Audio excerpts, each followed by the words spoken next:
Welcome everybody to the latest Tournament of Doom. I am your host, Senior Doom, professional illustrator, tournament organizer, and man whose name is on the marquee. Yes, I put my name on the marquee because I have to come up with a new reason every week now because somebody asked me to justify it, and I said, well, let's say I'm Pokey. I was going to say Pokey Jesus, but that's probably going to piss someone off. Why don't we ask our co-casters? Tonight we have Frodo HTX and Natada joining us. Why don't you both introduce yourselves to our people here, and don't call yourself Pokey Jesus, I guess, because it doesn't work. I like to think of myself as a pokey prophet, right? I like to predict things that are happening. Hi, everybody. I'm Frodo HTX. I'm a Pokemon TCG content creator, and it's kind of cool to like have that intro now. So I'm really excited to be here and to bring on a new caster. Go ahead, introduce yourself, tell everybody about you. Hi y'all, my name's Natada. I am a content creator. I make content from various fandoms, Pokemon, Magical Girls, and animation, and I am the resident Pokemon Magical Girl. So thanks for having me. Magical girls are fun. Real quick sidebar, we're already going off topic. Have you seen the cartoon, No, I Do Not Want to Be a Magical Girl? Not yet, but I have looked at it, and that is on my list. It is on my list. It is funny, and it's worth it. Noted. Thank you. So someone in chat was asking real quick, how you holding up, ready for the big game because of the Seahawks? Yes, I am, but Heat Miser is also correct. I do not gamble. I only take calculated risk. So I put all $50,000 I have in my savings, and I put it all on the Seahawks to win by 26. So hopefully that happens. Wow. Crazy stuff. Okay, I don't have $50,000. I only have $270. Not $1,000. I'm poor. I was gonna let you say it. I was like, oh my god, how much exactly? No, I'm not telling you how much I have. Nobody gets to know how much I have because you saw that, you go, wow, Doom, you're really poor. I just can't stop gambling. I don't know. You know what's a gamble? This metagame. Okay, it's not a gamble. It's a known commodity at this point. Yeah, we're looking at 14%. We talked about it just right now. Almost 15% Dragapult Dusknoir, and then followed by Goldango at 7.2%, and then Gardevoir. It just gets less and less and less. Natada, you're used to playing a little off meta. How are you in the current format? How do you feel about it? It's definitely a big four format, in my opinion. I mean, if you're not playing Dragapult, Goldango, Gardevoir, or some variation of Charizard, you're going to have more uphill battles than not, in my experience. The exception to the rule, I believe, honestly, though, would be Alakazam. Alakazam just seems to be whooping behind. And as far as like off meta picks, I think that would be my one. It goes really well into the prize trade and just absolutely whoops behind on some of these multi-prizers. Well, here at Doom, it seems like it's been really keen on Grimmsnarl Frostlass from what I've seen in the last couple of weeks. Am I safe to assume that, Doom? Yeah, they love it. It's always here. Also, I have an image real quick to show how I feel about the meta. Here it goes. It stinks. It stinks. It stinks. Yes, it stinks. Yes, Mr. Sherman. It does. I mean, on the Grimmsnarl Frostlass, though, so I was on Grimmsnarl Frostlass early in the season, and the biggest problem that I kept running into, at least locally, was my local meta was just filled to the brim with Raging Bolt, and they will just attack you with the Teal Mask. And that has type advantage. So I was running into that right, left, and sideways. Now that is not as prominent in the meta, I think Grimmsnarl has a lot of potential because spread damage is always good. This game has a history with the spread, and it's always good. Yeah, with no big basics to really mitigate Grimmsnarl, and the Oko decks can try their best, but it looks like the Grimmsnarls have really figured out the matchup against Goldango. Goldango not really teching for spread as much, getting rid of the picnic basket. They're playing the second Turo, but I don't think that's enough they might have to go back to Picnic Basket, maybe even playing a Monkey Dory. I was talking to Alex, aka PokeDuels, about this on their stream recently. I legit think that maybe Goldangos have to go back to playing Monkey Dory. Maybe we see it at EUIC. I'm not sure, but I feel like it's the only deck other than maybe Charizard that has a chance of beating Grimmsnarl. But for the most part, Grimmsnarl is looking good into the big four decks from a matchup perspective. Now, if we're just looking at pure percentage and in best of one, which is what we're dealing with tonight, Doom, it looks like they struggle into Marnie's Grimmsnarl. Yeah, the biggest issue I'm trying to figure out, I asked this on Twitter as a rage bait question, and I got all the answers I thought I would get anyways. Is Marnie's Grimmsnarl actually good or not? And a lot of them like, yes. And a lot of the testing I've played with people, one bad Iono, or just it happens way too often for the deck. So no, it has no draw engine. That is literally its only downside. No draw engine, no way to keep some consistency going. Yeah, sure, they could play the Tatsugiri, and the Tatsugiri can provide some relief, but you whiff the attract customers, and you just feel like you're just so far behind. A lot of these decks can get set up. Dragapult Dusknoir, of course, has Recon Directive, right? It has Fez. And then, what's the most annoying thing about Dragapult Dusknoir is them being able to Lilies, Recon, Fez, and then Badoo you again. It is probably the most annoying combo in all of Pokemon right now. So many decks right now, you, through various means, through various draw engines, or just the mechanics of the deck, are able to see so many cards per turn.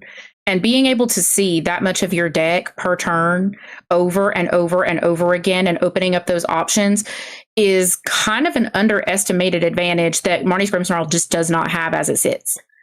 I think if it had some sort of, like you said, for a draw engine, something to be able to see more cards each turn, to be able to open up more possibilities for things to do, where one bad Iono is not going to end your run, I think it would favor a lot better. But we just don't have that right now. No. Yeah, or you could just be like Joyful Sandwich and just submit the wrong list. Are you being for real, bro? Let's find out what his list is. Is that a real Joyful Sandwich? Not like this, brother. Well, okay, the only card that you could submit from Ascended Heroes is the Rotom.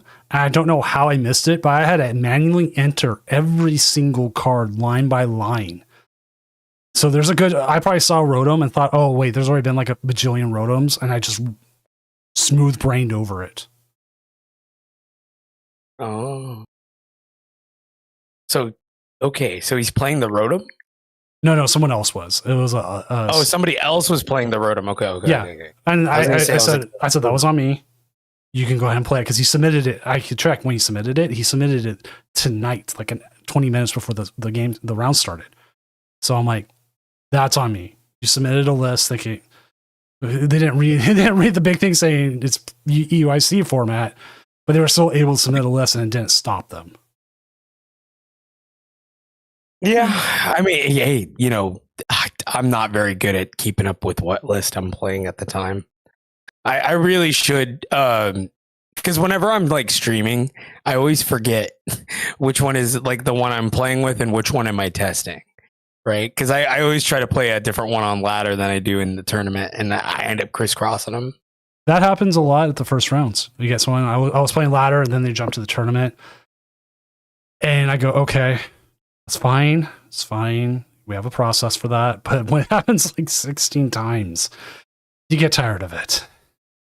Zach, it's good to hear your voice again, man. It's been a minute since I've been on Doom. Yes. And I went a whole month without it. And here I am. I'm here. I'm excited. Dude, this is really this is my thing. I really enjoy this. I love staying up late. I love getting to be able to watch Pokemon, and I'm really excited to do it today with Natada and you, Zach. This is going to be awesome. I'm really excited. So I'm just excited to be here. This is fun. So it's great. You know, Cal won his third of the season already, right? Yeah, I saw it. Okay, so Cal winning. I didn't get to do the video because I was in Austin. I was visiting my brother. But Cal winning with Joltik Box was crazy. And then today, he's on double Toad Scroll. What? 2-2? That's insane. A little hyper. You know what? we know that the cornerstone has been pretty much Cope in this deck, and now that they have just said screw it, we're just gonna go no text. We're gonna go pure Toad. Is it Toad's Cruel? Toad's Cruel. Toad. I think it's like Toad's Scroll. Toad. Yeah. So we're just gonna go we're gonna go the 2/2 line, and we're gonna go hyper aggressive against Dango, and they're just not gonna have a chance. That's what we're doing. And that's pretty. That's good. what Zoroark was doing. Zoroark was doing the same thing. Now they actually have a tech out in the next format, and when you heard they're pushing it back for EIC, that scream you heard was every single person practicing Zoroark screaming at the same time. I was one of them, and I went, "Oh yeah, I'm not going," and I just went about my day. But oh yeah, wait, I'm not going. That's crazy. Yeah, no, Zoroark, but I'm gonna be honest. I still feel like the Zekrom is Cope. I don't think it's that good into Goldango. I think you still lose. you have to have a damage. Again, my humble opinion. You have to have a damage modifier. It's the same thing if you're playing like Charizard Pidgeot. You can usually KO back with the baby fish. But if you try to use the Moltres, you need to put the belt. You have to play the belt version, or you have to play Kieran, or you could be like the person I ran into on ladder who played Kieran and 2 black belts. I was like, what? But yeah, 2 black belts with the belt. They had 4 different damage modifiers. I'm like, this has the prize trade alone. I mean, Dangos are not going to evolve until you do, and then when you do, you're cooked because you have to in order to play the game. You don't have another way. You don't have a single prize attacker in Zoroark, and that's where I think they struggle personally. Is enough to reach Dango? Try again, Blade. No, they still keep a single prize board. There's nothing unless you're playing the Toad Scroll. I don't think you have a chance, and even with the Toad Scroll, you still lose. I think. Okay, personally, playing Zard though, I found this out from I was reading some Stage and Park had wrote about his list. You go in and you just start picking off their little babies with the bird in that matchup. And then they're going to panic and have to start evolving them because they can hit into you with the Solrock. And I don't remember if it does hit. It doesn't hit weakness, if I remember correctly. No, it does not. It does not. So hit then weakness, they're not KOing your bird in 2 turns, and it takes 3. And so usually by then you're like, okay, then I back out, and then I can go ahead and try to get the Dangos are out there now. It makes them panic, and I think that's actually something people have forgot. And like you were talking about spread earlier, Natada, I believe you were. Shooting to the bench is also something people have forgotten about, and that you can do. Cruel arrowing. Okay, so listen, in Pult, like if I don't have Wellspring or Raging Bolt, I'll just go Fez and Cruel Arrow the bench. If you have a Dreepy with an energy attached, that's what I'm gonna do. Yeah. And nobody ever sees it coming or has a way to stop it, because all I have to do is attach energy, evolve Noctowl, Crispin, then pop, you're done. All right. So. Hitting things like that are valuable on the bench is always just a really good strategy, because sometimes people will just throw something up there that they can afford to lose to be able to build something up. And now that there's not going to be as many Terra Pokemon who have essentially a bench barrier, like Spread and Snipe decks will have their time to shine, I think. All right. Absolutely. Boots. To answer your question, Boots, Alakazam would be another one. Any kind of deck that needs to get energy out of the discard. Yeah, Dragapult. Yeah. Because then when they got to get energy out of the discard. Or their Dusclops back. Yeah, that too. All right. So we're talking Pheasant Deputy real quick. We got like a minute and 30 seconds with one game still going. This person tied last round too. They're playing Kangaskhan Buffalon. Okay, that makes sense why they tied. What Pheasant Deputy art's optimal? This one or this one? I like the second one. I think that one's pretty. So you're talking about this one here, the Ascended Heroes. Mm-hmm. The Cherry Blossoms. That's gorgeous. But the optimal one is the stamped one, which is the one I play. The optimal one for me is I play the stamped, the play stamp. Oh, everyone loves that one. That's a classic. That one's pretty. I play full art EXs because it's so bright enough for me. I can price check them quicker. So when I go through my deck and I don't see any Silver Charizards or Dragapults or Gardevoirs, because I use the shiny versions of those, and and stuff, I'll go, oh no, oh no, oh no, oh no, and I panic, and then I scoop the game. So, when are we going to see Zach Roy pull out the Unk Readers at a regional? what? You never heard of the Unk Readers? No. When you wear reading glasses? Oh, That's what they're called, the Unk Readers. I had actually call thought them that. about wearing glasses and not wearing a hat when I come up to the table, and then take my glasses off, because then I look more intimidating. Because all of a sudden, I a agree. bald man with a big beard who's 6'5" and 300 pounds, all of a sudden goes from like grandpa to, oh god, he's going to kick my ass. Oh, yeah, no, for sure. Which They also, call me auntie at locals, and it's killing me inside slowly. but also, I like saying young man. That's my favorite thing. young man. Oh, Bray.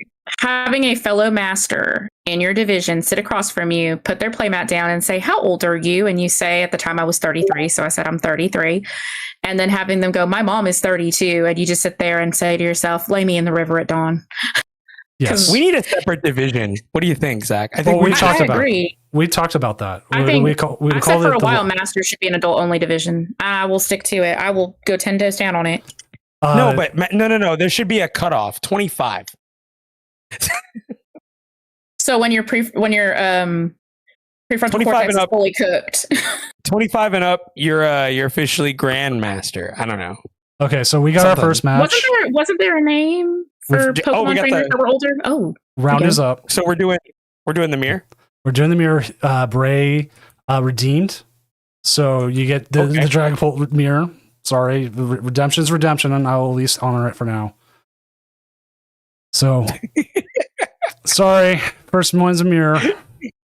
You ready for the Dragapult mirror, Netata? as ready as I'll ever be. All right, so go ahead and jump to Let's table. get it. Go ahead and jump to table 2. Natada, you have admin rights, so you can just jump from any table. Don't worry about how full it is. Sounds good. Beep beep beep beep beep beep beep beep. Okay, so All right, I think I got this.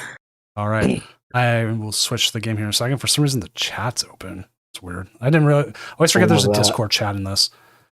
But here we go, and I'll hand it off to you two. that is a username in the chat. Wow. What in the world? Are you reading that? Are you reading the chat? Oh, Lord have mercy. Do you see it? What a username. That is crazy. I don't understand people sometimes. Anyway, so wow, they got the optimal Badoo art. Little I don't pretty like angry Brussels sprout. Totally I don't legal. like it. Totally legal. Totally legal. I can't read that. What a Young man, pretty you're gonna have to angry let me read Brussels that. sprout. I can't see it.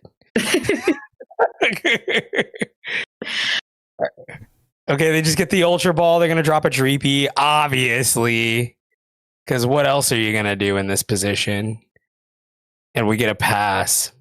Buddy Buddy Poffin. I think double Buddy Buddy on the other side. Okay, wow, one, duh.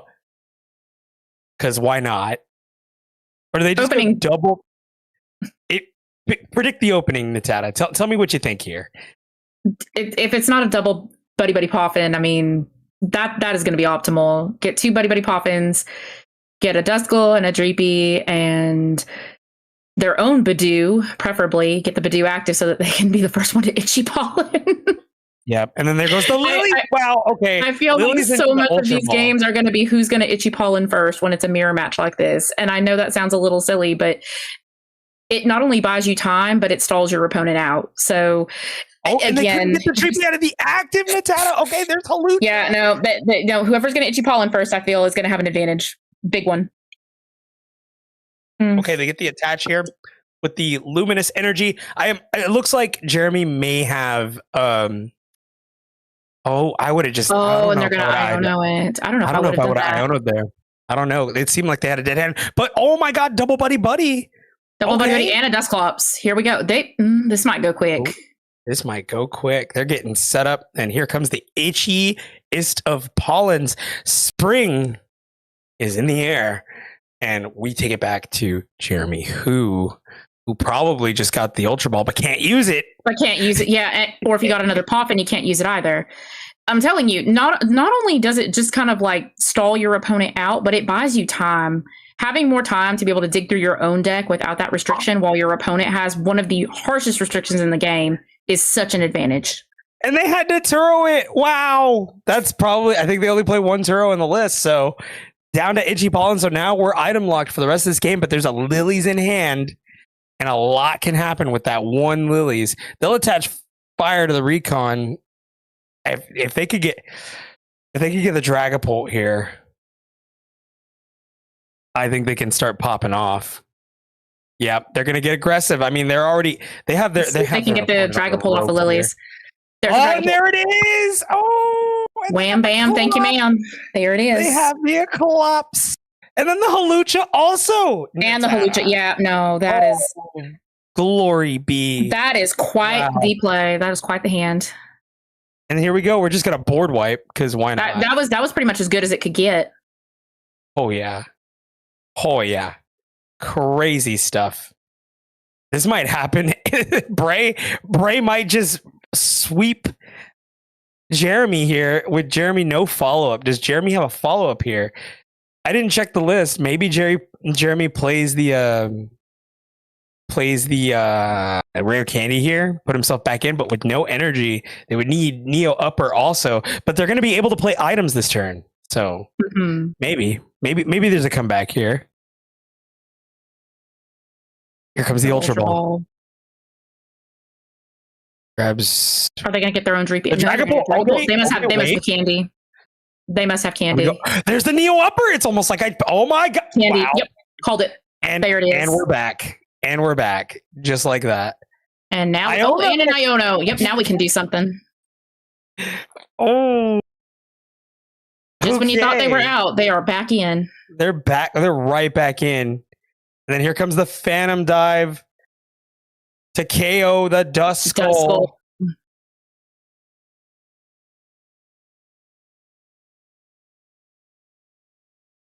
All right. There's the Dusclops. Not going to do much there. Neo Upper in hand. Do they just go with the Iono here and pray? They'll bring back the Duskull. I mean, they're going to have to, but I don't know. I don't know how good that is. But it's a little bit risky. It's a little risky because I don't know how good that is. Yeah. Bringing the Duskull back and not being able to evolve it, the other Dragapult can take it out. So it's a little bit of a risk, but... And the other Dragapult player does have Hawlucha still. Mm-hmm. So Hawlucha could come down and take out that Dreepy. And take out the Dreepy, exactly. Mm-hmm. And there's the Flippity. Okay, here comes Dracloak. So now that takes that liability off the field. Mm-hmm. Absolutely.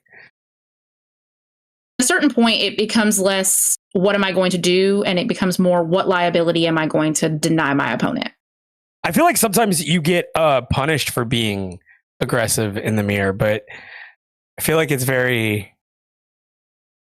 We don't know what's going to happen here. The deck plays really well from behind. It's just one of those decks.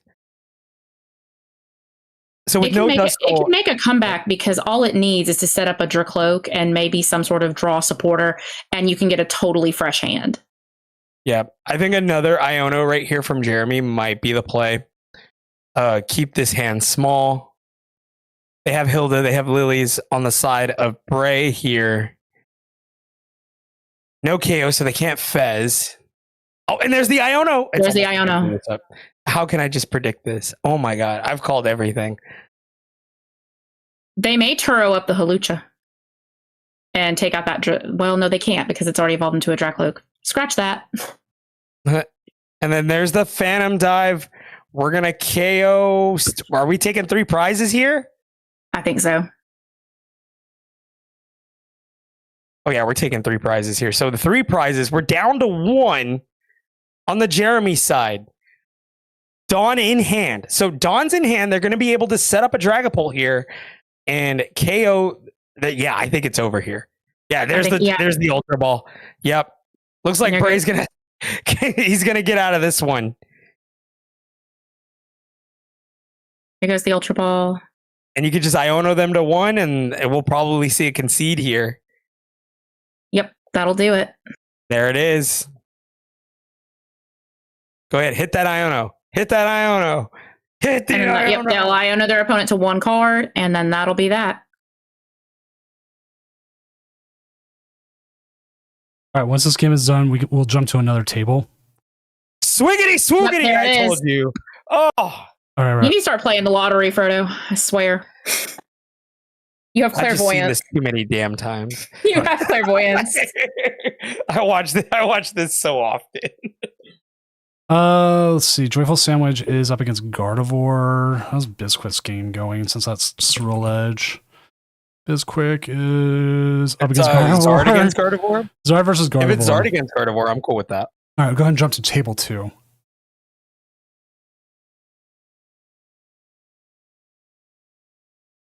One. Or 1, or whatever. You saw the table. Okay. Here we go. Producer cap. I will update all the stuff for everyone at home, but the game is up now. Screamtail in the active. This one's going to be more back and forth. It seems like there's a boss in hand. Nitata, there is a boss in hand. I imagine. Oh my God, Nitata. You see this? Do you see this? Do you see the line? I see the line. I don't know if you see the line, but I see it. Do you see it? Do you see it? Mm-hmm. Yes. There it goes. Oh, well, I guess they could. No, they can counter catch her. Yeah, they're just going to counter catch her. They're not going to use the boss. Yeah, but they could. Oh, I see what's happening here. And holy moly. Oh. Because they still got quick search on the board. Yep, they got quick search. They're going to grab the Zard. They're going to grab the Zard. Here comes your favorite, the Gimmick Lizard. Yeah, well, listen, when you've had enough lizards in your life, the Gimmick Lizard starts to get on your nerves. They only have 3 energies in deck, though. So that's interesting. And we're going to Want to have some unfortunate prizing, or how many do they run? Because that seems a little low. Probably 6 usually. Well, no, 5. 5? From what Yeah, I 5 understand, to 6 is pretty standard. So I'm like, I wonder where the others are hanging out. Must be in the prizes. So what do you hit here? Do you just go ahead and pop the Screamtail? I would say the Screamtail, or honestly, maybe the Frillish. No, they're gonna go for the roll. No, they went for the Ralts. Interesting. All right. Oh my God. I mean, the thing about Gardevoir is everything in the deck can be kind of a problem if left standing. So when you have the chance to ping something away, you kind of just get carte blanche. Carte blanche. Sorry. A little French for me. I wasn't sure what to say. But boom! And off the Iona them to the 4. Iona to 4 here. Do they rare candy Pidgeot again? To just have that option. I don't know about all that. Okay, well they're gonna do it. You can't quick search twice. You can't quick search twice. So. But it pretty much guarantees you'll have quick search. You'll have for the quick rest search. of Yeah, the game. they can't take it out. Absolutely. So now, on the Guardy side, if you're Lewis, what do? You have no Ralts, you have no land, you have no Maidens. They might could push up the Frillish, evolve to Jellicent, and just sit there and item lock and pray, but that's a lot of unanswered prayers. Yeah. No, I mean, you got 3 energies trapped there on the Screamtail. You might as well try to use them. Maybe go after the Charmander on the bench. Maybe try to go for the Charmeleon here. Okay, off the Nest Ball. They're going to grab the Pheasant Skibidi. They're going to Skibidi Doodah here. Maybe. If you can get rid of the backup Mander or the backup Melian, that might help your case. Well, now I feel like they got to get 2 Ralts down because then they're just going to get boss looped. Mm-hmm. And boss looping is probably the most frustrating thing. So they've got a Night Stretcher, they can get a Ralts back, and if they have something else in their hand to get 1 more Ralts, that'll at least they got to keep get them another from Ralts being, down. They have to have a backup. You got to get another Ralts down. In a format that has as much gustability and is so dominated by boss's orders, if you have something that you absolutely have to have, you better have 2 of it. That's just kind of where we're sitting. Yeah, Lucario, we're breaking in a new one. We've got 2 Ralts.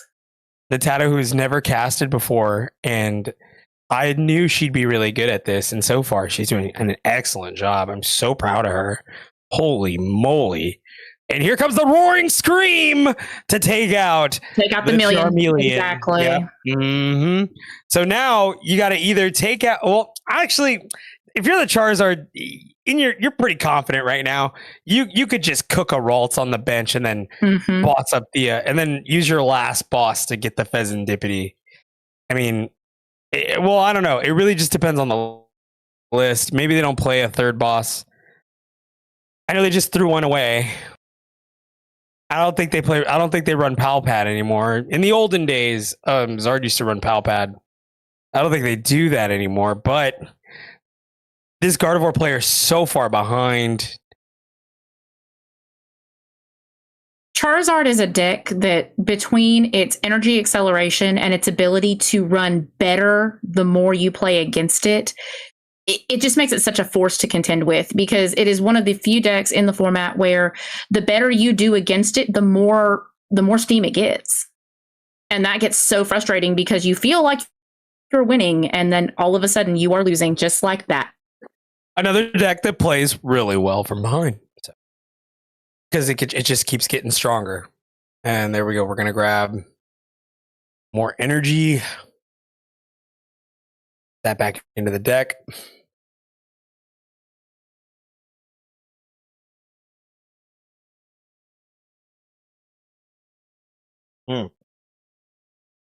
See where they put this energy.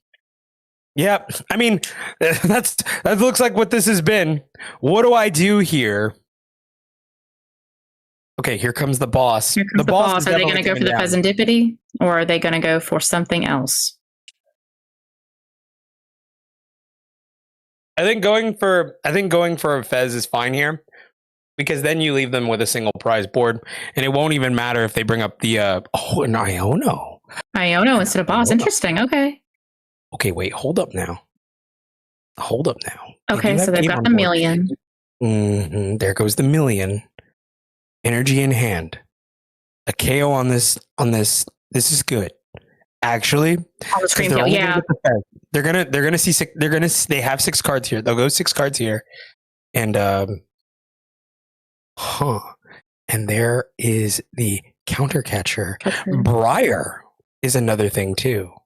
I didn't even realize. Yeah, the Charizard decks that are running Briar, I was taken really off guard by that at my own locals. Or is it Terra? Yep. Nope. Briar is I 100% forgot it. Like Briarzard will rock your socks. Briar is it's the best Briar deck in the format currently. So, my hands smell good. So here we go. The Guardy player down 3-2. They bump it. Here comes the Watchtower. The Watchtower off of the and it keeps them from again. It keeps them from quick searching. Yeah, but if they take a KO here, well, I guess they're gonna just mind bend and pray here. Confusion isn't a bad call. There's the Mew. Here comes the Mew. Research. Oh, that's a lot of research there. A lot of cards. Here comes the Earth Vessel. Frillish. Their energies. Oh, I guess that's another factor too. How many psychic energy are in this discard? That's they're going to get more. question. I think they got the rare candy Guardy. Yeah, they're going to rare candy into the Gardevoir. Yep. They have to. And then they will more than likely attach onto Mew and hit Burning Darkness. And hit Burning Darkness. Enough. It's not going to be enough. It won't be enough to KO, unfortunately. No, they'll be 30. They'll be 30. Just shy. With Monkey. No, but with Monkey Dory. With my Monkey Dory. Mm-hmm. Yeah, Monkey Dory. I think. No, they're still. How are they going to do this? How do they want? No, they're going to mind bend and pray. That's it. Oh. I think they could have. Oh, nope, they're retreating. Okay, yeah. They're going to retreat. Yeah, no, they are going to do it. They are going to do it. They're going to hit it. They're going to go for the Burning Darkness, and they're going to do the Monkey Dory. But I don't think that's going to do it, though. I think that's not going to do it because they have Ultra Ball in hand, right? Mm-hmm. And get another Zard, and they just win. Yeah, they just win here. Yeah, I don't think it matters. They don't have enough Monkey Dory to spread. Nope. They need Kinda- another monkey. Yeah, no, they're not gonna get that energy. They could KO Burning Darkness here. That's fine. So close, but no cigar. And zero. Well, I have one, but they don't. So they are out of luck. Cha cha cha cha cha cha. Let me tell you.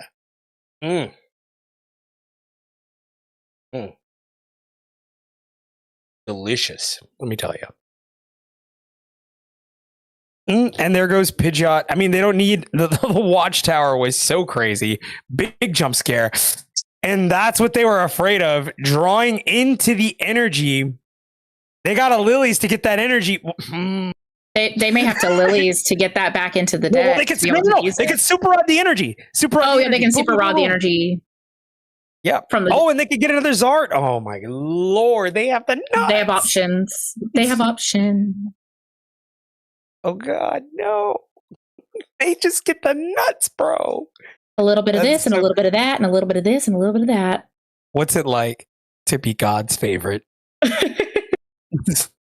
Feels good, man. What's it like to be Pokemon's favorite? I don't know. Ask the Gimmick Lizard. He'll tell you. Yeah, right. No, you've said it before in our private conversations. The Banshee gets a lot of love too. So. The Banshee does get a lot of love. Somebody at Pokemon really likes that Banshee because I don't think there's been a bad Gardevoir card printed in a very long time. Even back when I first got really back into competitive, back in 2011, 2012, there was never a bad Gardevoir. Even the tag team was halfway usable. I mean, I used Gardevoir Sylveon for a while.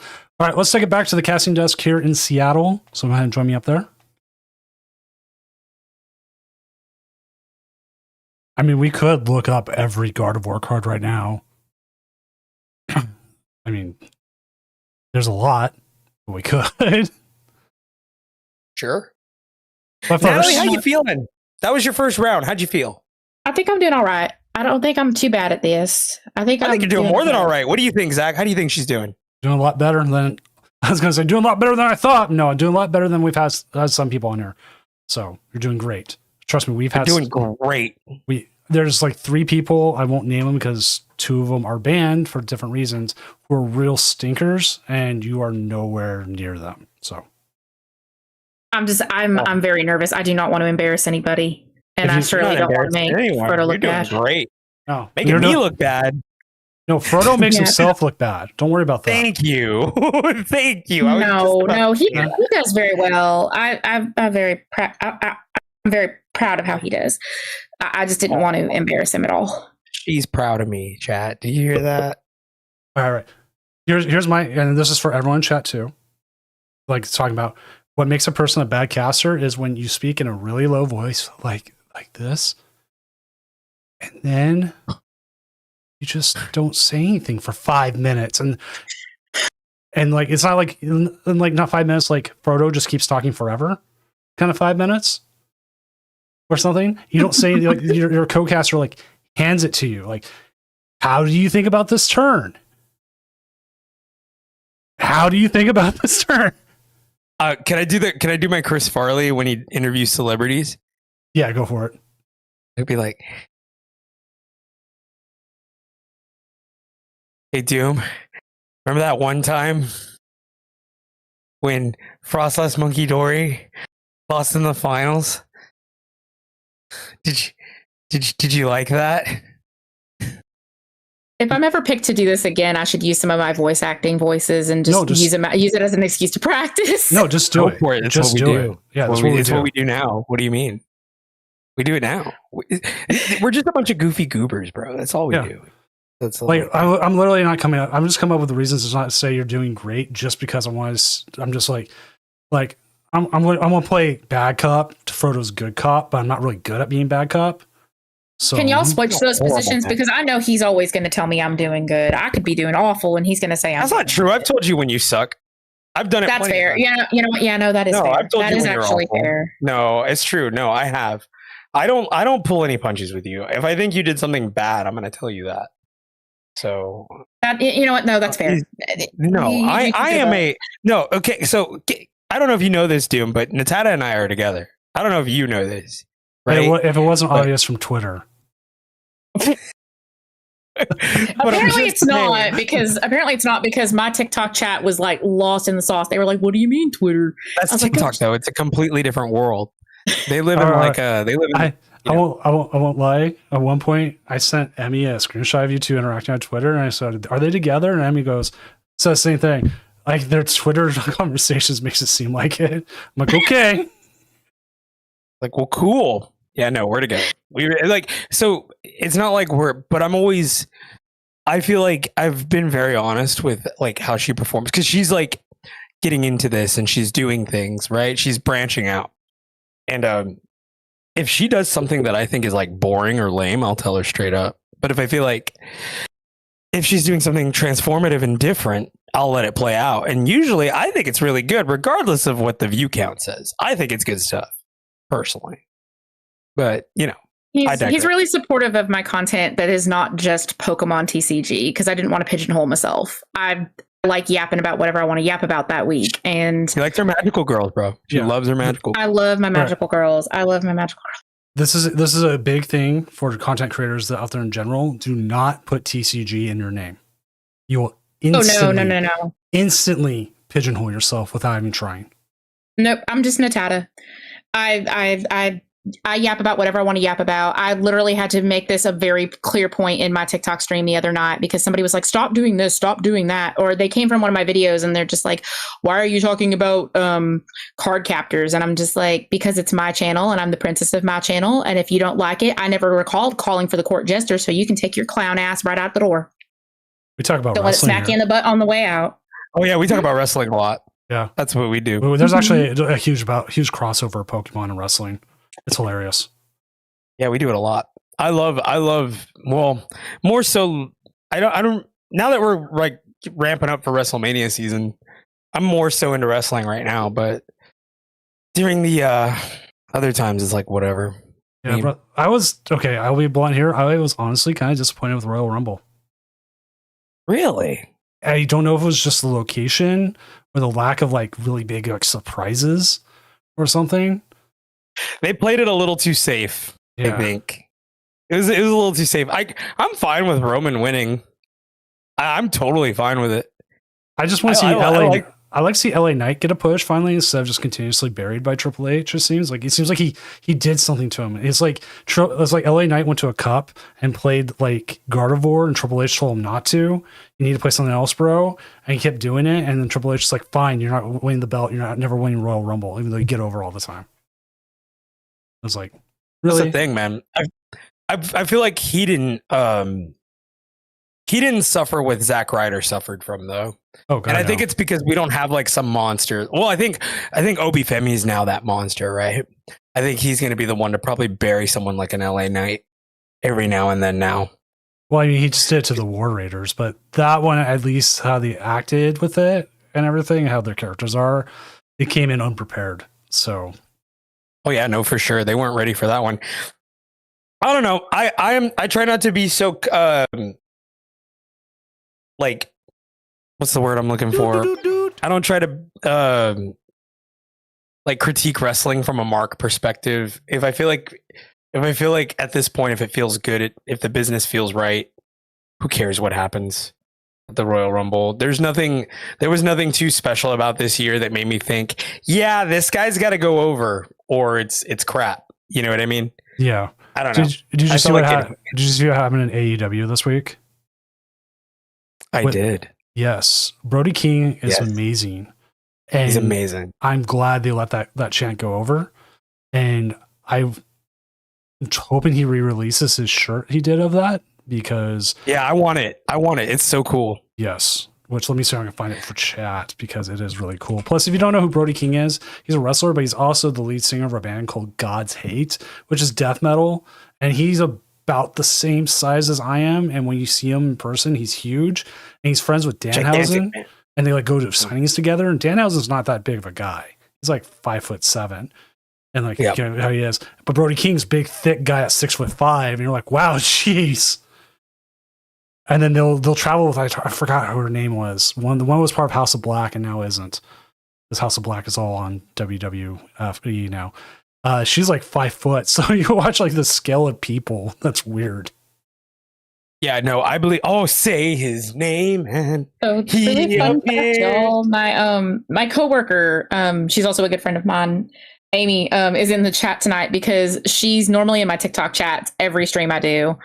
And she was like, I literally made a Twitch just to watch this Doom tournament thing that you're going to be like commenting on. And she's like, well, what is it you're doing? I'm like, I'm casting. And she's like, what does that mean? I was like, kind of like sports casting. And she's like, I don't even know how this game works, but it's interesting to watch people play it. And I was like, Yeah, a lot of my coworkers don't understand like that it's also a game. yeah. Explaining And to then they my asked boss. me- Well, they asked me if like baseball cards are a game. No, but that'd be No. cool. I literally said that. I was Baseball like, that'd be card- so sick. Baseball cards are a scam, Yeah. sadly. I feel like it's just so interesting, like with coworkers when I explain to them, like they're like, what are you taking your, because you always have to put in a reason for why you take PTO, because my boss is a little bit of a micromanager. And I'll always just put in there like Pokemon, like I put in, for Seattle, Pokemon Regional Seattle. And then she'll call me on Teams and be like, well, what does that mean? And I'm like, Nina, you know what that means. I've been to like a dozen of these since I've worked here. Like, this is not new. This is not your first, second, third, fourth, or fifth rodeo. Like, I've been going to these. I've been going. And she's always just like, well, like, what is it you're even doing? Is it like poker? And I've just kind of said, yes, it's kind of like poker. It's whatever. Like, if that's the only way that you can conceptualize it, because I'm not going to explain it to her. Like, I feel like that's just a waste of my breath. I've got limited time on this earth. I didn't want to tell my boss that I'm going to 5 regionals just to attempt to ace trainer. That's it. I told mine I was going to Vegas to play cards. And they're like, oh, that's cool. What poker games? You're like, what games do you like? I'm like, Pokemon. You knew this. Pokemon. Which also talking about jobs, I did tell them that this stream is, I don't say anything sponsored, but as the way I put it, but TPCI has granted us special drops for this stream. Yes. Yay! One of 4 Yay! streams. Myself, Azul GG, Tricky Jim, and LDF, Little Dark Fury. You get a special set of drops separate from all the other ones. Yay! I think, or that's actually, wonderful. you know what? Is it still going on? Maybe it did end. Oops. It is still going on. I get a collector's crate. So Yes. I am now eligible to get it. Yes, I know it's still going on for a little bit. So Yay. 1 of 4. Peep the That's 201 right now. Okay, let's check this out. Yeah, dude. When you explain to your boss that like you do stuff like this, and they're just like, "What is this? Hello." Yeah, I saw that too. I ran Coffee. into a person on the ladder today who was playing Death Noir in their Gardevoir, and they timed themselves out trying to figure out how to win. And I laughed so hard. They would have got easily called for slow play in my tournament. But I was like, I just sat there waiting. I started playing Uma Musume instead of playing the game because their turns were taking that long. I love Uma Musume. Like, in addition to Magical Girls, I love idol content, anything around idols. Like, and it's really funny because Uma Musume shares so many voice actors with Love Live School Idol Festival, which if you've ever played that game or watched that anime, any of the iterations, there's so much crossover, so much, in fact, that Uma Musume, the singers that do the songs for Uma Musume, did a cover of one of the songs that Muse, the first Love Live group, did as a celebration of the anniversary of Love Live. I was literally talking to Frodo last week. I was like, I need to find a way to pirate this game because the game does not exist anymore. They shut down the servers for it. And all I want to do is just tap my phone screen and make like little jingle sounds as the game goes on. That's all I want to do. I can ask my oldest because they're all into piracy. And they're the only reason I'm playing it is because I lost a bet to them. I said, it was the Denver Broncos, New England Patriots game. They were like, they had been seeing the whole Broncos thing and all that, and they said they're going to lose here. And they go, they remind me of some character from it. And I go, oh, great. I said, no, they're going to win. And if they lose, I'll play the game with you. And so now I've been playing it. So I'm a man of my word. Yeah, no, it's funny you mentioned Guardy with Dust Noir because a lot of the decks that are in Gardevoir, well, a lot of the Pokemon that are now in Gardevoir are going to have to find new homes.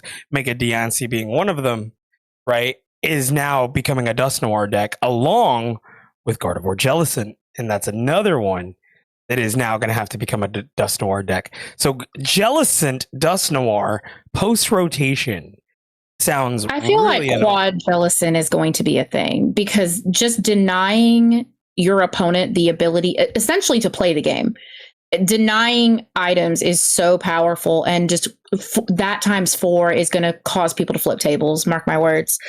And not only that, Doom, can you imagine if they print like another leafy camo poncho or something like that? I was just you talking brought this to Tad up about last that night, yesterday. and you brought this up last night, and like a chill went up my spine. No, Can you imagine if they print that? absolutely not. The first thing they need to print right now is a new hand disruption card that's not Judge. The second thing they need to print right now is weakness policy. I would love to see a reprint of weakness policy, because so many games right now are decided on type weakness. They have two options: either reprint weakness policy or make weakness back to plus 30, but maybe make it plus 50 because of the HP hike of so many of the Pokemon in the game. But something has got to roll with weakness, in my opinion, because so many matches now, you can flip over the first cards, know what you're playing against, and know you are going to have the most uphill battle you've had all day because of type weakness. And I only know this because I play Lopunny. And when you play Lopunny, every single time you run into Cynthia's Garchomp, every single time you run into Lucario. Yeah. And every single time you run into anything that plays the daggum rocks. Didn't they have Lunatone they had a Dunsparce that that did that for colorless? And I guess, but it's like I told you last night, colorless is going to have so many broken cards that I feel like if they printed something for colorless, that would kind of defeat the purpose. Well, weakness policy went for any Pokemon you attached it to. It didn't have to be a particular type. I get that, but it's like I told you, I think the only way that they would make that is if it was for a specific type. So I don't think they would. I don't know. I don't think they'd print something like this. I feel like this would be broken. That is on my list of cards I wish they would reprint, right next to Copycat. Because right now we have some. They have a piss policy. A what? Piss policy. It's a gold weakness policy. I didn't know it was gold. It's crazy. Look at that, man. That's the prettiest piss card I've seen since the Ultra Ball. I love the Ultra Ball. I had no idea what you were looking at right there, and I was like, "They have a what now?" I beg your finest pardon, Frodo. It took me a minute myself, so. Well, I didn't get my piss ends pee up. Okay, so I have to talk about other cards. Yeah, I think Copycat will probably see a reprint though beforehand. I feel like it would be very apt right now. We have so many cards that just draw and draw and draw and draw. Dragapult just draws and draws and draws. Alakazam draws a darn near half their deck in a turn between, their 3 to Dunsparces and their 2 Kadabras and everything else. I feel like, you know what, that's fine. If they want to see half their deck, by golly, I want to see half of mine too. Ooh, you know what? And I was telling Natada this also, Doom. Can you imagine? I think we're in our Rebel Clash era right now. I can kind of see it. I told you last night I can kind of see it. I love Copycat. I feel like we're in Rebel Clash, and I feel like Copycat will get its reprint. That makes sense.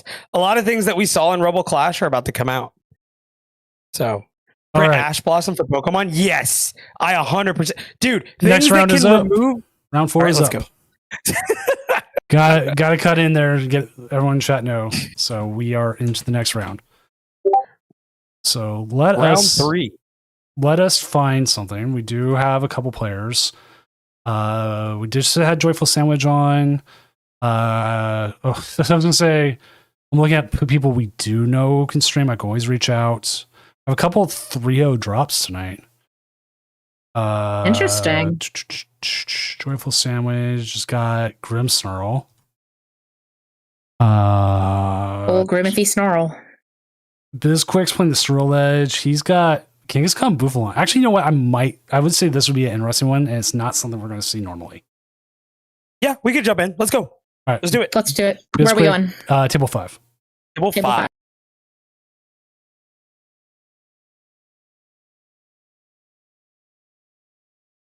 Like, BizQuick is our resident Swirl Edge player, like every week.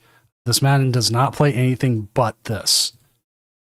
I feel like Cerulege is one of the non-top 4 decks that has a very good chance going into a lot of things. It just tells Goldengo to get wrecked. And when there's so many Goldengos running around, which you often see at a lot of regionals and even at a lot of locals, Cerulege can just eat. Okay, I have a weird thing. In Vegas, I played against a Cerulege who was 404. No, he tied 4 times. I asked him how did he do that? How did he do that, I wonder? I don't know. with a deck that only has like maybe like a like it's very consistent. Like, you know what I mean? You had to be either you were slow playing or your opponent was. There's no way. And it has to be you because you're 404. You know when he played me, he wasn't slow playing. With Pokemon, with Pokemon, I used to wonder how there were so many ties, and then I realized that between the time policy and just the way that some of these decks operate, where some decks want to stall you out, some decks just want to take all their prizes, some decks just want to make it so you can't play the game. There's the potential for more ties than the Boy Scouts and the Pokemon TCG. There's just no way around it. I think when I played against Slowking, that was the only time I tied. Cerulege, yeah. Just food from out there. Yeah. When I played Cerulege to where were we? Las Vegas.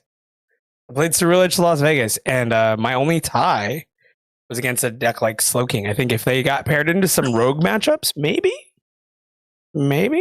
there's a chance there. It depends on their build also. Maybe they were playing Badu. I don't know. There's a couple things there to think about. Yeah, that is true. I too owed them for their first loss like pretty quickly. They played quickly and everything. I just drew the nuts. You're playing Dragapult. Like, yeah. I mean, like, what, my only its worst matchup, by the way. Yeah, my only tie that day was in the Dragapult mirror. And if it wasn't for the new +1 turns, I possibly could have won that game. Like, we both started playing for that last one turn and it just ended up being a tie instead of like playing, we got more time. Like, I got another turn or two. And so it's like, isn't that ridiculous? Like, you felt like they could have just did this from the jump and just kept it the same. Yes, I think it should just stay the same. Just keep the rule the same. What are we doing here? So we're just waiting on their opponent to show up. I can actually go check. There were some folks having discourse on Twitter where they were talking about just take away like the after turn, like just put everything to time and whoever's ahead on prizes. And I kept bringing up, I was like, not every deck prioritizes taking prizes. Some decks stall, some decks just turn off your win con, some decks want to deck you out. Like, you're by saying, well, just whoever's ahead on prizes, promoting aggro over everything else is just going to really limit the meta pool. So I just didn't think that was the way to go. Promoting aggro. More aggro. I disagree. Please. I disagree. I mean, and I say more this aggro. is somebody that likes to play more aggro. No, I disagree. Fredo. I think you're wrong. And I'm going to tell you why you're wrong. Because you need a healthy balance of just decks that just knock your socks off to decks that do a little bit of what I like to call the extra stuff, that want to do like the mill or want to do the item restriction, because that just makes the play field a little bit more balanced. If everything is just aggro and it just becomes who can get their big Pokemon out on the field and just start beating face faster, I don't know. Like, I played back in... Cutting in real quick. It does not look like his opponent's showing up, so we're going to jump to a different table and get a game on. Let's go ahead and jump to table 9. Sure.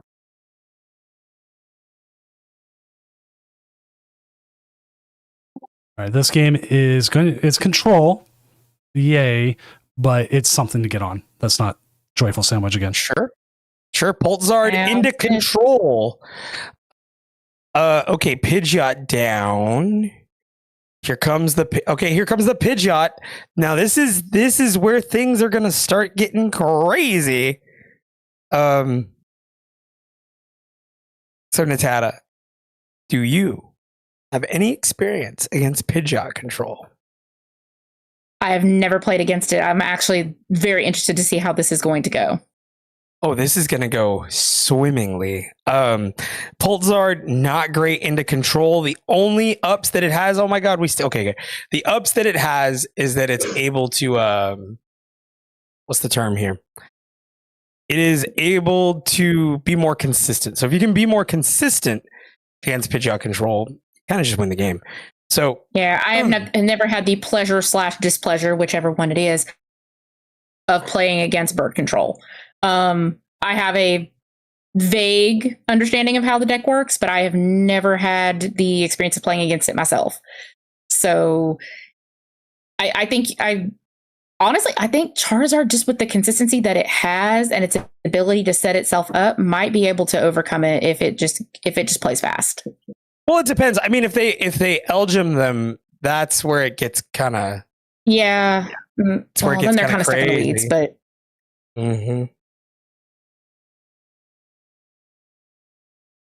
Is there a Turo in Pulsar? Usually, they kind of need it most of the time. Okay, and then off this, they'll probably Lilies, right? I mean, or you're gonna boss up. You can't boss anything up. You probably, yeah, no, you're not bossing anything. I would Lilies this. Try to get a fresh 8 here. See what you can pull. This deck list does not have Turo. No Turo. No That Turo. sounds. that might be rough. That's not good. That's not. That could be rough. Yeah, that's not bueno. They're gonna boss the Pheasant Skibbity. Interesting. I think I would have waited a turn for that one. But I understand. Yeah, I would have held on that. You're against the clock here, so If I was them and won prizes, the Latias would probably have been the better option because that yeah, they can't Birds. pivot. yeah, the bird's going to be out there. It's going to pivot out of there, and now you have to put 180 damage on something that's not going to doesn't get KO'd. Just coming as a former Pult player, Pult Zard Well, player. the Latias could have pivoted itself, could it not? It So would've been Yeah, blown no, up by- but you want to KO the Lottie. You could. yeah, you would've been got blown it. up by the Yeah, no, I see what you're saying. Yeah, the Latias takes 360. Yeah, we talked about. Oh, weakness yeah, just that's right. now. It has And that's a weakness. big- You're right. that's a big Zach. weakness. Yeah, no, I didn't even think about it until Doom just brought it up, and I'm like, oh my god, Doom, you're right. You're 100% correct. Yeah, no, Wow. they could have OCO'd the Latias. That's why my name's on the marquee. There goes Penny. Yep. Oh, and they pennied that right up there. And they're playing the fan on the Kanga. Oh, that fan is an agitating little thing. Company Flute. They're gonna bring up another Something. Dreepy, eh? Now, why give your opponent another Dreepy? I wouldn't. Well, that does Flute rotate? Because if Flute rotates, I think it's um, Regulation H. Give me a moment. I could be have- wrong. I'll have it up in a second. What the- It- Twilight Masquerade. Yeah, it is H. Regulation H. Regulation H. We try to build. Yeah, no. What? We tried to build a laser with preparations A through G. Well, we finally succeeded you're with right. preparation H. You're right. Preparation H does feel good on the whole. That's an Austin Powers reference. For the onions in chat, there was a movie called Austin Powers. It was a parody of James Bond. James which you may or Bond. may not know. Yeah. All right, that actually came up this week because the Seahawks coach actually referenced that joke when they were talking about he was talking about preparations and they're like, what if you go through like first preparations A through C and goes, then we got preparations up to G and then we have preparation H. Like he started doing the kind of the voice thing to it. I was like, oh my god. It's one of those ones if you either get it or you don't. It's like, I feel like a lot of people just haven't. Yeah, they haven't. I mean, I feel like we're one of those people, right? We're in that age group. There's the Dragapult. All right, get ready for this. They've got multiple. Get ready for this Okay. Badoo to have. All right, quick, everyone. How many energies does the Badoo have by the end of the game? I'm saying 5. 3. Okay, 5. I'm gonna say 3. I'll cut it in the middle and go 4. Okay. Does Pulsar play Jamming Tower? I have the list open. Now I don't. Give me a sec. That would turn off the fan on the Kangaskhan. Yeah, that would probably be the move. That could probably make a difference. 1. They play a 1 of, And the Kangaskhan plays in one Mesagoza. So okay, so that's their only stadium bump. So if they Their only drop, stadiums. So if they bump the Mesagoza, it's gone. they must have prized. They had to have prized Trolley, and that's just going to make it really hard for this control player to get set up here without the Trolley. I love Precious Trolley. That is one of the underrated ace specs. I love that thing. I have been singing Precious Trolley's like stuff forever. Trolley good. Trolley good. Ever I ran since Trolley in Grimmsnarl. Trolley very good. I ran Trolley in Charizard Ruffian? Ironthorns. Interesting. Oh, here it comes. Discard the tool. Here comes LGM. baby. Oh, this Like is going to be a pain. There's one. Oh God, no, brother! Get this guy off the screen. I love it. I love it. Make it painful for everybody. I love watching Control because it feels like watching somebody pull a Band-Aid off. Do you remember the Hostel movies? I didn't watch them. I do, but not fondly. Yeah, that's what I think. I don't think of them fondly either, but that's what Control reminds me of. Also, Silverfly, thank you for the follow. So we got to drop the jamming tower, and we have to Iono, I think. Jamming tower. Yeah, no, you got to bring it. You got to. They've got to bump their stadium. Pookie. They've got to get rid of this LGM. And they've got to get rid of their hand so that they have less options to do things. Because right now they have a pretty hefty hand. See if they can do it. Yep, we're going to Dragapult, and we're going to... Are we going to throw the tower down? Throw the tower. Throw down the tower. Throw it down. Throw it down. Bump their stadium. Bump their stadium. Oh, no, they're going to mess it Goza first. See if they can get They got to Goza first, yeah. Goza first is nice. Yeah, because Pheasantipity is just absolutely useless in this matchup. it's incredibly useless. Are they going to grab the Chi-Yu? Or no, they're going to grab a million. You can Chi-Yu. They didn't grab anything. Oh, no, there they go. Mander.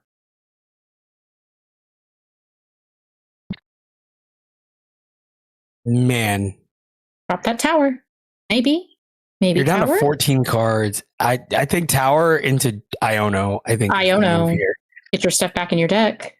Tower Iono. Tower Iono. I believe in you, Tower Iono. Penguin, do it. Penguin, do it. There you go. There you go. All right. No? Okay, well. Oh, okay. No Iono. Interesting. I would have loved an Iono there. Personally. Because then you give yourself maybe a boss top deck and then you KO the Latias. And then you're back in business. I would have definitely Iono there just to get some stuff back into the deck so that you don't eventually deck yourself out. Or maybe that's what they're playing towards. There is that too. Here comes the Fez. Off the Fez. Looking to run some errands. That's 5 cards, Doom. The Kanga. Coming up next on Sky Sports. And here comes the boss. And they're going to take up the Charizard. They're going to bring back that Elgin. They sure are. They got to bring back that Elgin. They're going to rescue Stretcher back. Stretcher. There we go. I called it Rescue Stretcher. That's outdated.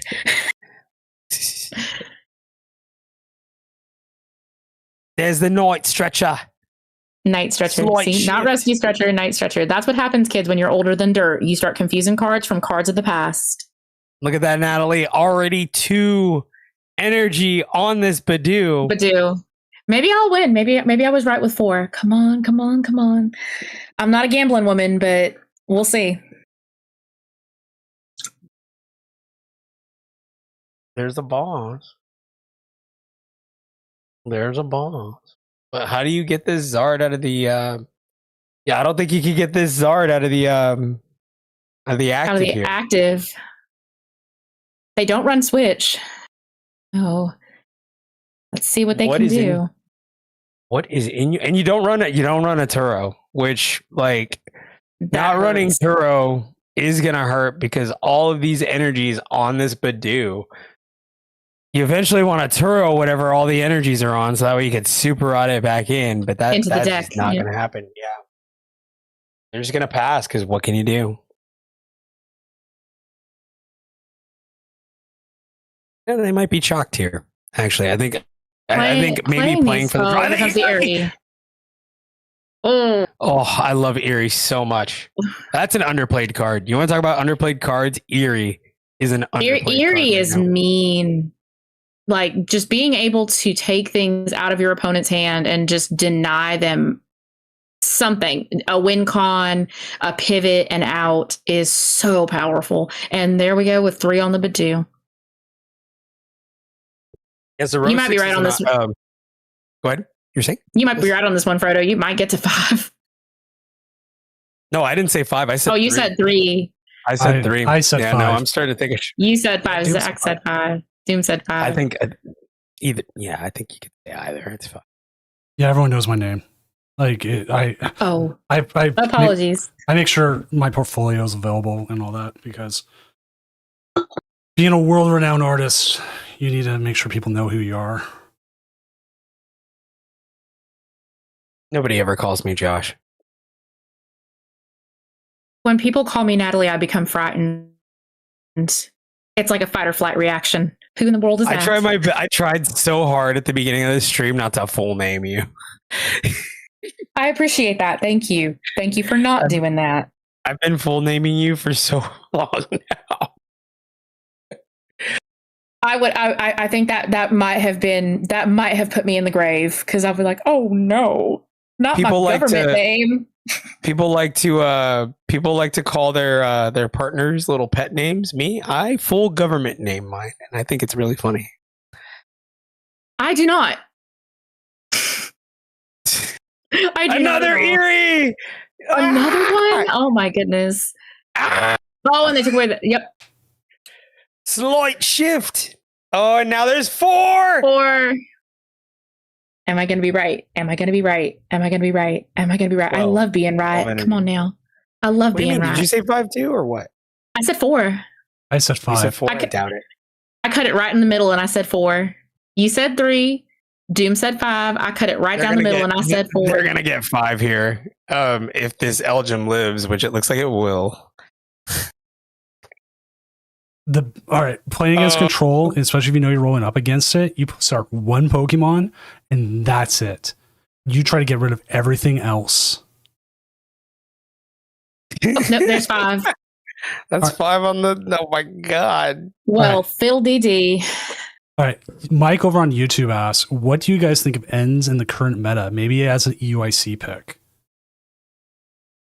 Oh brother, and stinks. No, I will not be giving the person in the chat my full name, date of birth, mother's maiden name, and last 4 of the social, and childhood pet's name. No, thank you. Childhood pet's name. But yeah, no, I don't think ends is very good into EUIC at all. I think I was looking at the data today. Did you know ends doesn't have? Oh wait, they got the Charizard online. Wait, we're back. Oh, We are back. Hit the Iono here. But they still have Pidgeot. They can just bring back the Elgin. They can just get another stretcher and bring back the And Elgin. if you don't play Turo, it's almost like pointless. I feel. Yeah.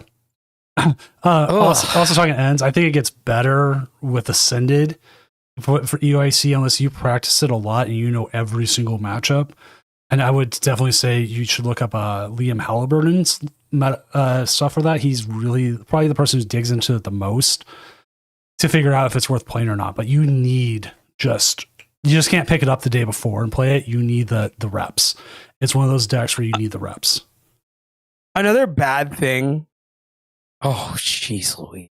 Yep. I can't take this anymore. You're done, This brother. is this is an exercise in patience. This is Just pack it up, bro. Cooked. Just pack it up. Put the fries in the bag. There's nothing you can do now. 6 energies on the Badoo. We were all wrong, everybody. He's like, which emote best describes how I'm feeling right now? Is there an emote for pain? Yes. This is painful. Just watching this is painful. So get this. The Obama Snow that just won the Gym Battle Championship is playing Secret Box, 4 Rockets Transceiver, and 4 Rockets Petrol. Rockets is going to be really good post-rotation. I'm calling that now. I think people underestimate. It's got a draw engine. It's got a couple of very strong attackers. It's got multiple single prize attackers that it can swing with. The new Honchkrow is very, very good. It's got its own supporters that are really good for it. It's got a stadium that's excellent for it. And they're getting a new, somewhat controlling card in the Doug Trio that says anytime you move to the bench, put 2 damage counters on it. There was a Doug Trio that did that back in the day, and I used to play it, and it was one of the most agitating things because it prevents your opponent from pivoting as much as they would like to. They have to slowly but surely start thinking about it. Do I want to pivot? Do I want to take that damage? Because those little itty bitty pings add up. So that's a good point, Jolly Flying Man. Mewtwo might be good with Lucario. Lucario right now is at an 18% meta share in Japan. So that might actually happen. Mike over on YouTube also said, I've been playing Ends for about 2 months, thinking Zek was coming, but the heroes bump hurt. I have the 2-2 Darumaka split instead of the Toadlin like the Vegas list. I think the Darumaka is good here because we talked about this earlier. Bench sniping is nobody's prepped for it. If you can bench snipe, great. Yeah, bench sniping, and you have your single prize option, which is probably your move. How much time left in round, Judge? 12 minutes, and as long as they keep playing at a reasonable rate, they will not get called for slow playing. They do not have to concede. They can't win here, but they do not have to concede. As long as they're playing, as long as plays can keep being made, right? As long as plays are being made, even as long as it's played and it's something that is legal. So this is where it comes into the interesting part. So they can sit here in Iono, right? And then Iono again later, or Lilies, and that time it takes to shuffle and like redo it out. As long as that's all being done in a decent amount of time, you can keep doing that. We had someone who played against a Mimikyu when they were playing Iron Thorns, and they conceded. That's the right thing to do, to be honest, in my opinion. That's the call. I mean, when you're just in a constant loop like that with any kind of control deck, I mean, you can spin your wheels, but what's the point? Right. There's no reason to it. But the one I was talking about, we had a stream game where they got stuck, where they couldn't KO a Mimikyu, but the Mimikyu could never KO the Iron Thorns, and he was just hoping his opponent would deck out or timeout, or just quit or like do nothing or like call for slow play. The guy was attack and move the energy, retreat, attack, move the energy. It was all legal stuff, and he was all doing it at a good pace, like a perfectly legal pace. And then time hit. I was like, that was a masterclass in how to actually stall instead of just sitting there taking 30 seconds for your turn. It was like, and it was one of the only times I've ever sat there and said that was not slow play. Otherwise, someone could just sit there, plays Ultra Ball and waits 30 seconds, and then plays Ultra Ball again and waits 30 seconds. No, that's slow play. You're testing me there. But he was doing everything within like 3 seconds. It was just because he took those extra little actions, it built up until time hit. Well, there you go, guys. Food for thought from the judge's perspective. At least the online judges.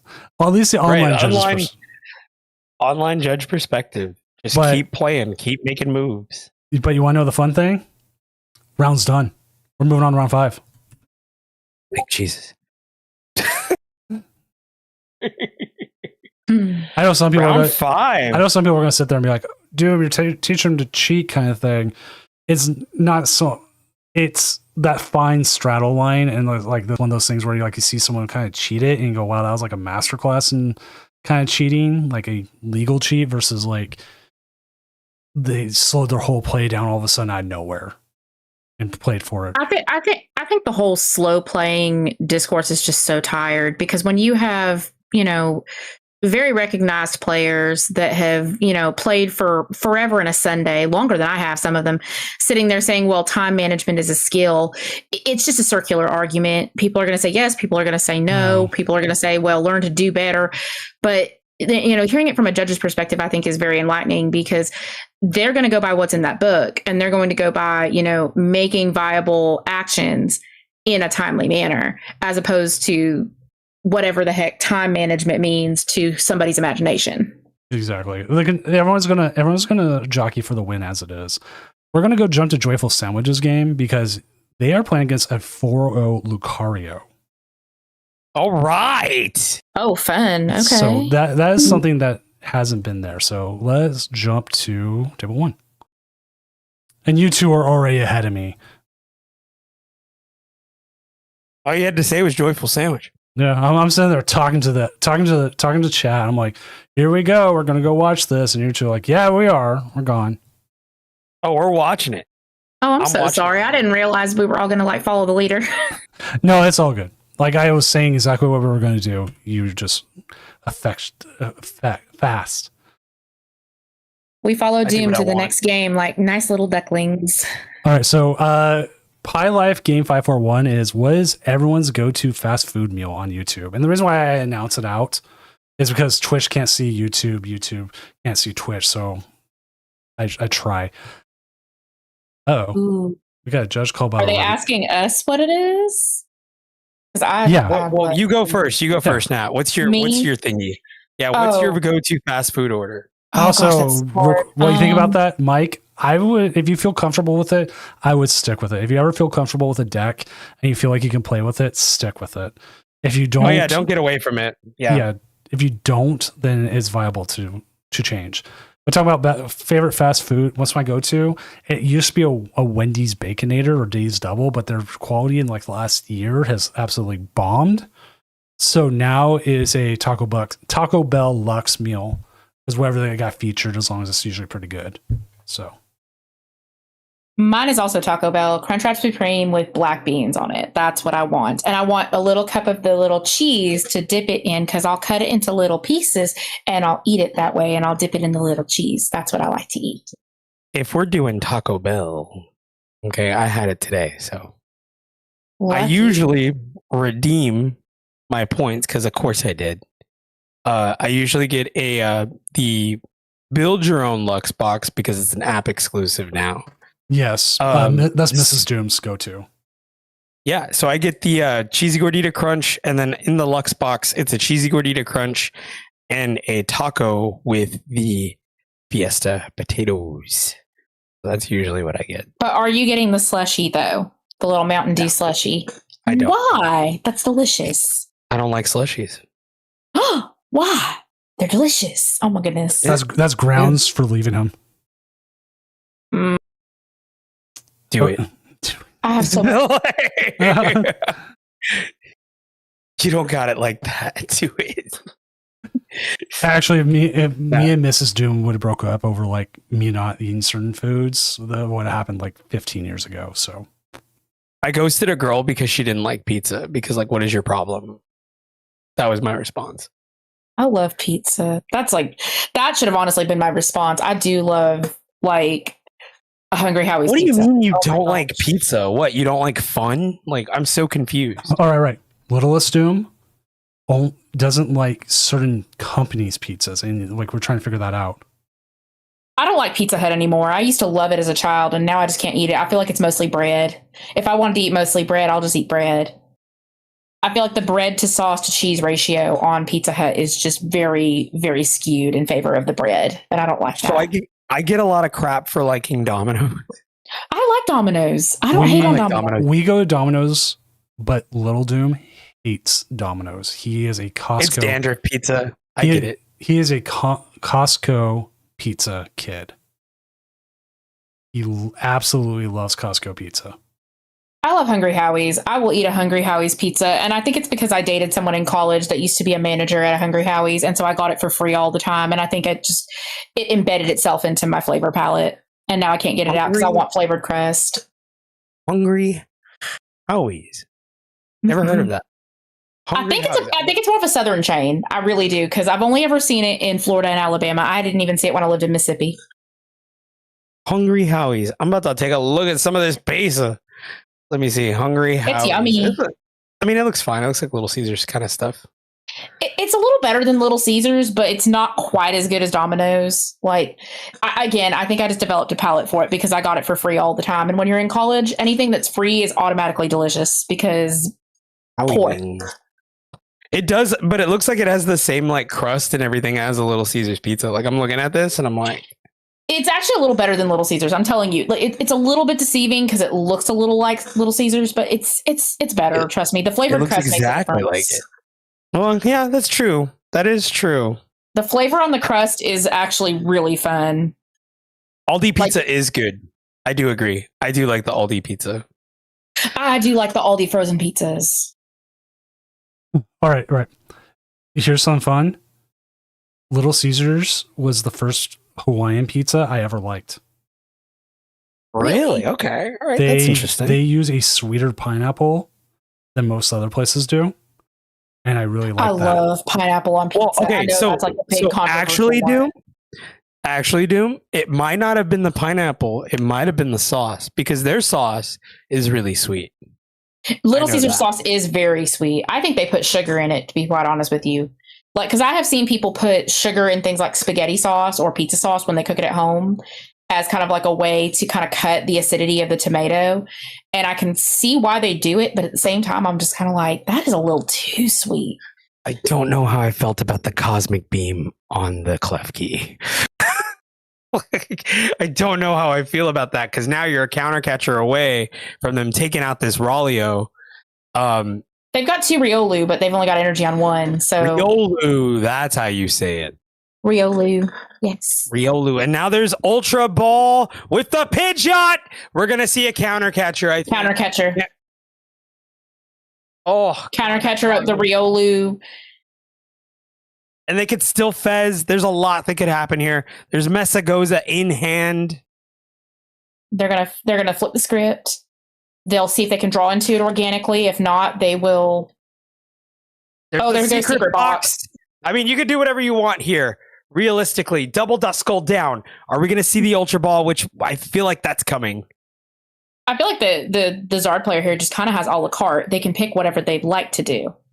Yeah, no, for sure. Yep, get rid of Tatsugiri Pidgeot. Yep. Let's go. Grab the Zard. Zard. Most American sauce has sugar. Yeah, I think so too. Because I feel like that about Papa John's also. Most food has we add a lot of sugar to everything. And I actually watched a documentary, I think it was on the History Channel ages ago, where they were talking about different foods and why they became popular and etc. And one of the things that they talked about is when they tried to make everything really low fat, because that was a craze for a while in the 80s and 90s.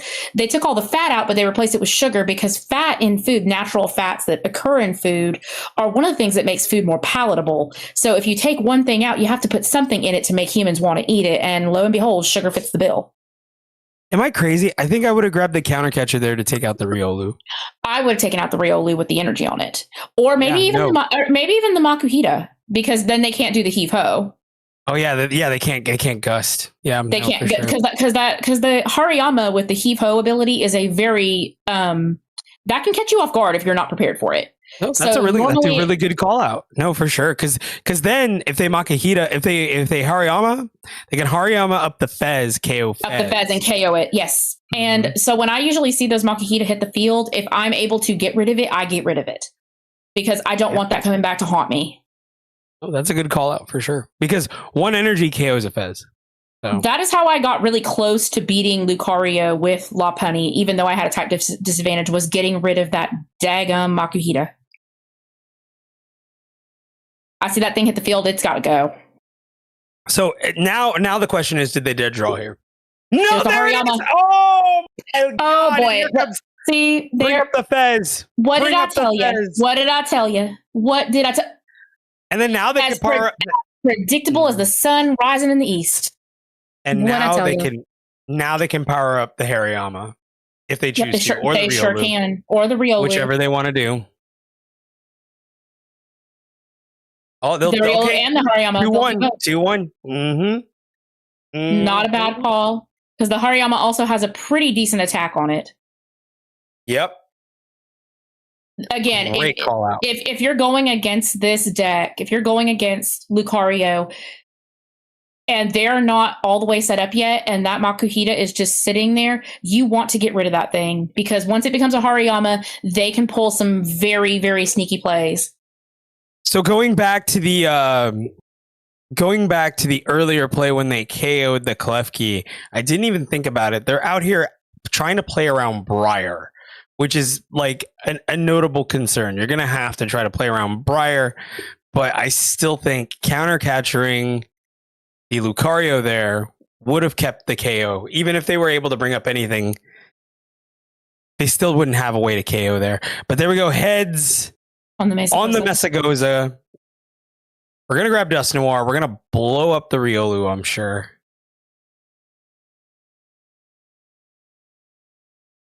Oh, it's going to have to be the Riolu, because the Hariyama is 2 HP out of reach for even a Dust Noir to take out. Yep, we're going to have to. Their best bet is that Riolu. And not only that, it gets to power up the Zard even more. And here comes Secret Box. Now they can grab all kinds of little goodies. What's in the box? Could be anything. Could be a boat. Let's see what it is. They have a Briar opportunity. Oh, they do. Their opponent only has 3. So let's see what they get. We're going to grab lilies and a rare candy. They're going to Dust Noir, probably get rid of the Riolu. Maybe, possibly.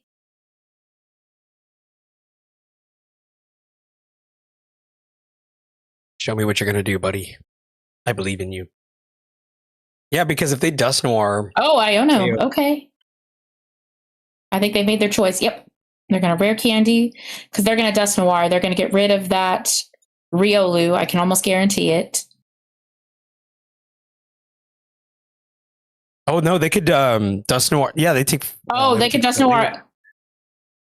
They could take 4 prizes, but it wouldn't be enough. I don't think, but it would still put them in a bad spot. If they hit the Briar here, it would put them in a really bad spot. They could Curse Blast the active. Nope. Okay. No. Here we go. Yeah, I was gonna say they could Curse Blast the active and then attack into it for the knockout to take 3, but that puts them out. Yeah, no. Oh no, they're still down to 2, so they're still hit for 3. They're gonna hit for 330 here. And that's a Chi-Yu. This is interesting. Here we go. Rod. Are we super rodding? I feel like it's okay to just punch with Zard here. If that's the choice they're making. Yep, grab Dust Noir. And yeah, they can rare candy again. They can rare candy again. Actually, do they just Ultra Ball into another Dust Noir and go that route? They need Counter Catcher to win. They could have done that. No, here comes the Briar.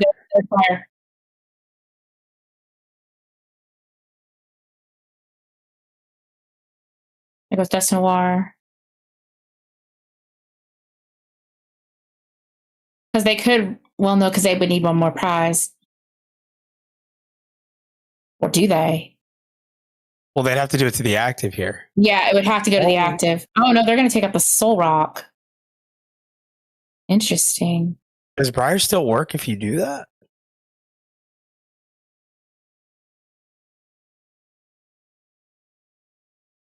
There's the Pidgey. Oh, I think they could have just... I think they just win. Yeah, they just win. They just win. Yeah. Briar or not. Yeah, no, it's... So you try... Okay, it's funny there because you try to get around the Briar and still... Wow! Now that's a screenshot if I've ever seen one. I didn't even see what it was. Are you looking at it? Look at the screen. You don't got no clothes. Oh my goodness. Got all the funny bits blurred out. Oh goodness. Oh no. Well, why is he naked? All right, let's go ahead and go back to the casting desk in Seattle.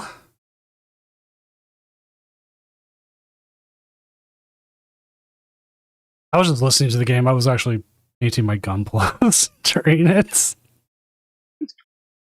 I'm like, do.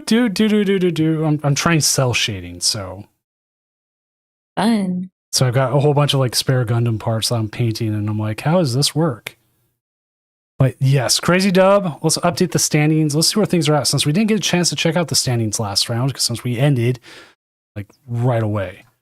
And also, I need to go drop a bunch of people who did not show up tonight, or did show up but didn't show up for 2 rounds.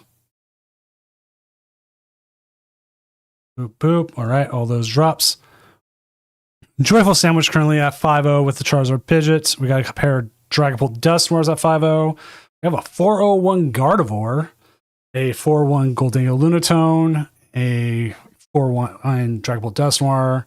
There's a 4-1 Kangaskhan Bouffalot. Interesting. Yes. Let's look at that list. If you haven't looked at the boof, oh, it's got the crab too. Yep, they Crane. gotta play the crab. They gotta play the crab. Crab people. Crab people. But We're out here crabbing. there's some TikTok I follow, or more Instagram. I haven't been on TikTok in forever. Where it's like people who catch lobsters and they like show like when they find like the breeders, like check this one out. We got to put a notch in her tail. It's like 1 billion eggs there, or like or something like that, and they give them like a big fish and throw them back. You know, we don't really know the lifespan of a lobster. We don't really know that because they don't have any natural predators like in their environment because of their little shell. And we don't know how long they live outside of captivity because like their number one predator is people eating them. If they were not so delicious with a little bit of butter, those things might be one of the longest living animals on the planet because they live a very long time. We just don't know how long. I know. I always thought that was so nifty. Whereas we know how long a Crustle will live. It'll live as long as it possibly can until I I mean, he's yeeting himself off of a cliff not very long, it appears. Look at him. He's fallen. Okay. He's into stress. We had a dinner conversation. It was about, oh my God, it was about some sort of Pokemon, like ones that were dead. I was like, oh, that's easy. Like Parasect is one of them. Like if you look at Parasect, the crab part's dead. I now I don't remember what it was, but yeah, the crab part of the Parasect, bug part is dead. Yeah, it's a fungus. That's actually based off of a real thing. There are real fungi that will do that, and they kind of put the animal that they attach to in almost like a zombified state. Very scary. Dang, nature, you scary. It is. Logan, no ascended this tourney because Twitter came out in droves and voted down Discord. Like Discord was like a 1 vote difference. Twitter was like a 70 vote difference. I was like, my God, Twitter just. I'm thinking someone might have bought bot accounts and upped it. I don't know. But this is the only week where we're doing that vote. Only week we're doing EUIC because EUIC is next week, and I'm going to go back to the ascended format and go from there. The only other one's going to be Seattle, and everyone's going to be like, maybe, and I'll be like, maybe because I'm playing in Seattle, but whatever. The formats are so close, like testing. 19 days till Seattle. I'm excited. I'm very excited for Seattle. Is Seattle going to be ascended? No, Seattle is not I didn't ascended. think so. So, but I was like, dude, don't tell me that. I already locked in my pick. So, but ascended to EUIC to ascended format, or like this is the biggest change you get is Pokepad. yeah, And Dragapults are just going to run 3 Pokepad. I think that's it. I think I'm on 4. 4 Pokepad. Cool. Great. Look Awesome. at this. This Dragapult list makes me want to punch a freaking door. What are we doing? So, will What are Pokepad we be legal doing? for Seattle or no? That is No. the question. Is this post-rotation Dragapult? That's what this is. This is post-rotation Dragapult minus Iono. Yeah, someone's like, I'm Good on test Lord. post rotation. Yeah, but I get the Risky Ionos instead of Ruins. I get Ionos instead of judges. That's basically what this is. Risky Ruins and Dragapult. Interesting. How many times have I mentioned Risky Ruins in my videos? Quite a bit, actually. Quite a bit. Yeah, I know. You've been on that stadium. I love Risky Ruins. I think it's really good. It's Just my interesting. personal opinion. It's interesting, and if you're going to go with the assumption that spread is going to be a thing, because essentially it's just a spread stadium. It's just, do you want to play this? Anything that makes your opponent have to sit there and ponder to themselves, do I make this decision or not, tends to be really good in control, spread, snipe type decks. Anything that makes it so that they can't just make a big Pokemon swing. What was that deck that the Zorark V-Star? What was the name of the stadium that Zorark V-Star used to run? Oh, the Bog, right? The Bog, right? Yeah, they played Bog. Is this just basically Bog? Essentially, pretty much. Yeah, it's basically Bog, which is cool. What was it? I miss Zorark V-Star. It was a free win every time I played against it, and I miss it. It was like, I miss V-Star sometimes, but just because I miss Palkia. R.I.P. Palkia. Gape Jaw Bog. Gape Jaw Bog.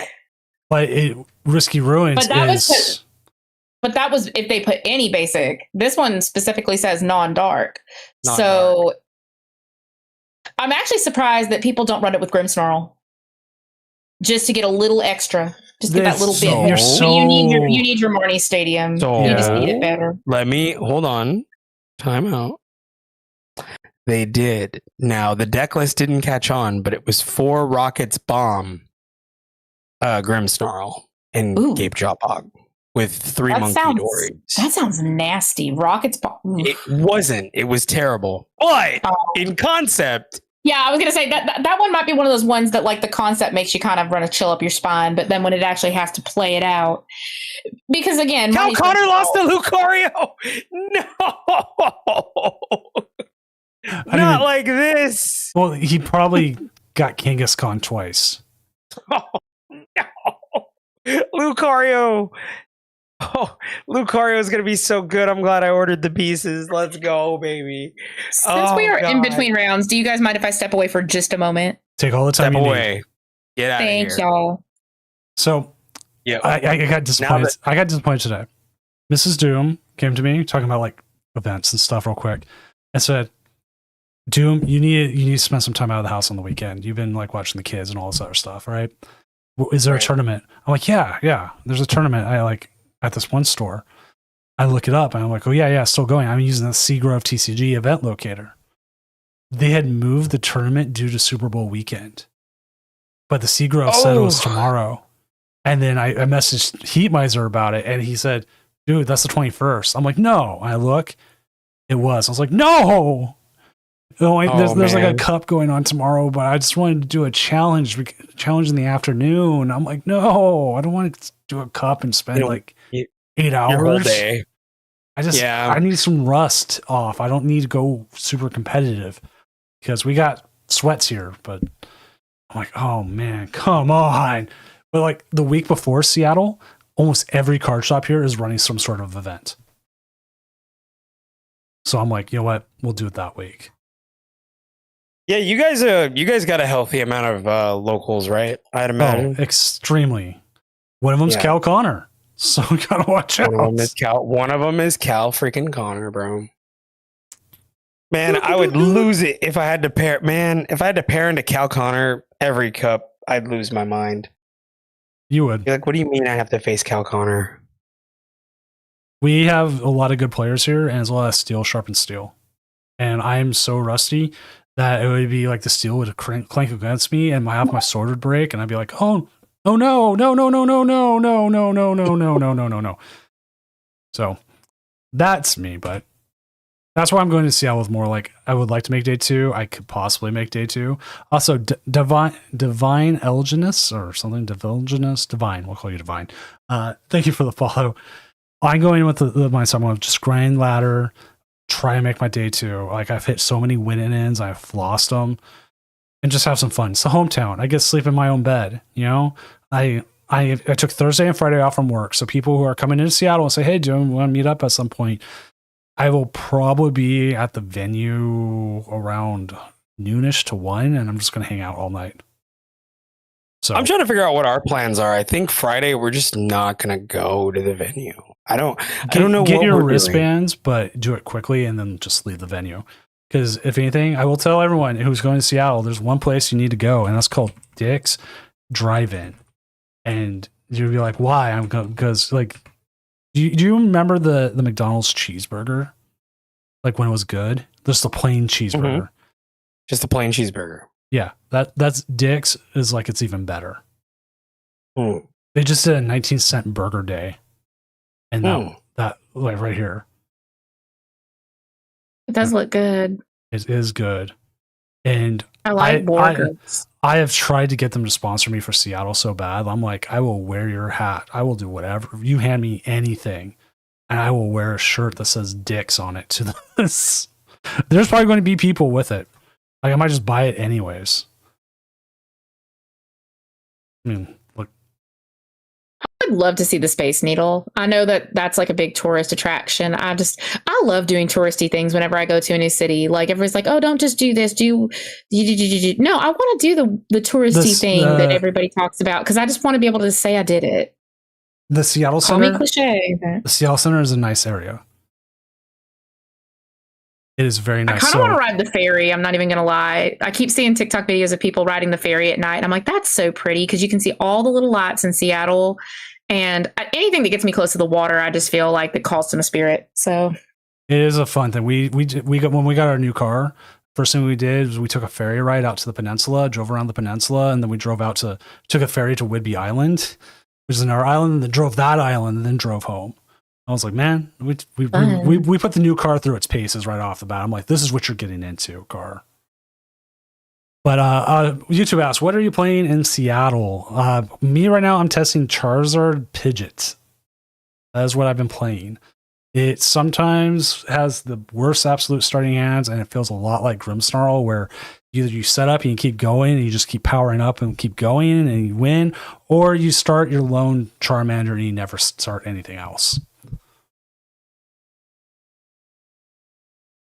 But yes, Space playing Dango. I'm playing Dango, and I'm really excited to do it. I'm a little bored with it, but I mean, I know it's the safe pick for me. So right.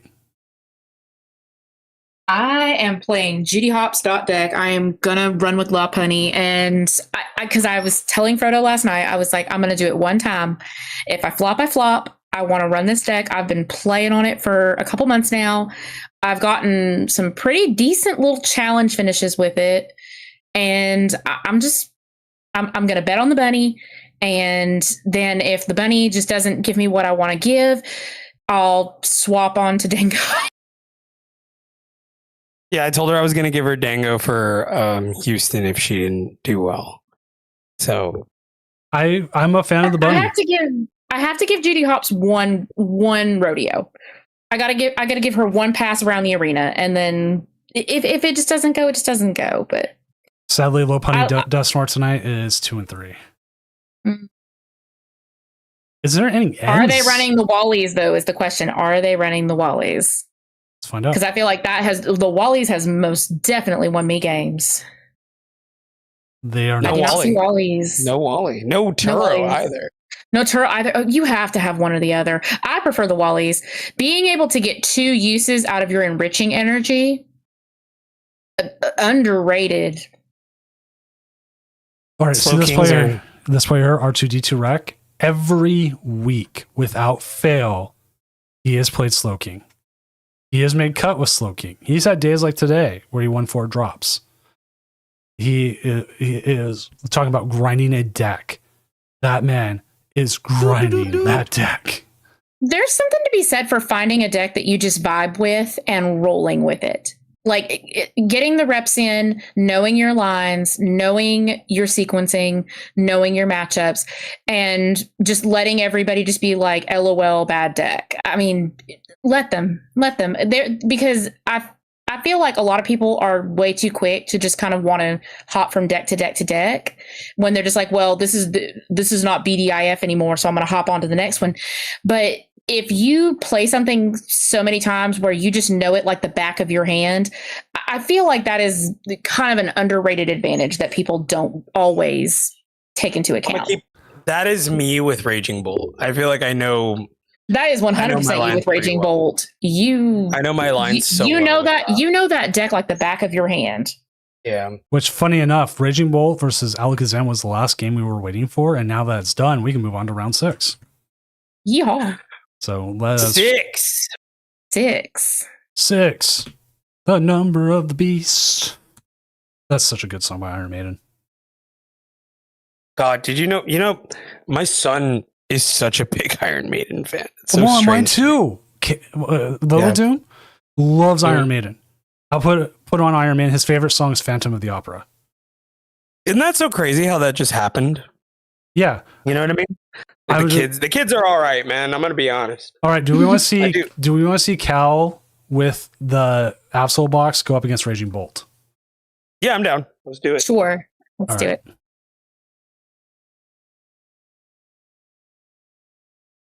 I have no idea how that matchup goes. So, Raging Bolt favored. I think so. But Cal's playing double Toad School, so hey, watch out. Yeah, because then they're reliant on Sada to hopefully get something, right? And because once they use it up for like one big KO, it's like, okay, where's the rest of it come? Yep, pretty much. Toad Squirrel basically telling Sada that it doesn't work is a problem for that deck. Well, Sada works. It's the rest. It's like you can't bring back. Yeah, you can't Night Stretcher. Oh, I misunderstood how that interaction works. You learn something new every day. So yeah, I'm down. Let's do it to I'm it. down to watch Cal. Cal embarrass me. That is if he chooses to even play it out or Where are we headed, gentlemen? He's waiting for him to check in. Yeah, we need him to check in. We need him to get in the thingy and say yes. Gotcha. Yes, I'm up for it. I'm also seeing who else I know we have. That'll be a later one because I know MDG can. I think Mitchell J can, but that's another Dragapult. There's a lot of Dragapult up top right now. We just the majority of the meta tonight. Yeah, we had Joyful on. Anyone in chat who's able to stream, if you want to jump on, would always appreciate it.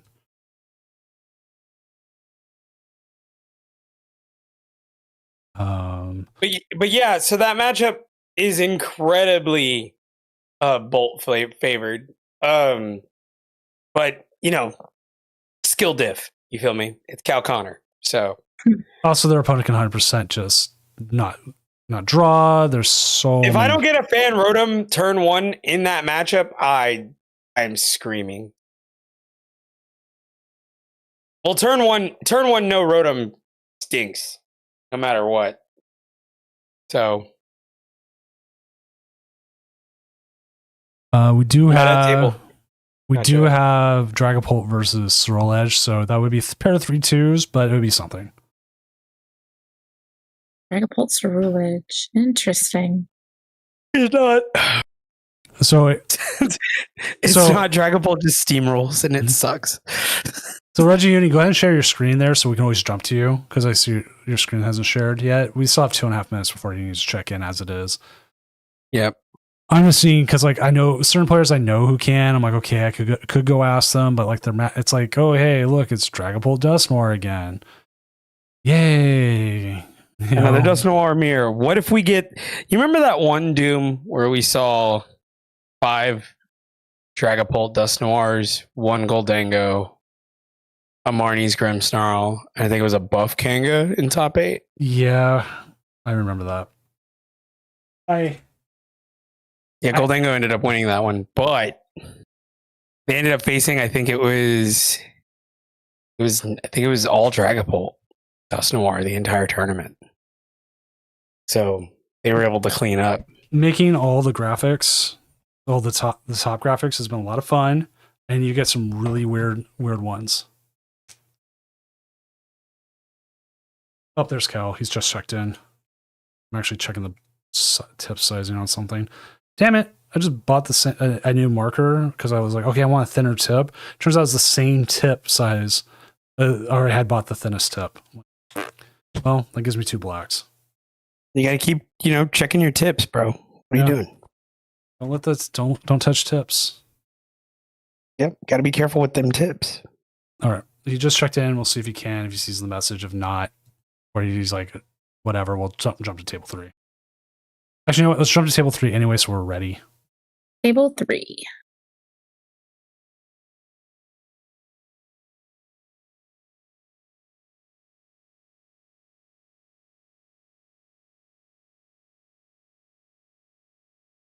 So if he does set up, we'll have it, but we'll commentate on this one for now. So this is Meta Current, who is a follower of mine, versus There goes the Rule big Edge. dude. Not the best hand. Oh, are they playing?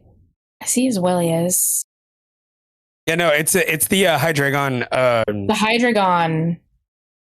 It's Hydreigon Dragapult. Well, that's Huh. interesting. Yeah, that is kind of interesting. I haven't seen that roaming around very much. I think it's pretty cool. I've played against a couple of Hydreigons. I actually played against one at a challenge, but not with Dragapult. Interesting. Well, I- you get the benefit of the draw engine, right? But you also get to mill. Mhm. You do have an opportunity to Obsidian. So I mean, you got a lot of neat options You do. to do. So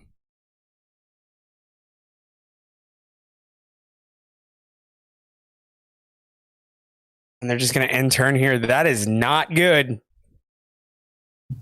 But they'll be able to Hilda next turn. And grab them a Neo Upper. Or they could just swing with Dragapult.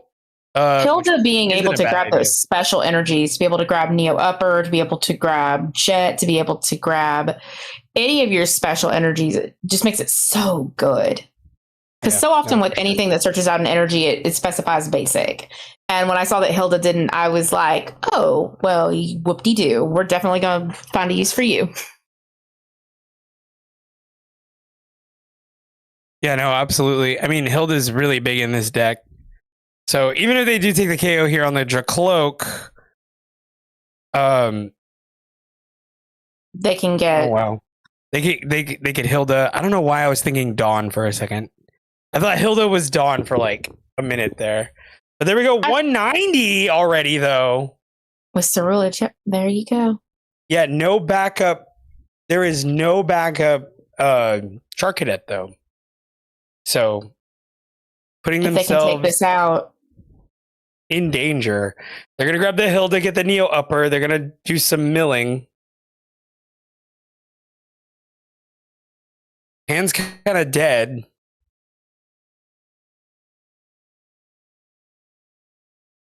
There goes the Neo Upper and a Dracloak.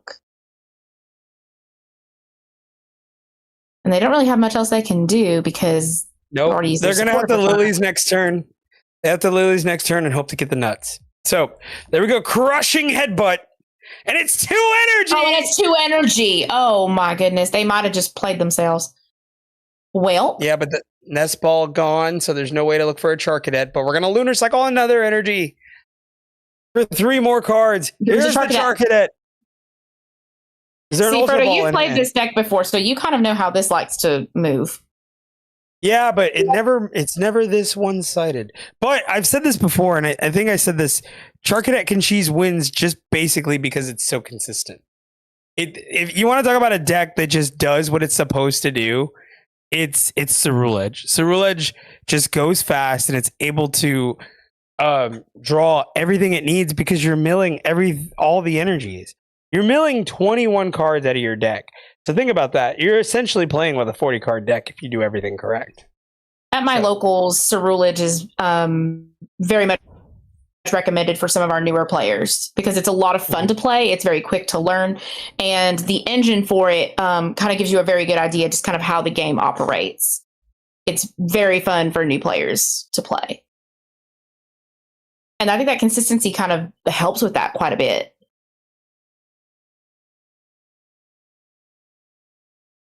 Counter gain. Counter gain is big because now they can Obsidian and clear the board. Clear the board. There it goes. And there go the Charcadets. Oh, and that's a 4 prize turn. And just like that, Back game. the Hydreigon is in. That's close to game. I think that might because they Well, no, have nothing. we punch here. They punch. If they get the attach, I think they just punch and win. Yeah. Yeah, they That's it. because this is game because they have no backup.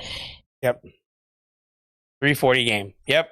that was cool, but Yeah, like they tried. They sure did give it the good old college try, but that's that. They have no backup. So All right, we do Wow. need a game on. Let's go ahead and jump back to Joyful Sandwich. Now, Joyful Sandwich here is playing against Alakazam. If it loads. Joyful Sandwich. Joyful Sandwich. Is it loaded for you? Use a sandwich right about now. It's not loading for I. No, it is not. No, it's not loading for me either. I wonder if he knows it got disconnected. If he doesn't, cool. If great, not. Sometimes it does that. Anybody streaming in the top stuff? Like, or anybody in chat who's listening, who's playing, and just want to get on, we will 100% put you on because we're desperate for the content.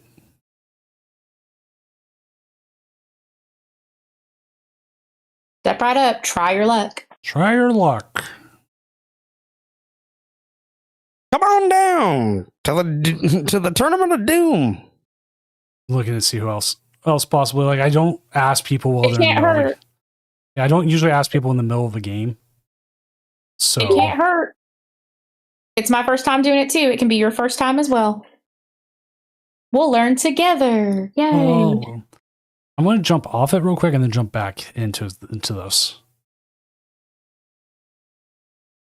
Let's try. See if that fixed it.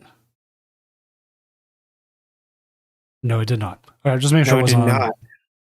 Make sure it wasn't on our end. So let's go ahead and go back to Seattle in the casting desk real quick.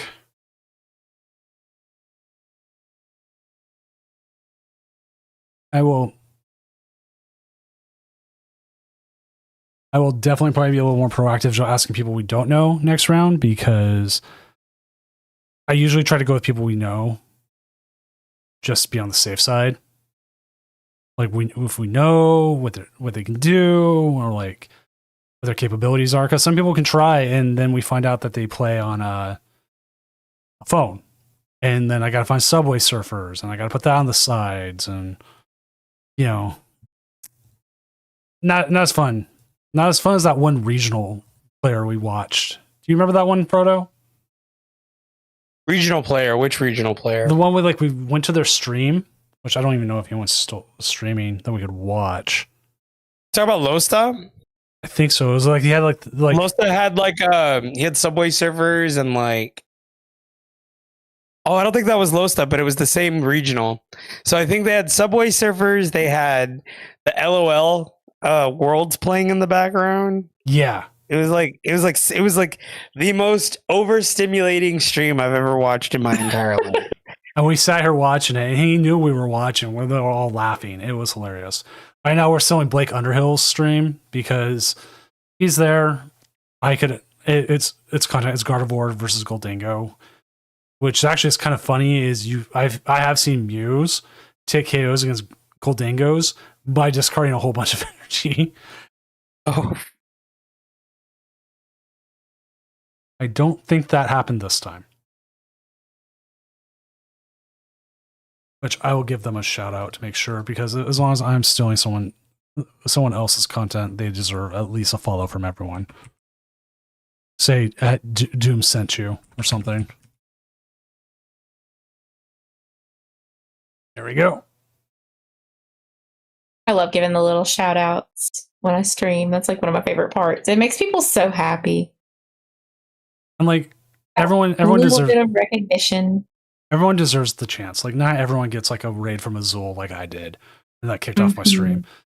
Especially, I also started during COVID when there was a whole bunch of us streaming. The PTCGO category at that time would have 900 viewers. So there was plenty of people watching, but a lot of us had nothing to do. I'm so new to streaming, but getting my regulars has been one of my favorite things. I've got a few folks that come to all of my streams. They're incredibly sweet. They are active in chat and just even when I'm just being so goofy and making all kinds of mistakes, they are so supportive. And it means the world to me, truly. If Logan, if you're still in chat, he is probably one of the longest viewers I've had. hands down. Like I love my regulars. I truly do. There comes a Jellicent, Mr. Pringle. He looks like a little Pringle man. I like Jellicent. I always have. I always thought they were so interesting. I love jellyfish. The thing is, he can't bring it out this turn. I thought he can't bring it out this turn though. I like the little Pringle man. I just don't like playing against the little Pringle man. Oh, maybe they just realized. Yeah, I think they just figured that out. Oh no! Here comes the Frillish. But then again, if they have no energy in hand and they're item locked, then it just doesn't matter. Mm-hmm. Yeah, they have to. Does the Goldango player play Lana? I don't know. I'm trying to find their game real quick. Just not Senior Loins, not Diego. Because it's pair of 4-1s. Tim 101. That's Tim with 2 M's. They do not, but they do play the Cramorant and the Lopunny. Lopunny good. Lopunny not always expected.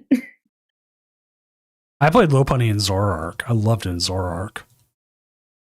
It was just I think that's how Frodo actually talked me into, if, Lopunny as a deck by itself just doesn't perform the way that I want it to in Seattle, to move on to Goldango, because you can run a Lopunny in Goldango. I just want an excuse to run Judy Hops. I'm going to bring my little Nick Wild plush to the tournament and just be that person at the venue. Because I can. Why not? I love Zootopia. I'm obsessed with Zootopia. It is like a long running fandom obsession of mine. And I drug him when I went to the Houston Cupathon. He was like, what do you want to do? We have like one day to just do whatever we want. That's not Pokemon. I was like, we're going to the movies. He had never even seen Zootopia 1. I was like, you are going to see Zootopia 2. Zootopia no, you do not. Wanted me to see Zootopia. Zootopia 1's good. I love Zootopia.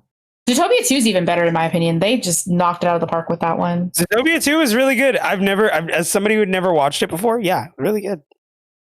Well, I'll watch it here at some point. I have Disney Plus. I still need to watch the new Muppet Show. I am a huge Muppet fan. I do want to watch that. I love the Muppets. It is more, what's the term?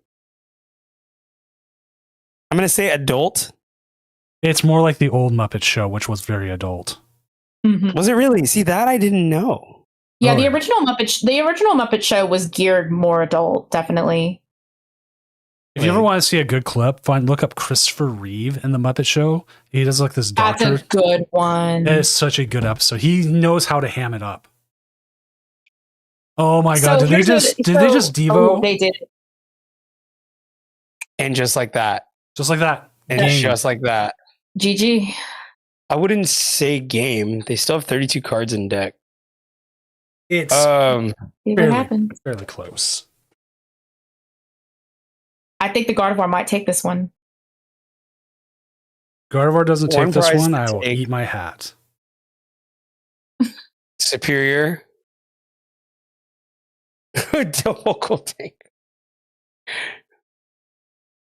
Here come the energies. Okay. Is the Solrock in hand? Do they have the other rock? Does Rock have Rock Friend? No, they gave us. All right. Hey, it just would have been cool to see. Let's see something come back. The rocks can't be lonely. They only work with their friend. They're a little. Devo goes crazy. Devo is incredibly powerful. Again, can't wait for it to go away. It's actually good that it's going to go away, if we're going to have more viable spread, because really viable spread with Devo would be malicious. Go give Guardia game loss. Crazy. See, the problem with that day camp is I didn't put you as a judge tonight, so you don't have that ability yet. But if I go change that... All right. All right, so I missed this from Divine, and thank you, Daycamp, for pointing it out. They did ask, I'm new to the TCG. Where can I go to keep up with rotations and all that? Limitless is a good start. Play.Limitless gives you online stuff, and if we can look here, it gives you a good breakdown of decks. But Limitless does an even better job because it brings in like in-person decks. So you see way more stuff here. So you get way more selections, way more kind of breakdowns. Like you can start breaking down by players. Like you can sit there and be like, hey, I heard the Senior Doom guy's kind of good, so we could look him up. And then go, hey, there's his real name. And you go, oh, hey, he has a page. And I go, yeah, I got it from online play. But still, you can find players. You'd be like, I want Azul because there's an actual good player. And you'd be like, oh, there's this Charizard Pidget list. And you get a good chance to look at it. And then you can even go in like with everything and be like, oh, what's coming up? What's the regulation? What's the format? It tells you right here. Is it If it's legal? legal. Like no worries. And it even says like what formats you want to look at. And it says like if you want to play Worlds 2004, Shaman is not legal for that. I guess most cards printed in the last 22 years are not legal for that, but still. That's hard to believe that we're coming on the 30th anniversary of Pokemon. This franchise has been around for a very long time. I'm sitting here. And it'll keep going. I'll be here for the 50th. I'm sitting here. As will I. I will hopefully not be dead, but I will be 60 when the 50th happens. And I'm trying to think of how old I will be. Oh my gosh. I'll be 54. I turn 40 in a month and a half. And then the next week, I'm running a 2-day regional. So I'll be 35 in like 3 months. Isn't that exciting? Very. Oh yeah. Yippee doo-dah. If I were more excited, it would kill me. Let me tell you. All right. We are waiting on 5 matches, including Joyful Sandwich versus NFT Jeff. Cal Connor's still playing. G Money Dollars. Yeah. Let's see what deck they're playing. Dragapult Dustmar. Who would have known? Yeah. What an unprecedented deck choice. We certainly haven't seen that tonight, have we? Not at all. No. What's up, Riley? What's up, Riley? Whatever will happen. Hopefully they win a game. Here's something. 5-1 Greninja. Interesting. We had Greninja a couple of weeks ago, like 2 weeks ago. We had 2 of them make cut. I almost wish I would have played tonight because Lopunny can really take apart Dragapult. It can do what it needs to do. Oh, yeah, but it seems like there's a fair amount of Lucario out here today. There is. There's a few Lucarios roaming around, and it would be my luck because that's just how my luck likes to roll. I would hit every single one of them. You lose to Lucario round 1, and then you lose to Garchomp round 2. Don't put that on me. Don't put that out there into the cosmos, Frodo, please. Okay, if you wanted to pick an MVP of EUIC, this is going to be the MVP card. I think people are going to play. Really? Battle Cage. Interesting. I'm playing 3 Battle Cage with my Charizard Pidgeot right now. And there's been other people saying if you're willing to beat Polt, you just put 3 down. They never play more than 2 stadiums right now. Yeah, no, that's not wrong. You're not wrong. I mean, Alakazam does the same thing. And they say it kind of helps the matchup. I don't know how true that is, though. So the thing with Battle Cage that everyone forgets, it only affects benched Pokemon. A lot of people do not read this card. Right. And so you get into a lot of arguments, at least at my locals, because breeding is fundamental, but not always required, apparently, where you will just attack into the active or you will place damage counters on the active, especially for my deck. One of the things that I do like to do if they have a big old bad mega sitting up there is just Dust Noir into the active and then be able to take it out with the Lopunny to take the 3 prizes. And like, you can't do that, Battle Cage. Au contraire, my friend. I'm going to need you to read that card one more time. Read it back to me, Sweet Pea. You see that right there where it says benched? There you go. I've had a lot of Monkey Dories try to move damage to my bench, and then they realize they can't. Mm-hmm. Just read. So I've been playing it in. Card explains the card. I played in Raging Bolt, and it kind of evens out my Guardian matchup. Let's see. Oh, because they can't just spread around. Exactly. Miss Energy is still underrated too, but the monkeys can still get to you. I had someone try to devo me with my Pidgeot with Miss Energy on, and then they gave me the thumbs up, like was they're doing it, and then they did the like, what? I'm like, Miss Energy, man, read it. That's also why I kind of like the Flameville Charmeleon. It is good for that reason. I've been a little bit with messing around with Charmeleons. I've been messing with this Charmander, yes or no, because I'm not playing Badoo in my list, but some Charmanders have been. And if you start this Charmander specifically, it gives you an easy chance to get to Badoo. It becomes another free retreater. Mm. And plus the live We do goal, love a pivot super easy to KO Badoo. to take out a Badoo. Yeah. A pivot or an opportunity to take out a Badoo early is always nice. But the problem, Especially if you go second and they don't have a chance to itchy pollen you. the problem is you can't buddy puff in it. Oh, it has a little too much. It's a little too thick. Well, I'll be darned. Well, now and all I can think of is the Samurai Jack extra thick meme. Extra thick. Little Charmander, thicker than a Snicker. Can't be buddy poffined. There we go. I have to pull it up.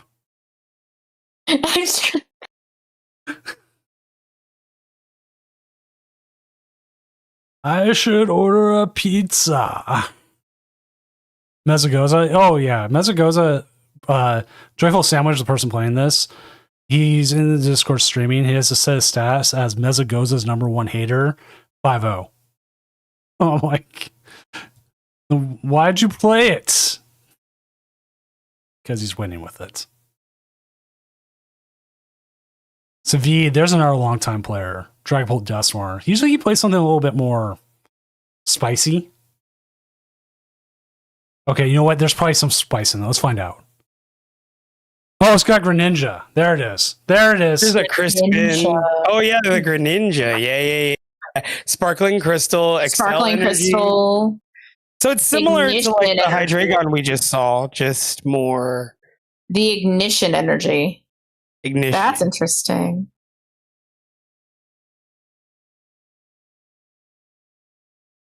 This is an interesting list. Yes, Savid always brings some sort of spice. He's all about the heat. I love some of the like little home brews people will come up with. Everyone's so creative. They just come up with all kinds of little things. There's actually 2 5-1 Greninjas. Does anybody want to stream the frog? We can Froggy ask. Bowl. I will go ask. Would anybody like to stream that? Because that seems quite interesting. And both of these lists look interesting too. I will just go and ask if them or their opponent can stream, and if they can, great. If not, we'll still fine. Because nobody is required to stream. I could make it a requirement. You have to stream. You know, I remember some tournament did that like when COVID first started and everyone stopped playing it. Because not because like nobody wanted to be on stream. It was like a demand and people couldn't play in it because their computers couldn't handle it. Even though it was easier to stream PTCGO than it is to stream PTCGL.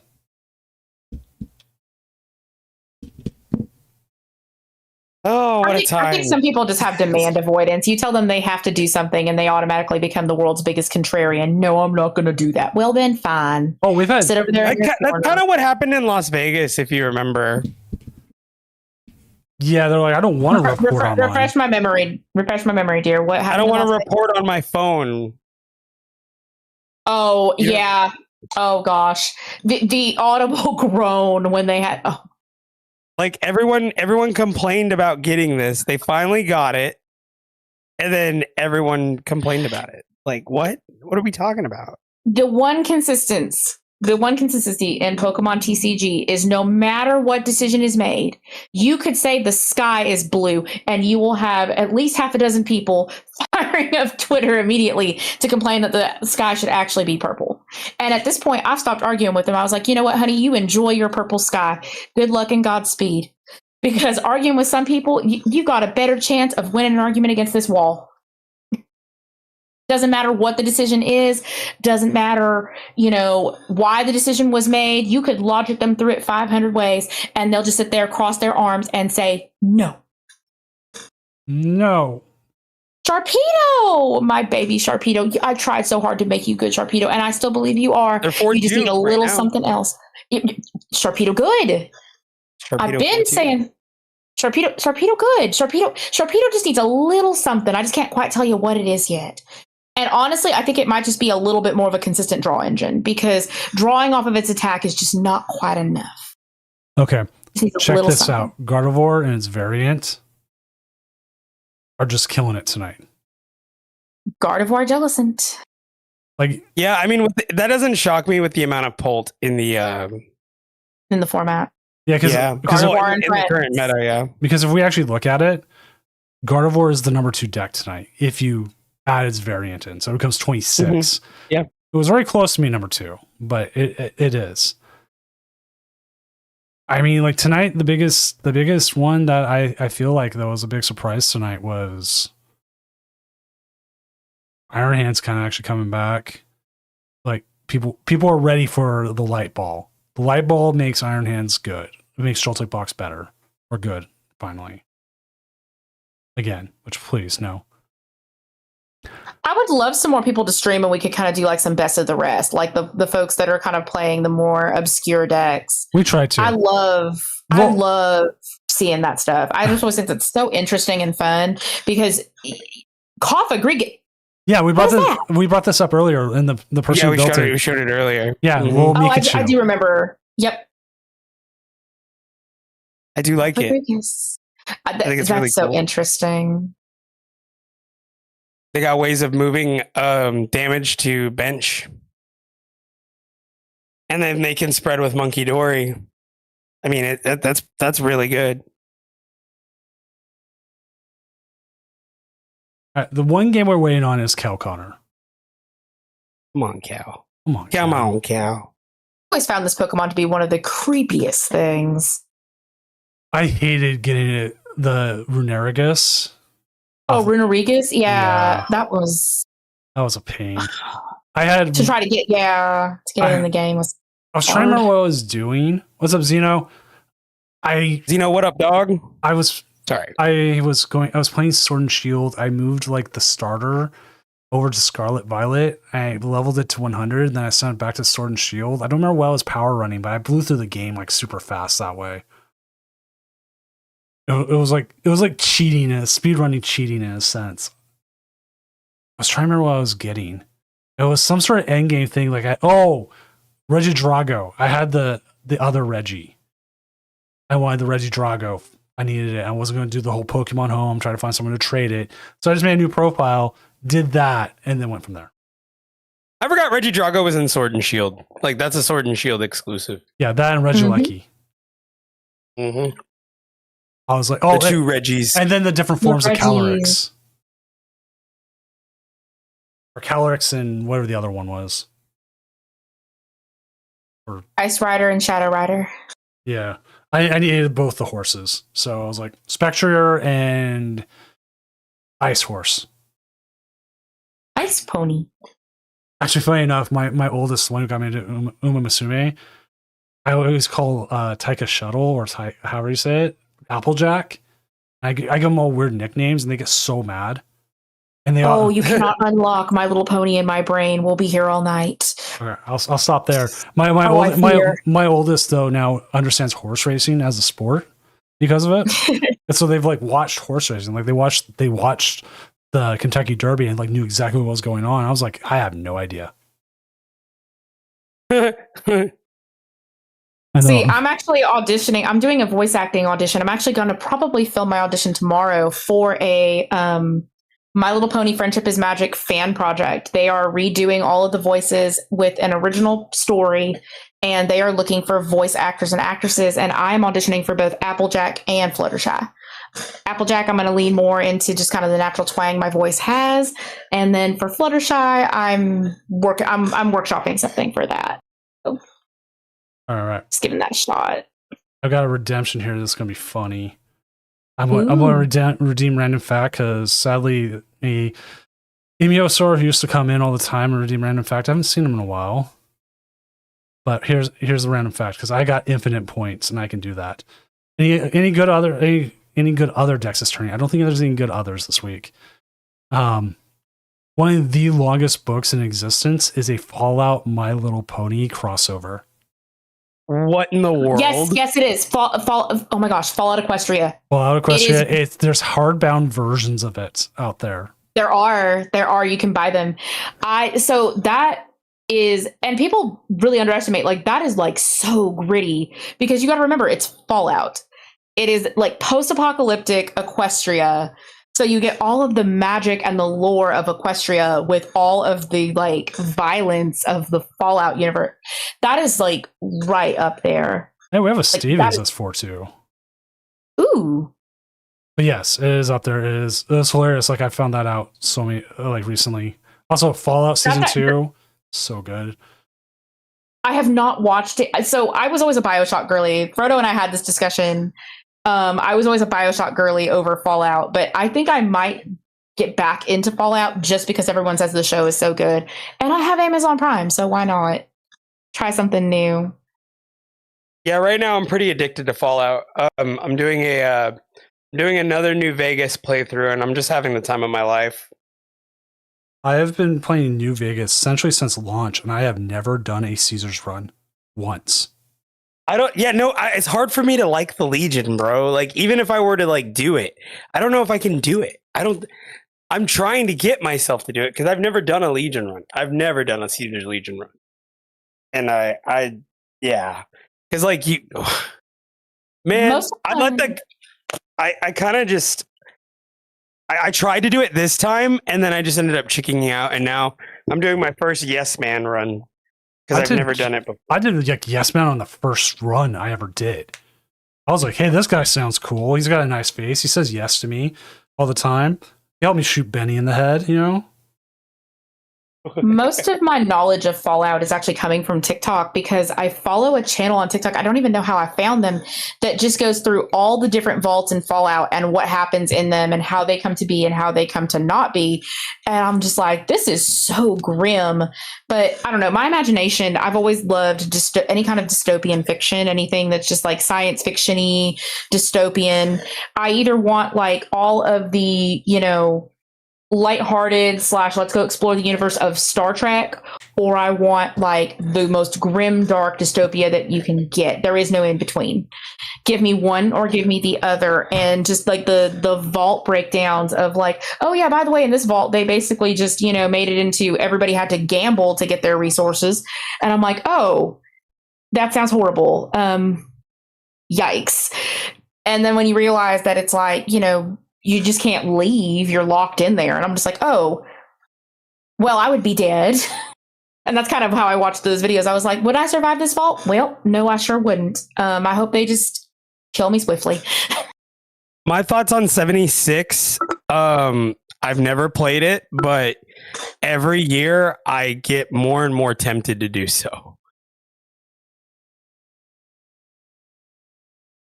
Like, I feel like Isn't that the game that absolutely flopped? Didn't that one absolutely just like? Yeah, but now it's like it's good now. That's the thing. Like that's the cool thing about games like this is that it's good.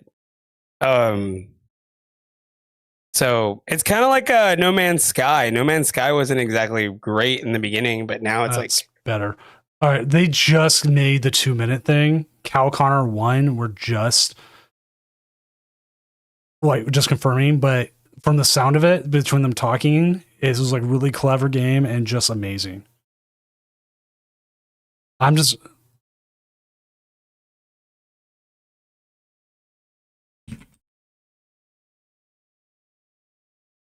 I lose you? No, I'm still here. Okay. Oh wait, no, wait, Cal, double check because we both know. Yep. Oh, I got it.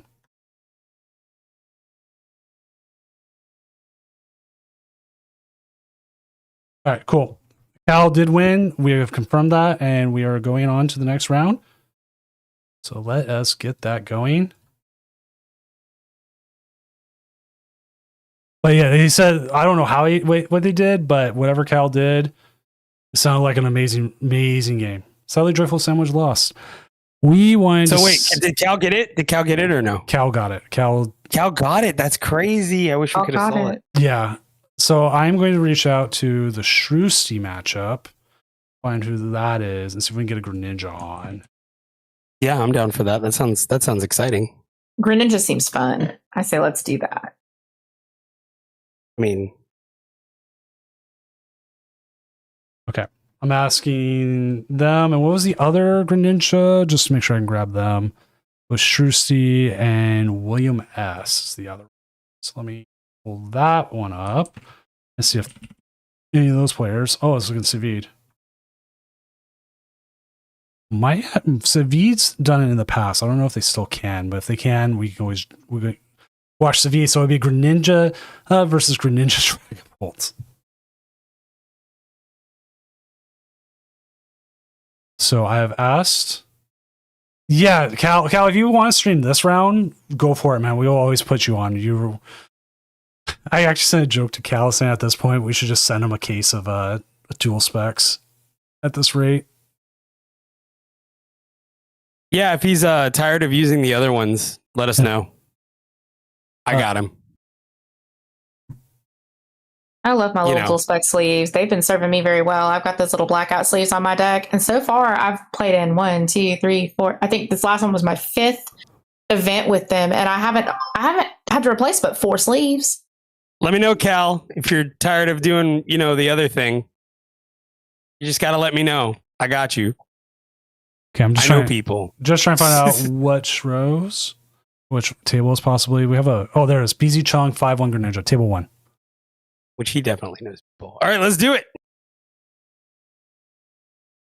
I guess I should take a second here and say, do a sponsor shout outs, but I'm not. No. You mean an ad read? I could.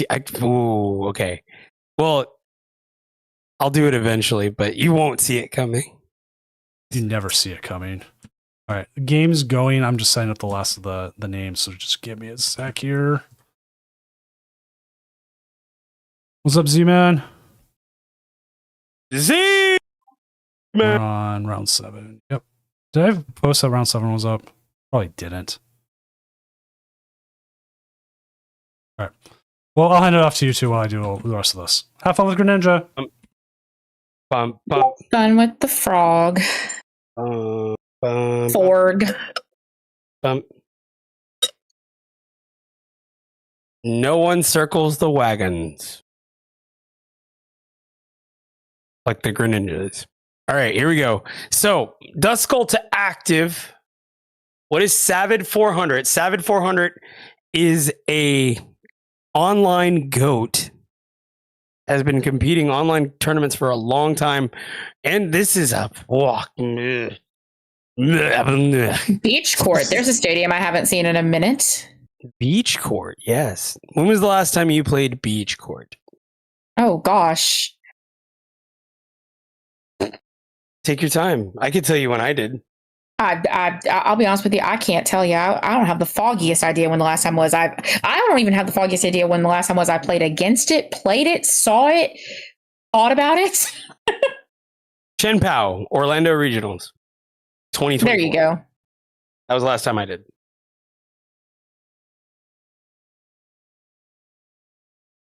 In case anybody was curious. Ice Kitty. That's what everybody keeps telling me I need to play. They're like, because I say I want to play water. They're like, play Chen Pao. I said, what part of I want to play water did you not understand? Ice is not ice. water. Yeah. That's ice. Well, I mean, technically water is ice, but listen, I know states of matter. And I don't want to play ice. I want to play water. Water in its very liquid form, please. Thank you. Water. Be water, my friend. Would you like a glass of water, my friend? Little glass of water, please. All right, and then we itchy pollen. And you know what?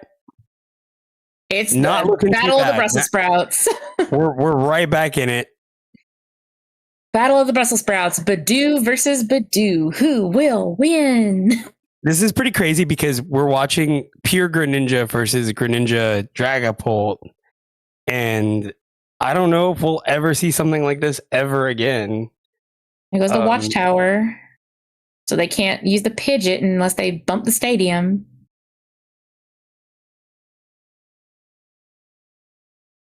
Does this deck run a stadium bump? Next week. We'll see it next week, to be honest. Yeah, I'm down to watch it again.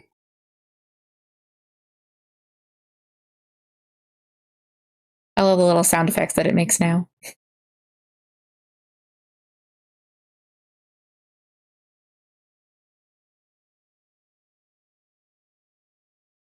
There's the ignition energy. It's go time. Here we go. Ka. Boom. Barrage. Clear it out. Clear them out. There it goes. Get them out of here. There goes the Froakie. There goes the Dreepy. Wham bam. Thank you, ma'am. And this is why you have a backup game.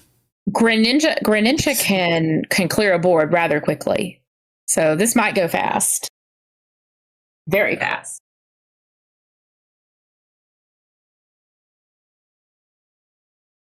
All right, off the counter catcher, they're going to bring up the benched Froakie, but I mean, this would be good to have that beach court, right?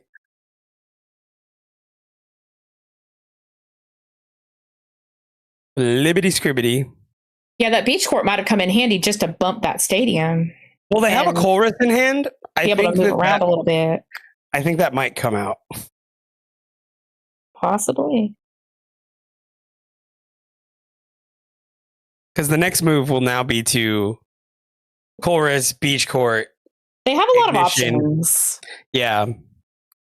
They've got different things they can do. It's just, what do they want to do? I do sometimes find that to be a problem for myself, and I don't know if other players really experience it, but I kind of get that like choice fatigue.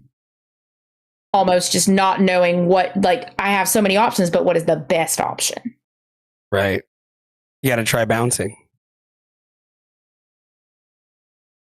Like, what is the word optimal? I believe is the word everybody likes to use. What is the optimal choice? That is legitimately the reason why I have issues with box style decks. Sometimes is I get too paralyzed with my decisions. Oh, that's I definitely I'm in the same boat, Doom. I'm like, no, I need to I prefer just lines that I know what I'm doing. The problem with that though is like it's very predictable what you're gonna do. One of the things about a box deck that's fun is your opponent can be very thrown off by what you're going to do because you can just pull anything out of your hat. When you have very solid lines, you know your lines better, but so does your opponent if they're familiar with the deck or have played it. It's just how your play style is. I like to say I'm just not big brained enough to sit there and make like 500 micro decisions a turn. All that for that one little Brussels sprout. How much trouble those things cause. Well, another cool thing about Greninja is with Shinobi Blade, you could search for any card.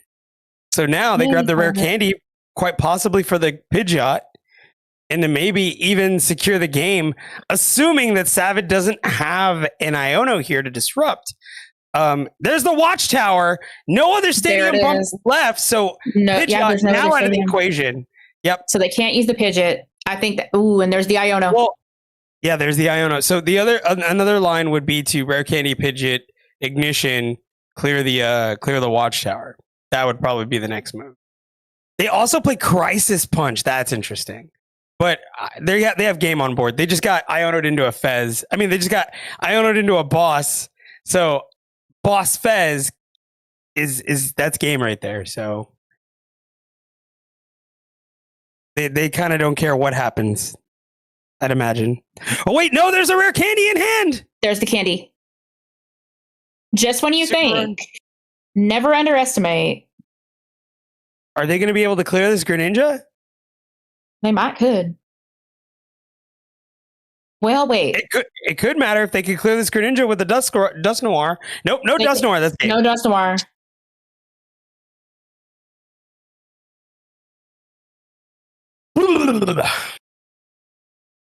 I think if they can't take this here, if they can't end this now, Greninja might be able to take them out.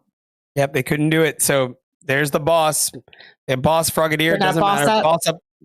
Bring up the Fez. There it is. Yep.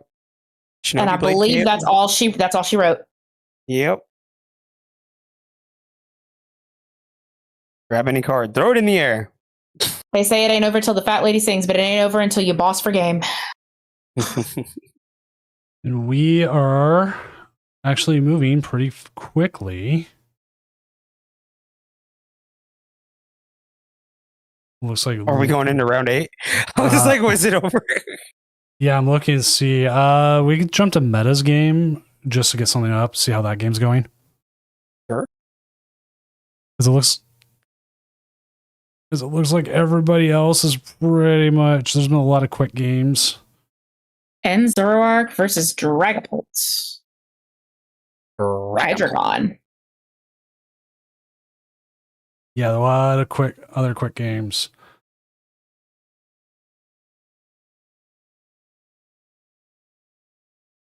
Gosh, I feel like I'm not seeing enough Dragapult tonight. Are y'all feeling that? Or is it just me? Probably just me. Probably just you. Like even That's at all right.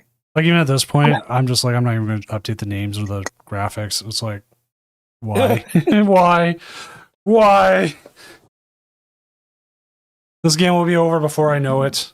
There was a group chat that none of us were invited to where everybody said, okay, we're all going to enter Tournament of Doom and we're all going to play Dragapult. Is everybody? But then, like, you know, you had like the 3 or 4, you know, Greninjas, Zoroarks, random stuff that just didn't get invited to the group chat. There was a costume party planned here that we were not invited to, y'all.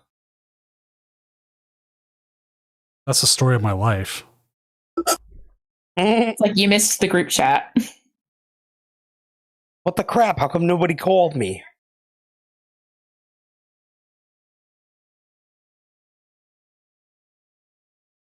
Most people go, "Oh, hey, Doom, can you do some art for us for free?" And I go, "No," and then they get kicked from the group chat. Dang. I'm like, Hey, Doom, like, can you do some art for me for free? I did Just some art for you connected. for free. It was part of your Christmas present, so you got some free art. Well, you're my girlfriend. It's different. I'm not sure whether to be heard or not, so I'm not going to be. Don't I be refuse. hurt. Well, first of all, I loved your art. Your art is incredible. Because If you guys haven't seen, freebies, if you guys haven't seen Natada's art is pretty sick. because you know freebies like that comes from the heart. That's true. Because Sonny, yeah. Sonny TCG, is that you? Usually you're here for like the first like round or two, and then you're in bed. Why are you so awake? I am very Sonny surprised. TCG. Can I ban Gazer for You free bet. all the time? sleepy. Dang. Well, so is it just a meme? Is it a community meme to be mean to Gazer? Yes. Okay, I didn't know that. It's a new one. Imagine you are the person that is the subject of the group bullying ritual. What must that be like? I wouldn't want to be that.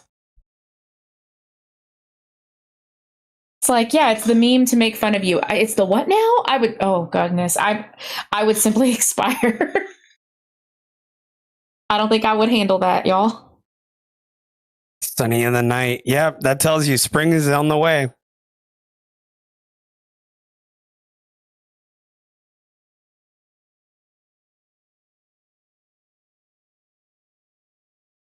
Honestly, I think we need to move on from the groundhog to the possum. There's another community that has a possum that tells if there's going to be weeks of winter or not. And the groundhog has been consistently giving us more frigid winters for like the last 5-6 years. I say we move on from the groundhog and we collectively move on to the possum, who's with me, because I don't Go want with the to do this possum. anymore. The possum feels more American. The possum feels extremely American, and honestly, it predicts less winter more often. And as somebody that grew up with, you know, in a place that didn't have this wackadoodle weather like I have here, I want to be warm again. I don't want to be cold. I'm not built for the cold. Yeah, me neither. Every guy in the group has a punching bag. I don't know why. Builds character.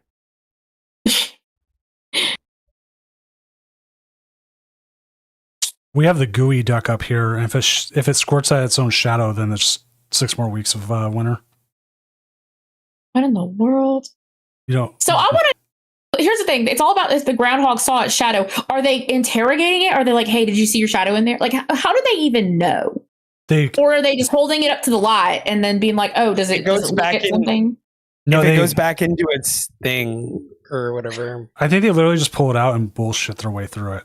I was gonna say, I'm like, I feel like this is just like some hokum local wannabe meteorology 4-prize turn. There it went. Isn't that crazy what just happened there? That was That nuts. was a 4-prize turn. Just like that. Yeah, that was a 4-prize turn. Did you guys see that? Have you ever watched the movie Groundhog Day? Yes. That should explain why. Got it. Okay, no, that actually makes some sense. Time travel or time loops. That is one of the most terrifying concepts in science fiction for me, is getting stuck in a time loop. I want to say there's a horror movie. I think it's called like Happy Birthday or something like that, where that's the whole premise of the horror movie, is that they get stuck in a time loop. Yes. And that is so terrifying to me, because as somebody that like, my brain really likes predictability. My brain really likes things being the same. I have had that like existential crisis of, have I already lived this day before? I don't know why my brain goes like that. I don't know like why my autism brain just like fears that so heavily, but I have definitely had that feeling of like deja vu. I'm like, am I in a time loop? And then I sit there and have to like ground myself. It's like, no, you're not special. You're not the main character of some weird science fiction story, Natata. You need a totem. It's Happy Death. It's Happy Death Day. Happy Death Day. That's what it is. But at the same time though, ooh, there goes the game. Oh, that's it. Oh, Here comes the La bunny. Bunny KO. La Punny. Judy Hopps for the win. But Gale thrusting its way through the competition. time loop episodes though, like gave us Stargate SG-1. Proto HTX, and that was a 4-prize turn. All right, just jump to table 4. Table 4. Like, I have can you, tell you my Okay. favorite tagline would be. Go ahead. Sorry. I'll say, have you seen the Stargate SG-1 where they get stuck in the time loop? I've Yes. never seen Stargate SG-1. What? Oh, well, definitely Natata's seen it.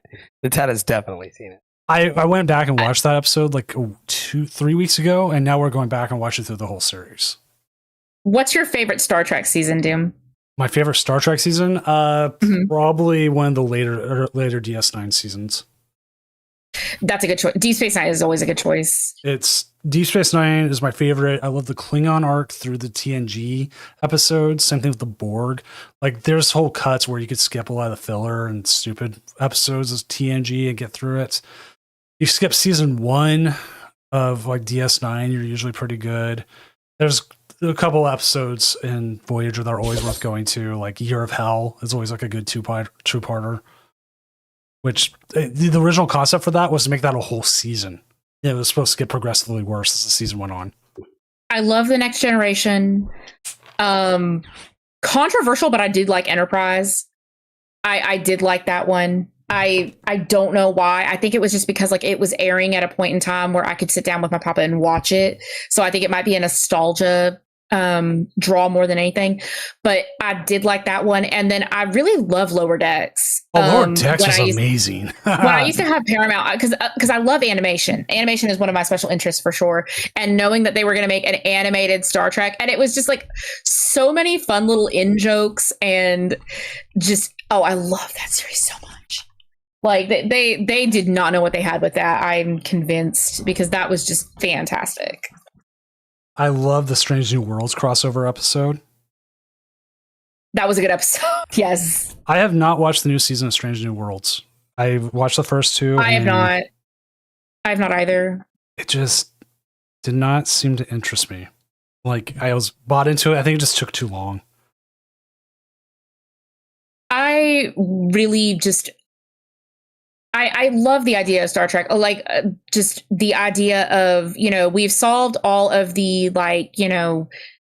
base needs that humanity has. And now we're going to go and explore the universe and see all the things and really kind of get into the nitty gritty. Like as somebody that has a background with, sociology and philosophy, because those are my 2 minors in college, like Star Trek just appeals to me so much.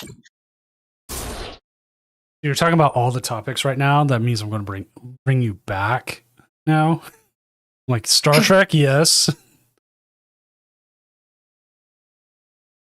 I have. I told you it'd work out.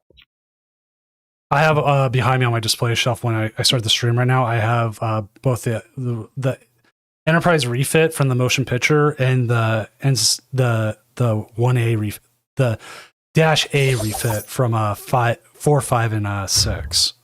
Because That's so cool. 4 was the first movie my dad ever took me to when I was like months old. I know that earlier we were talking about conventions, and one of my favorite people that I have ever met at a convention, and I got the honor to meet her, was the actress for Lieutenant Uhura. She was absolutely just, Nichelle Nichols was just such a delight to meet. All right, before we continue with this conversation, let's go back to the casting desk in Seattle. Yes.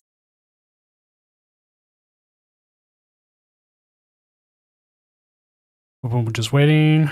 Here's the stuff. So we have everything. But yeah, Nicole Nichols. I'm screwing up my name. Nichelle Nichols. Nichelle Nichols is great. I actually worked with George Takei. Did you really? Oh, wow. I have animation, animation I did of him as a giant head in space for a project. I would never stop bragging about that if I were you, Zach. Oh my God. That would be like how I start every conversation, like going out to drinks. It's like, hi, yes. Yeah, I worked with George Takei. Hello. It's oh my. It's him talking about nuts. Oh my God. It was for the 10th anniversary of Woot, which I did this like 12 years ago now. So Malamari 0687, thank you for the follow. And then on top of that, the other official Star Trek stuff I did was a set of t-shirts here. So kind of on the same topic, but kind of a little different. Have you seen Dogs in Space? No. I've seen Pigs in Space.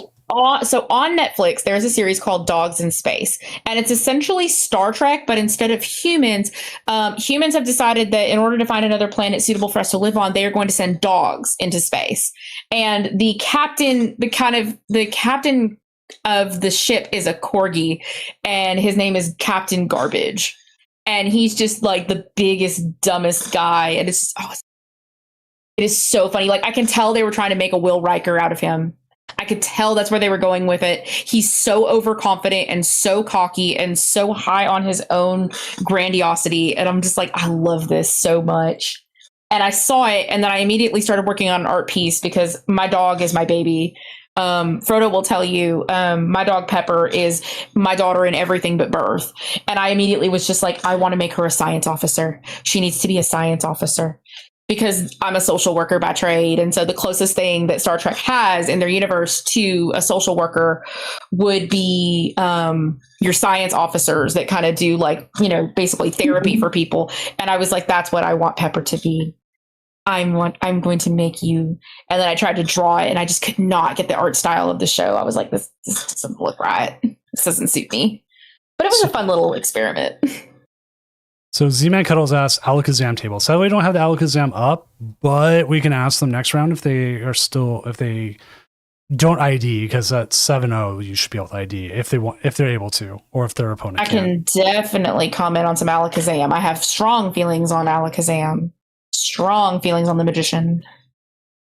My brother was joking about going 0-3 drop in Seattle with Alakazam. He does. He's like, I'm probably going to end up playing Mega Kangaskhan. I'm like, yeah, that sounds about right. Every time I play against an Alakazam player, and I mean every time, I sit there and I internally think to myself, if only Uri Geller had not gone bankrupt and lost that lawsuit, we wouldn't have this problem, because we wouldn't have a Kadabra in the format. They would have to rare candy it. Because that's why we didn't have Kadabra for years, was that lawsuit. And I'm just sitting there, and now every time I lose to it, I'm just like, Uri Geller, why couldn't you have been a little bit slightly more annoying? Fiddlesticks. See, I prefer my Magicians as the Penn and Teller kind, and I kind of sad I didn't see them in Vegas, but their show is just so expensive still. I was I will just never like, trust it. I will never trust a magician. I have a girlfriend. She has dated 2 magicians, not 1, but 2. And both of them just absolutely were just such a mind screw. I was just like, no. If they know sleight of hand, if they think they're going to do like the weird card hand trick, nope, bye. Just red flag. Because everything she told me, I was just like, oh, ooh. I don't know if it's like a visceral reaction. And now, like the Alakazam with the stupid little bendy spoons, I'm just like, nope. I don't like magicians. I think I have an aversion to magic. all right, let's see what the last ones are still playing. Well, one of them is. Oh wait, Blake's still playing. Blake was streaming. We can go check how that game's going. There we go. Fun. Watch nonstop Roblox action. No, I'm not watching Roblox. You know Blake? Do we know Blake? I don't think I've ever met him. I don't think I have either. And again, This is a new guy. But then again, I meet a lot of people and I forget. Gardevoir versus Grimmsnarl. Grimmsnarl is favored into Gardevoir. Yeah, I've met Yeah. Daycamp on multiple occasions. I know his real name, and every time I see him, I forget his real name. I'm like, damn it. I'm like, I have to call him Daycamp because that's all I ever remember him by. And I know it. I know his real name. I've called him by it.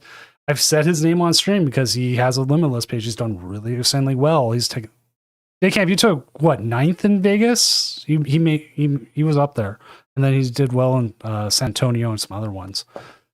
But I'm still like, I sit there and I go, I always feel bad. I'm like, I know his name, and we're like, Mellow Magikarp will say his name. Oh yeah, that's it. Thank you, Mellow. Question on this Gardevoir list, just because I've played the matchup. I've been the Grimmsnarl player going into the Gardevoir. Does the Gardevoir player play Devo at all? We saw him earlier. Sometimes yes. they will. Okay. Some of them will, and that can kind of mess up Grimmsnarl quite a bit, especially if they're able to bump your Spike Myth out of the way.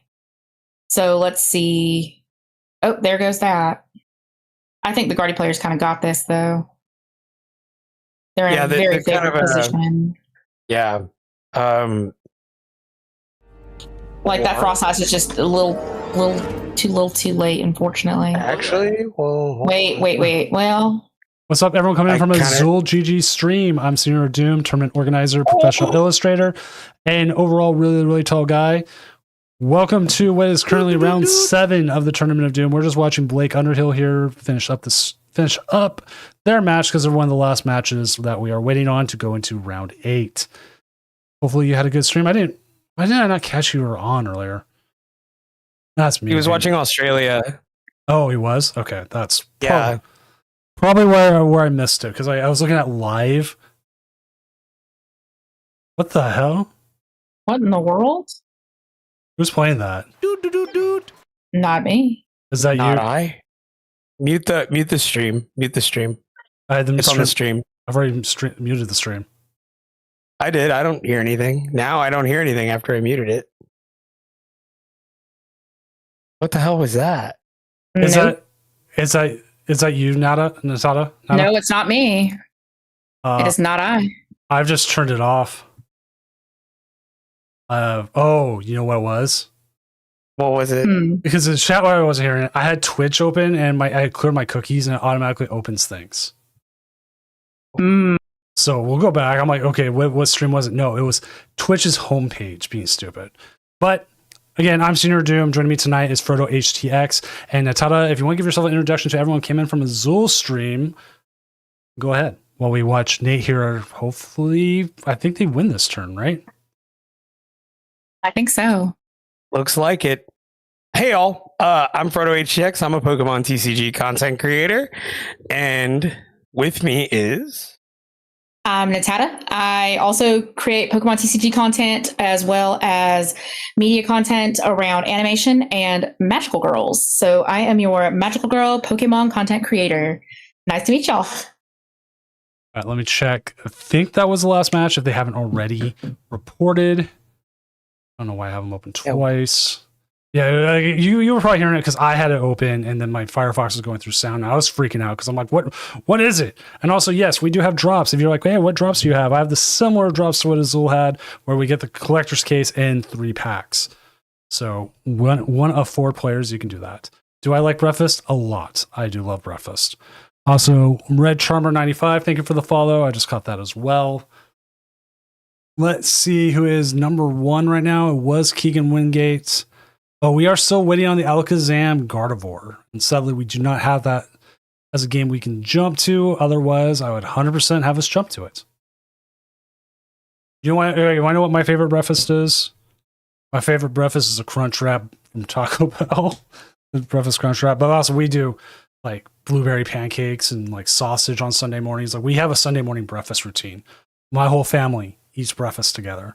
It's a great family activity. We've tried different recipes, we do different things. It's great. And if I make day 2, I'm in Seattle, I'm going to be super sad I don't get to do that. If I don't, I'm going to have a bunch of friends saying, hey, can I come over to your house? I'm so hungry. This whole conversation is just making me so hungry. That is, I had tamales on standby, so I was like, you don't come into the stream and not leave hungry. Oh, there it is. So I'm 2 energy drinks in, but I need sustenance. I don't think the energy drinks are going to do it for me. I think I'll probably drink one right before Top Cut, but probably round 9. I've got one more energy drink. Well, technically one wasn't an energy drink, it was Mountain Dew, but I have one more energy drink left. I'm saving it for Top Cut. I'm just so hungry. I kind of want to just make myself a little snack. All right, we need to find a game. We do have, I'm looking at the 6 ones and the 5 ones. There's a possibility tonight a 6 X2 makes it, so we are in the what's it called? Chaos Realm. You know what? Let's get your Joyful Sandwich or MDG to stream, because they are both on the 6-1 is essentially a win and in. We're at that point. We might also have access to, we might have access to Alakazam versus Goldango at table 1.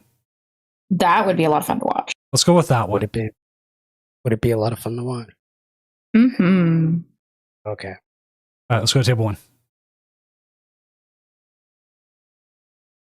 Like, we haven't had Goldango on tonight, and I hate this matchup. I hate this matchup. I hate this matchup. I hate this matchup. I hate this matchup. Why do you hate this matchup? How do you feel about it, Frodo? Tell the class.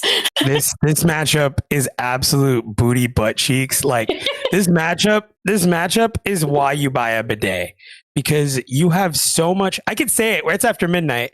Wait, or can I not? Doom, can I go? Can I do it? Can I go full in or no?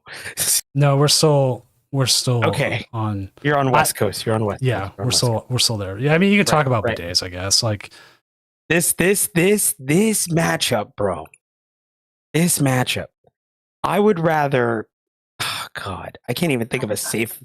This matchup sucks, dude. It's just not good. It doesn't matter. You could tech for it all you want. They just end up pulling enriching energy out of their behind, and they can just do whatever they want. If you're the Goldango player, this matchup is very insufferable. Or maybe they just blow my mind. I don't know. I had Josh Fink in my DMs the other day telling me that Zam was free, and I was like, okay, then I guess I just suck. Then I'm really gonna need you to break it down for me. Oh my God, Gazer's in here. Hello, Gazer. But yeah, no, I'm just saying it's not great. It's not great. It's not great. It's terrible. Listen, my matchup into Alakazam is no better. Again, every time I play the thing, I'm just like, Uri Geller, you could have saved us all.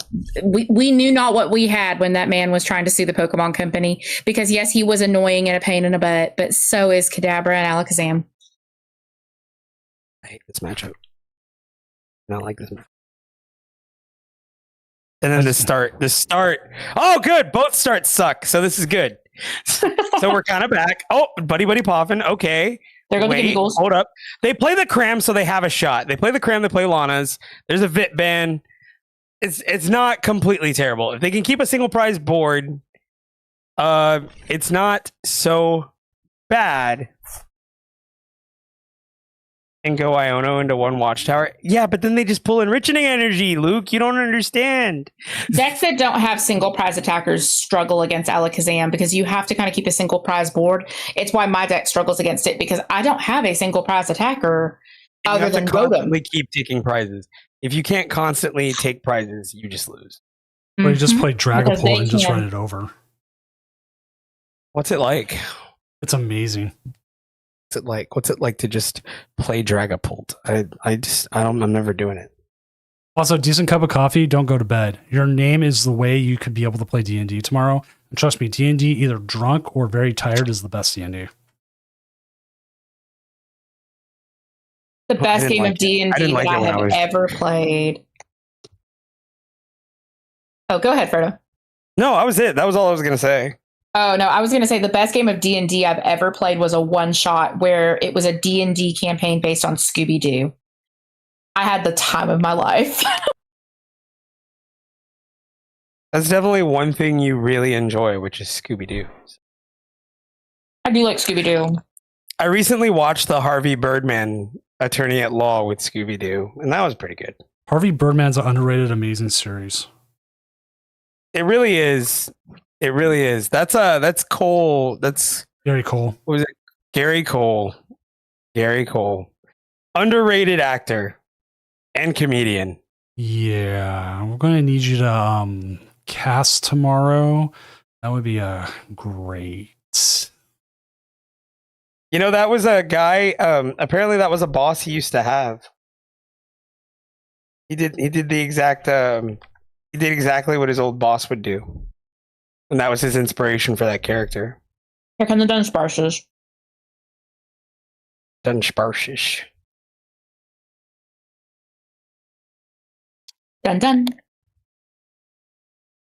Okay, so boss in hand. If they could get Lunatone off of this draw right here, dang. They could Arvin for it. They could Arvin for one season. Get the Lunatone. So another thing they can do is Arvin Secret Box, Nest Ball, Vitban, Artisan. I don't want to give them Artisan though. You don't want to give. Oh, they don't play Secret Box. Okay, well they can gong here. They can gong. You got Vitban, just gong it. Okay, no gong. That's fine too. Either way, doesn't matter. Cook it. We have a shot here. The Jetsons. Harvey Birdman is good. I did not moita him. I love that. That is like one of my favorite lines. I did not moita him. Oh, that is one of my favorite episodes. Gazer with the deep cuts, man. That was my childhood. Was Harvey Birdman Attorney at Law? Harvey Birdman Attorney at Law. Now you'd love that. You've never seen it? Have you ever seen Harvey Birdman? No. No. Again, that's another one that I've seen clips of. You have to remember. Did he prize the moon? Oh, that's unfortunate. That's deep. Oh no! Now we have to go in the Dangos. Oh, that's brother. We're shocked. It's over. It's over. Just pack it up. We're done. But no, to answer your question, Frodo, no, I did not, because I did not consistently have cable as a child. True. So that was one of the ones that I think I kind of lost out on.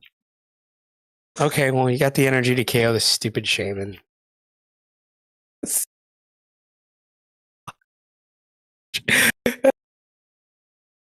Every time I see Shaman and the Psyduck, I just remember Manaphy, and it's that Invincible meme where it's like, look at what they have to have a fraction of our power.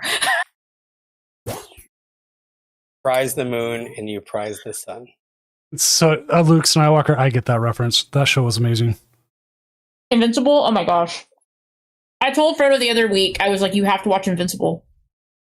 I don't think that's from Invincible, but I get what you're saying. Yeah, the reference to that one is you prize the moon, you prize the sun is Chowder.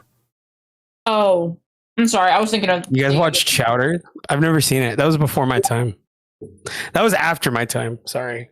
That was after my time too. I did not watch that one. we watched it because we're a bunch of college kids who are all video game and animation majors. And so we watched anything that looked new and interesting. That's how I got into Adventure Time. I have seen Adventure Time. I was obsessed with Adventure Time when I was in college. I was not an animation major, but I've just always really been into cartoons. Adventure Time and Steven Universe. I got into both of those heavily. I got really into Steven Universe. My oldest did too. Think, Mark. Think. Think, Goldango. Think. If you didn't prize the moon, maybe you'd win this matchup. Whenever I see the Soul Rock and the Lunatone now, all I can think of is that song from Miss Saigon, "You are sunlight and I am moon," and I'm just like, it's the Rock. That's a really niche reference, by the way, if anybody got that. I remember Miss Saigon, and I just don't remember the songs from it. Like I know what it is. I just don't remember. It's from the beginning of the musical where it's the one guy and he's singing to the girl and they're like having their one little night tryst together. Heyo Forte, Efamal. Timio player, thank you for the follow.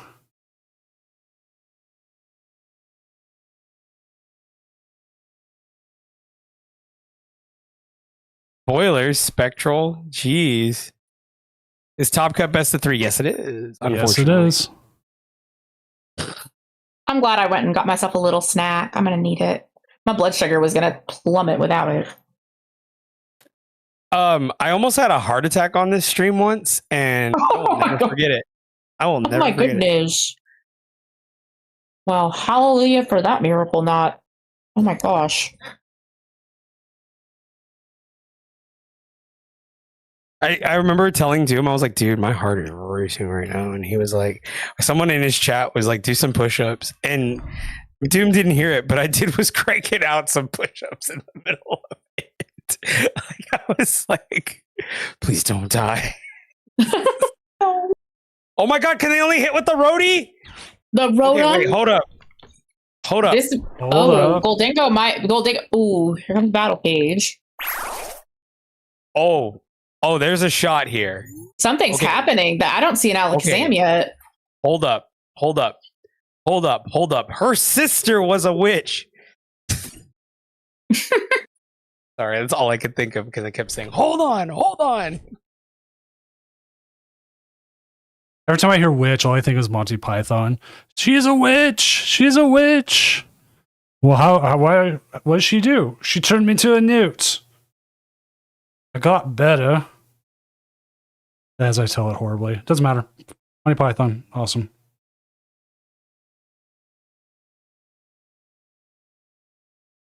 I never saw The Meaning of Life, but I do love Flying Circus and Holy Grail.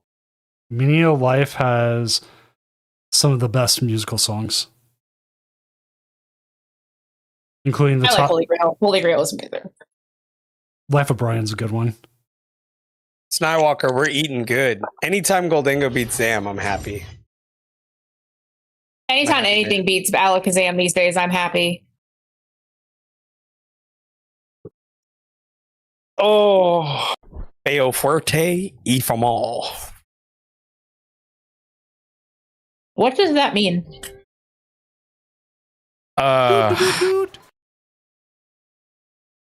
Ugly something. I don't remember. Actually, if I remembered the Fallout reference, I would be able to tell you.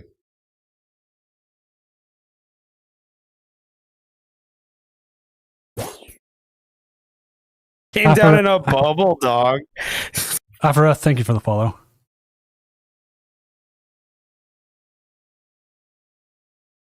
Dropping all. Normally, this is not favored for Goldango, but honestly, they don't seem to be getting their Alakazams out. Something is going on that Alakazam player side. I wonder if there's a prize issue or. Ugly, strong, and formal. There you go. Boom. are making me feel uncomfortable. I'm reporting. Yeah, open the ticket, Gazer. Open it. I want to see you do it, actually. What? I don't know. Just try to bait Gazer into opening a support ticket on me. Why? Stop it. Knock it off. Don't you I'll report do me it. on? I'll do it with you. He deleted a message. Oh, come on, moderator. Don't you report him. Leave him be. Leave him be. Leave Actually, him what- be. What? I wonder what moderator that was, because I wasn't paying attention to which one did That it. was, I don't know who did that, but the Gazer hate is real, bro. Major Gazer done. I don't know who They're this on individual 3 is. battle Leave cage? Bruno alone. The Dango player is on 3 battle cage. 3 already. Dang. Timed out for being rude to casters. That's crazy. Daycamp He can't pass that ability. has the ability. Wait, do I? He said, Did you okay, mod me? I don't know. You probably are a mod. I modded so many people. I don't even remember anymore. Just let Be us nice. Zam beam, Be please. nice in No. the chat. Be nice in Gazer, the chat. you will never know peace so long as I am alive. Will you stop picking fights with the people in the chat? We like the people in the chat, Frodo. It's just Gazer. Gazer's the Bubba of the Pokemon community. I hate That's that I actually- know what that means. Yeah, you know what it means. You know the deep lore. I hate that I know what that means. So Bubba is the first of our friend group to make a day 2, but he is arguably the worst player, Yeah, like by far. that's what happens. And he's definitely the punching bag. See, honestly, having us on together was kind of a gamble because there is so much deep lore, and the lore just gets deeper by the minute. We stay deep. Catch these hands. I love that emote. That is so cool. Oh God. I just want to amp somebody one last time. Is that so crazy? Is that so crazy, chat? Actually, babe, you know what? I think I'm just gonna play Maridon to Seattle. That is a choice. gonna It's not a give it- bad I'm gonna give it- choice, mind you. But it's a choice. I'm gonna Right. give it one last go. It's a choice. Choices are being made here, Frodo, and I'm just gonna keep it a buck with you. Like, I just want to do the motion. I like doing the motion. It's fun. okay, you know what? That's fine. Because if I'm gonna play Judy Hops for the memes and have my little Nick Wild plushie, then you can go ahead and play the Iron Hand so that you can do the little hand motion. I We're love gonna doing the have hand fun. motion. We're gonna have fun with Pokemon. Pokemon's I'm supposed to about be it. fun. Remember, chat? Remember, chat? It's supposed to be fun. Remember when you enjoyed this card game? Pepperidge Farm remembers. Okay, well now this game's gonna get out of hand. Here comes Powerful Alakazam. hand.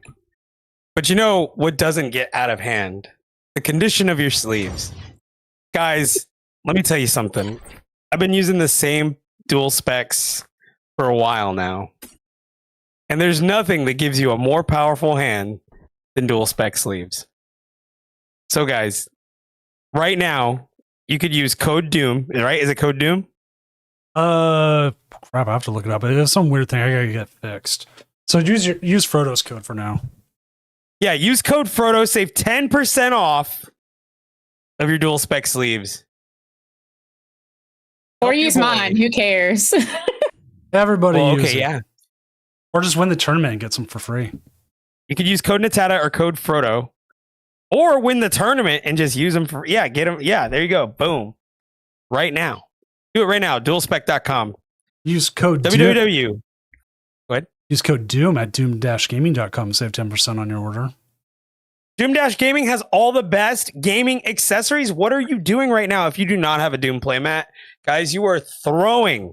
I actually have a bunch. Do not throw. I have a bunch that are printed and ready for ship now, including our most popular Lunatone Soul Rock Ouija board bat. I always keep that one on hand because somebody's going to buy it at some point, and there's going to be like 6 of them all at once.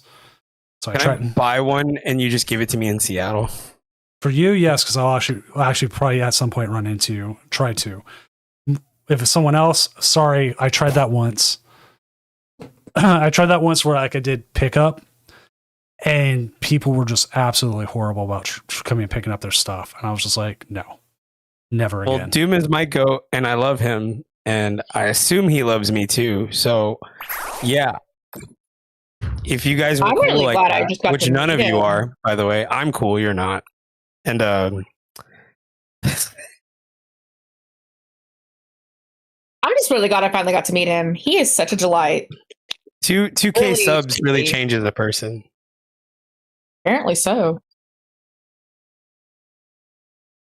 With all due respect, Getting you a have little no big for idea your what it's like britches to be there, number Frodo. one. Getting a little big for your britches there, Frodo. Well, I do have small britches. I am like 5'4".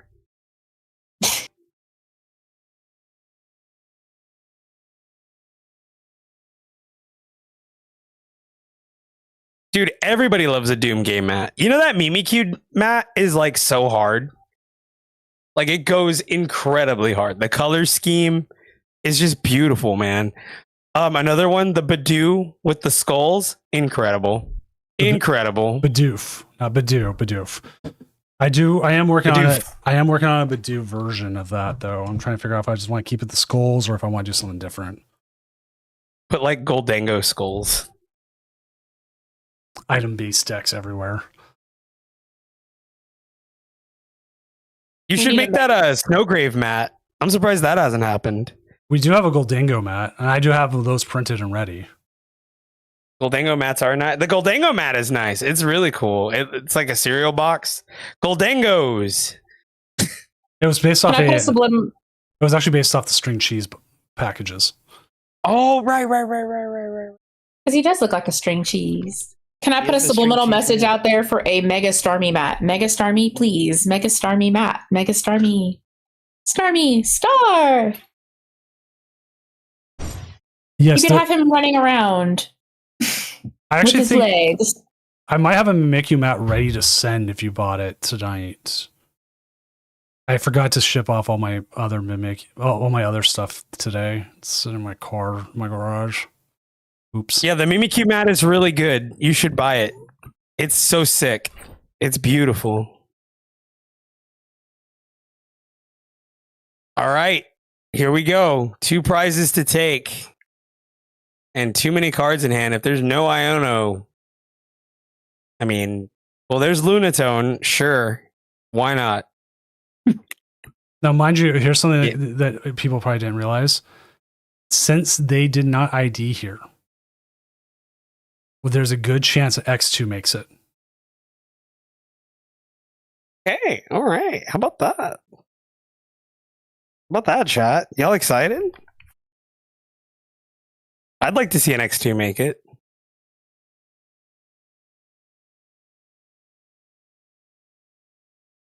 As I am keeping up. They have to keep a single prize board here because that Alakazam has a handful of cards. They can honestly, if the Alakazam pulls the boss and is just able to get that Genesect up there, it's over. They cannot keep it. They have to get that out. They've got to get that Genesect out of there. They need to Turo that bad boy up expeditiously. Expedition 33 was just knighted by the government of France. The entire Really? development team. The entire development team of Expedition 33. Sick. That's awesome. That is pretty cool.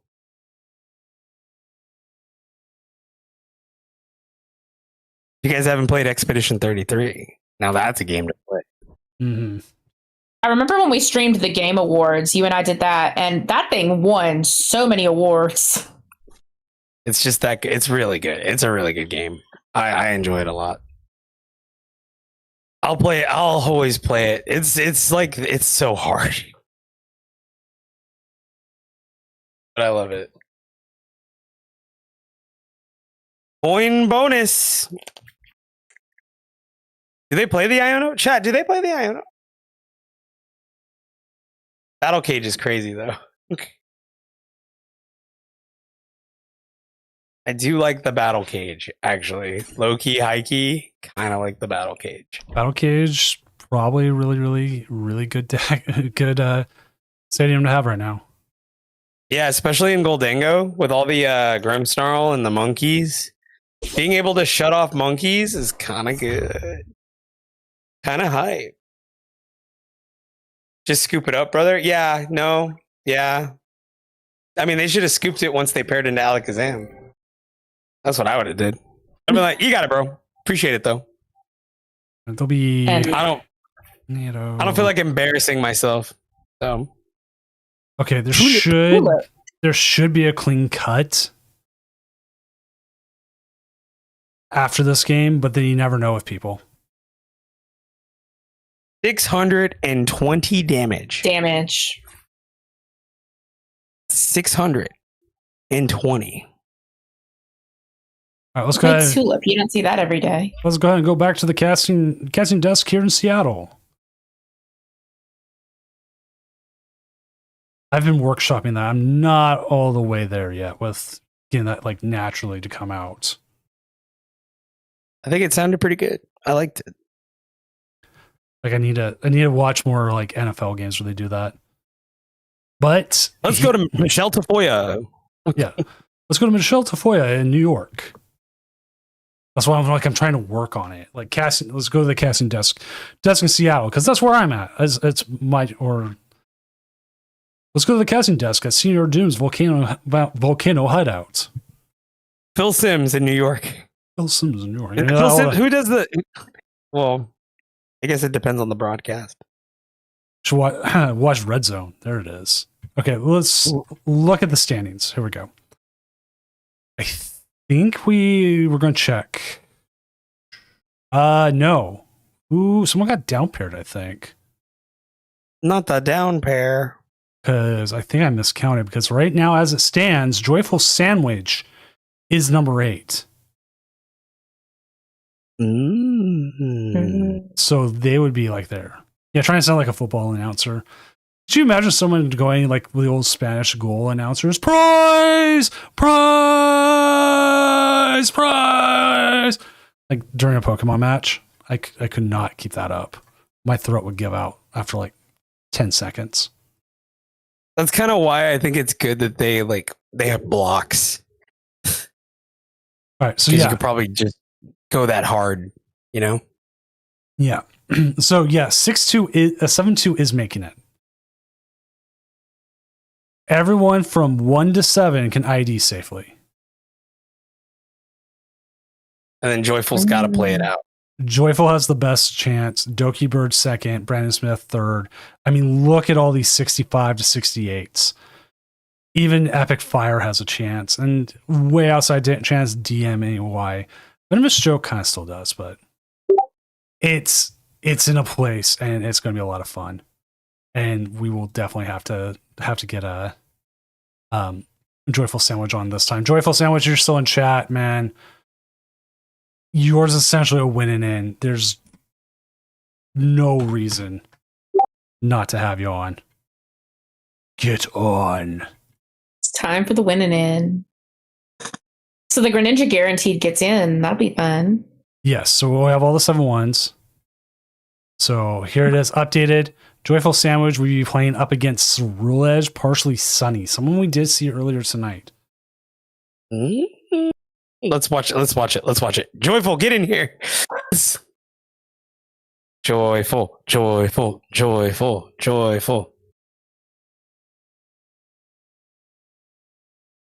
Paging Mr. Sandwich. He said he's on it. He's on it. There we go. There we go. It is 100% a winning in. This is like if there was a matchup you put in and feel like they would be like almost guaranteed in, it would be Joyful Sandwich. Joyful Sandwich. He could also luck out and his opponent just doesn't show up. That has happened. We've also had people like right at the end just not there. Okay, table 1. Let's go.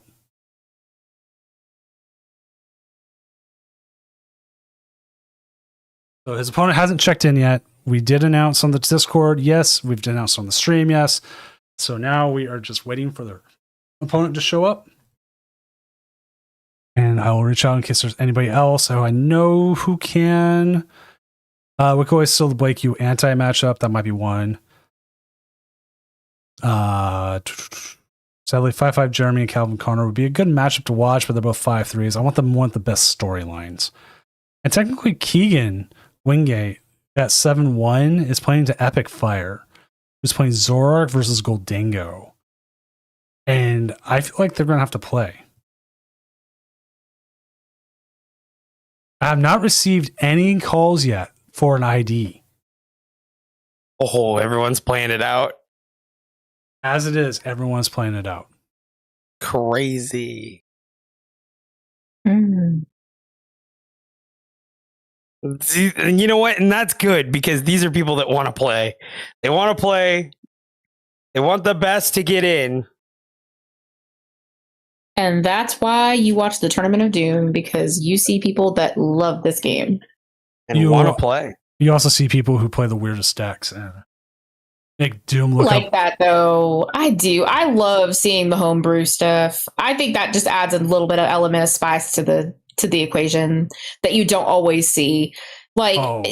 it's not always fun seeing like the same 3, 4, 5 decks over and over and over. I mean, just like tonight, we've seen a lot of Dragapult. Not that that's a bad thing, but seeing some of the different stuff, seeing the Greninja, seeing the, the different decks is a lot of fun. I think that brings something to it. His opponent still has not checked in. They do have 2 minutes 50 seconds left too. And yes, Ascended Heroes is not legal for this tournament. It was voted on by Twitter and my Discord community. They said no. Well, okay, my Discord community was 51 votes to 50 votes. And Twitter said, no, we're playing a EUIC format. So it is EUIC format this week. After next week, going onward, will be Ascended Heroes only. This is just a one-time, okay, EUIC is coming up. Let's get some extra practice in.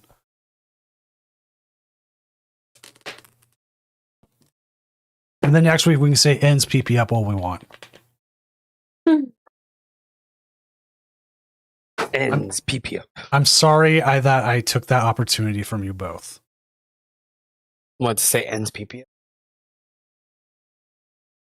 PP up. Ends PP up. Have you watched any of the new Beavis and Buttheads? I have not. I have not. Okay, you gotta look up Old Holio, where Beavis takes a whole bunch of prescription medication, but it's the 50-year-old version of Beavis. And he becomes Cornholio for the first time in 30 years. But it's all on prescription medicine. He's talking about he needs medication for his prostate and everything.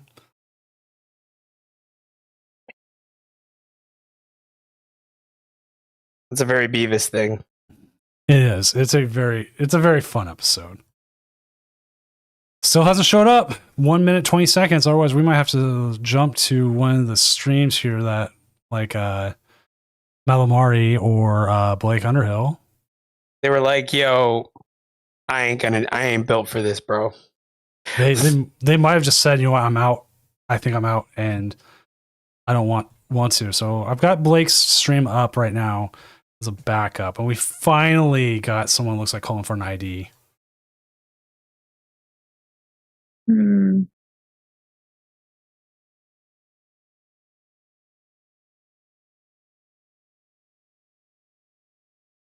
Yeah, finally, Shuito BB and William S took the ID. They're both 7-1s. They're in. There's no.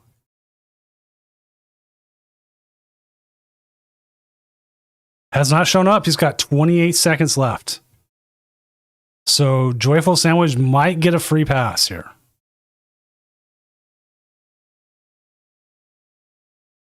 Here we go. 15 seconds. They're building suspense. 10, 9, 8, 7, 6, 5, 4, 3, 2, 1. And the match is finished due to partially Sunny not showing up. So let's go back. Let's go ahead and go back to the casting desk here in Seattle. This way you can see exactly what I'm watching at the same time. So we'll watch this game here because Blake Underhill versus Anti does have implications into cut. And I could see if Keegan jumped on. If Keegan, if you're in chat, if you want to jump back in, if you can. If not, I actually don't know if his opponent showed up. Because that was the down pair. That would be the next one. Because I've seen him jump in a few times, like randomly. If he does, we'll jump to that Goldango game. This is Gardevoir versus, I believe that's Anti, and he's playing Dragapult Dusknoir, which, I mean, at this point, we're going to have a lot, 3 different Dragapults. Like different lists? I don't know like, how. Or just 3 different Dragapults. Just 3 different Dragapults. And with almost all the 7-1s playing, there's going to be more chaos here because MDG is playing against NFT Jeff. So that's Alakazam versus Dragapult Dusknoir. If MDG loses, that could knock him out of cut.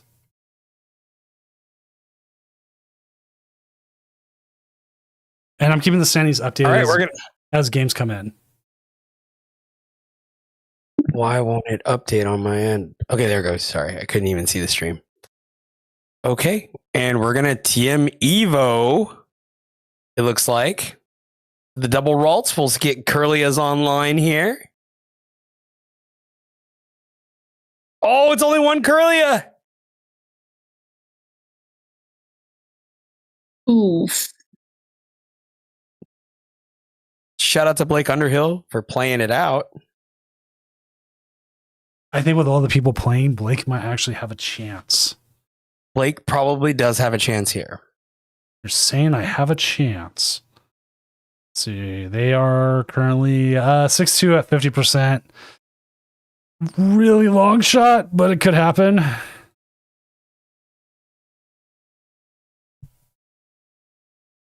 Long shot. That's an obscure movie.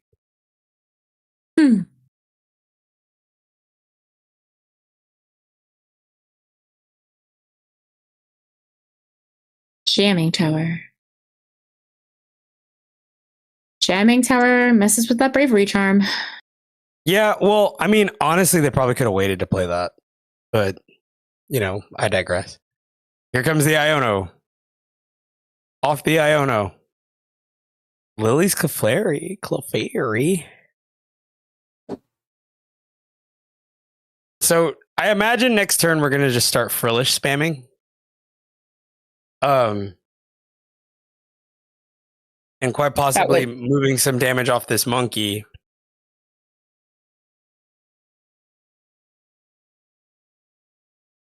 There's Dusknoir. Are they going to pop the monkey? Yeah, they got to pop the monkey. Or they'll pop the Kirlia. Or the Kirlia. No, the Kirlia. Yeah.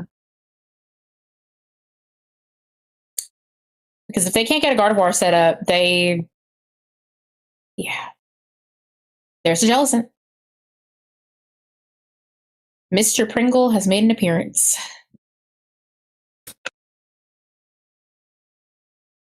I think that's what I want to name my Jellicent. If I catch one in a future Pokemon game, I'm going to name him Mr. Pringle. Mr. Pringle. Mm-hmm. Or maybe Mr. Prongle. I think there was like a series where like they had like a knockoff of Pringles and they were called Prongles.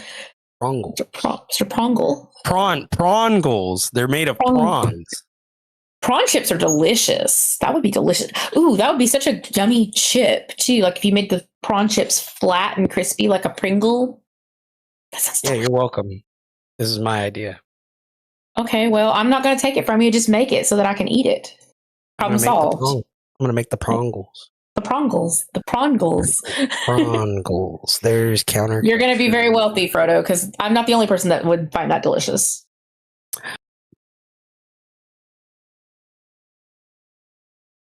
So under item, what? Kirlia. What was that? Okay, under item lock, they'll go to work. Double recon, maybe possibly a triple recon. This is looking really good for Dragapult.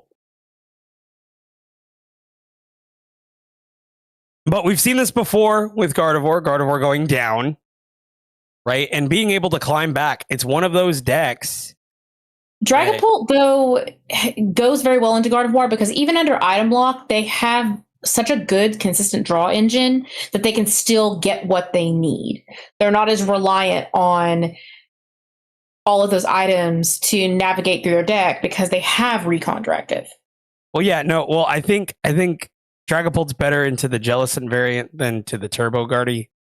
Turbo Agreed. Guardy is just really they can't seem to find an answer for that. Okay, but here we go. They're going to be just short here. 10 on the Kirlia.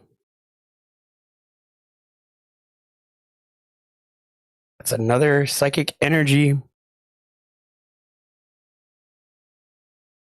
But you're able to use items this turn. You're going to...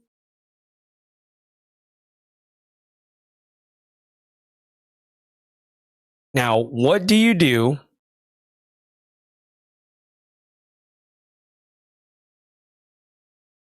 Oh yeah, move the damage onto there. Next turn you get KO'd. Do you necessarily want to get KO'd? I would think the answer is yes. That way Fez is then online and there's your draw engine. Fez into this matchup just feels so bad though. There's Guardy. Yeah. Have Guardy for next turn. If they in fact cannot, well, they see. But here's the thing for Dragapult. Dragapult, well, no, they don't have a way. They have to boss. If they can boss this Kirlia, there it is. There it is. Oh There's the Kirlia. Yeah, yep. Boss Kirlia. Yep, and that's kind of game actually. That's kind of game, I think, for them. That's kind of game unless they can. Yeah, no, I think that's game there. If they get another energy on that Bencher Cloak, this is game.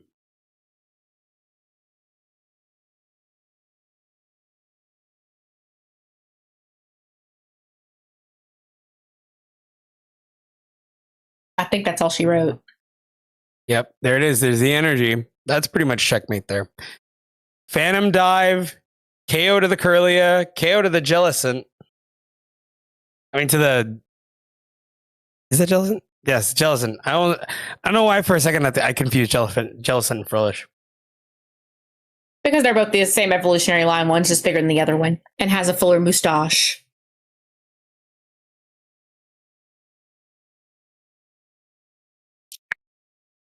One is a little jellyfish and the other is Mr. Pringle.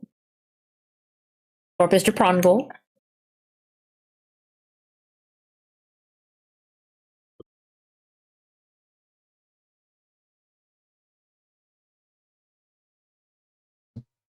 On their way to grab the Fez here. Benching that Fez is risky. I know they need it, but... Oof. So the Mind Bend is now online. Mind Bend, you know what? Mind Bend Devo, Mind Bend Devo might not be a bad call. No. So Devo Iono. Okay, never mind. I think Devo Iono would have been good. Because they couldn't evolve into Dragapult unless they had Rare Candy.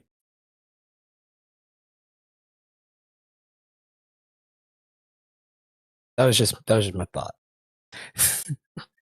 just an idea. But we are going to Devo, it looks like.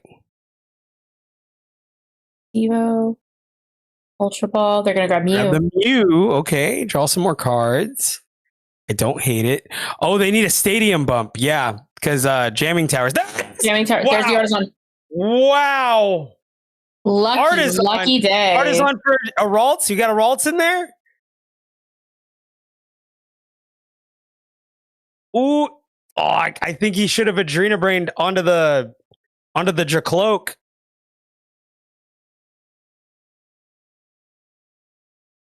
But they get the KO to the active. only one prize though. That is the one kicker of Devo is you get the prize associated with the lower evolution that you have taken out, not the one that gets taken off. Right, no, for sure. But again, unless they have rare candy in hand, see, that's why I think Iono just would have been better. It would have made them have to find An answer.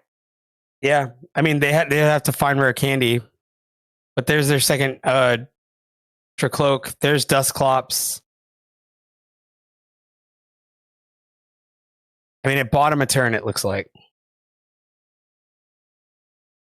A turn in this game can mean a lot. In a For turn sure. where you can have so many different little micro actions, a turn can be a lot, especially in a deck like Gardevoir, where they have so much. Oh, there's the boss. I think that might be it. Because they're going to look for the Dust Noir, I'm assuming. no, they can't win this turn. Oh, Blood Moon. That might do it. They Well, still wait. can't. No, they can't. They can't. No, they can't. They don't have the energy. They need 2 energies. They need 2 one- energies. That's. Can they?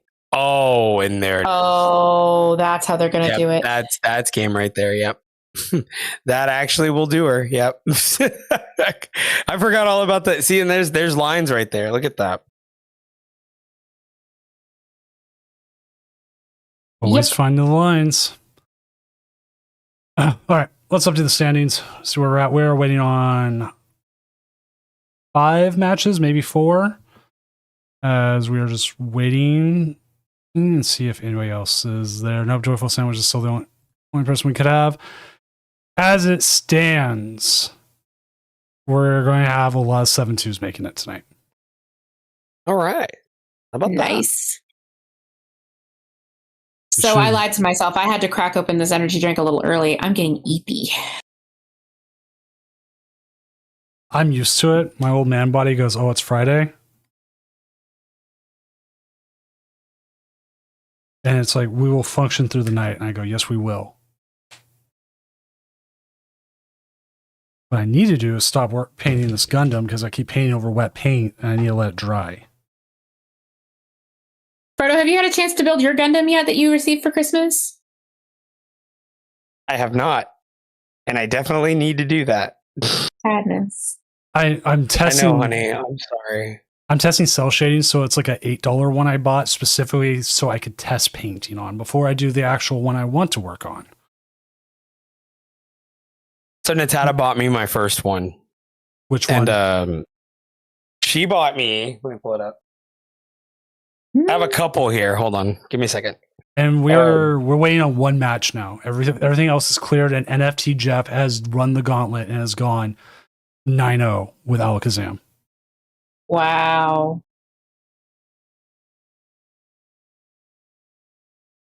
I have Wing Zero. Entry grade, real grade, high grade. Grade. High grade? Yeah. Those are good ones to always get into. Like, real grade is insane. And the other thing, if you ever want to in Pokemon, Pokepla is actually really simple. You don't even need nippers or anything else. Pokepla, you can literally just pop out. I've built so many of the Pokemon Plas, like, it's just insane.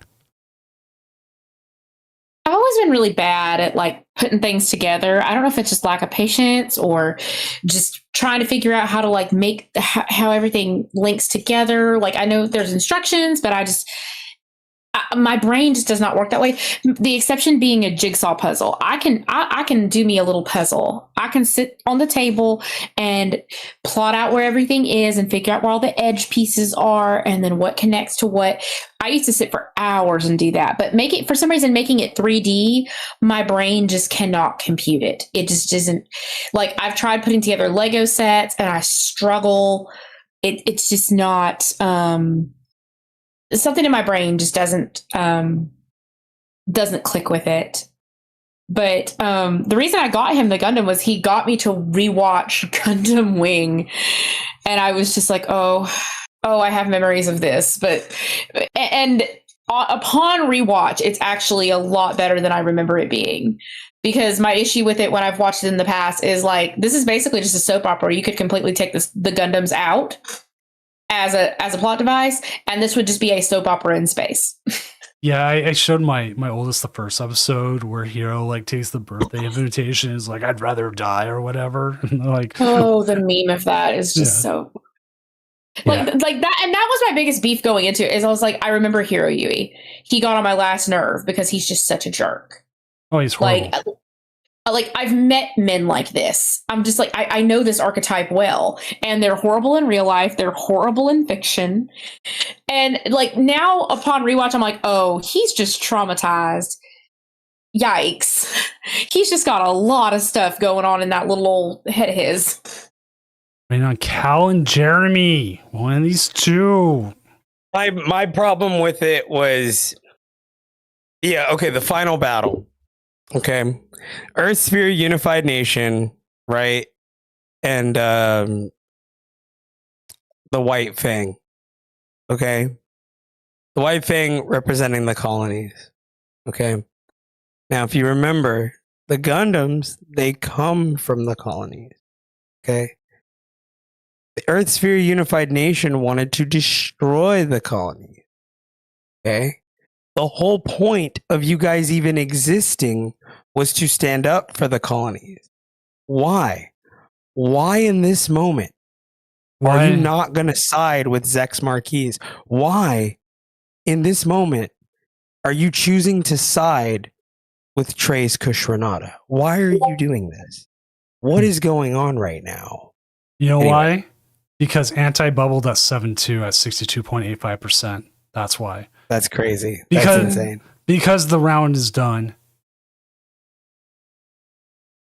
Also, my favorite series will always be G Fighter. It's just so ridiculously fun. I started watching Mobile Suit Gundam. Oh, the original Mobile Suit? It can be depressing as hell. It is. Right off the bat, actually. Yeah. Original Mobile Suit. You know what I hate about all those? They go so. They treat war I'm like watching war. the dub. I'm watching Witch the from dub. Mercury. Witch from Mercury is my favorite. I love Witch from Mercury. That was like, and I sat here and I said, oh well, Gundam Wing is just soap opera in space. Witch from Mercury kind of gives the soap opera in space, but make it sapphic, and I'm on board. I'm sat. I'm good. Armor's voice actor is the same as Catra, and I hate it because I hate Catra. I hate you. It's always fun to see voice actors like that. Oh, I'm realizing that now, and that's going to bother me. Well, Catra's a little punk ass. I don't know. No, because I watched all of She-Ra as well, and Catra got on my last nerve. Like, oh, that's going to bother me. All right. Anyway. So we've got the bracket. We've got the bracket. Oh, look at this. Wow, Zorar versus Alakazam. Greninja versus Lunaton Solrock. Dude, we have different matchups, no mirrors. We only have 2 Dragapults. Interesting. And they're playing 2 different builds. One's the Slowpoke, one is Dragapult Dusknoir. So here we go. This is a great top 8. Which one can we get? We for sure have Joyful Sandwich, and I always ask, and we also have Keegan and William should be able to as well. I ask every game if they're able to, so I actually am down for Keegan and William. I am as well. I think that's going to be an interesting match. Also, I'd like to see Goldango play the frog. All right, let's get it. Pair next round. Here we go. All right, cut is up, and let's go talk to the players and find out what it is. Also, Wish for Mercury. I've built so many kits from it. I love the Ariel. I love the Calibarn more. But Calibarn's got 2 kits, and that's it. And Ariel's got I've built 7 of them, but I think it's got high grade, full mechanics, SD, MGSD, and I'm working on the MGSD. So, but I am going to every single game. We will for sure have Joyful Sandwich, and I believe Keegan's also on it. And if Keegan jumps on, we will jump right to that table right away. Sounds like a plan. I've got the Gundam Rose from G Fighter sitting on my desk waiting to be decaled. He's been sitting there going, "Why haven't you done it yet?" And I'm like, "Because I'm still trying to figure it out. G Fighter's weird." Someone in the chat said he's also late Yagami. Who are they talking about? Probably the Sorrel Edge guy. Okay, so we got Cracker. I'm not sure which one that is, but right there. So we got the Gardevoir Jellicent is a possibility. We got Joyful Sandwich, obviously. That would be that. If like I said, if Keegan gets up, we'll preference towards Keegan, which his opponent hasn't checked in yet, but he should. Oh, there he is. So table 3. Yep. But if you're in cut, if you can stay just streaming your game even afterwards, we never know how fast or slow these things will be, and we never know if we need to jump to your game, because that's how it goes. Sometimes you think a game's going to go best of 3 super easily, and then all of a sudden we're sitting here going, "Oh, that went super fast."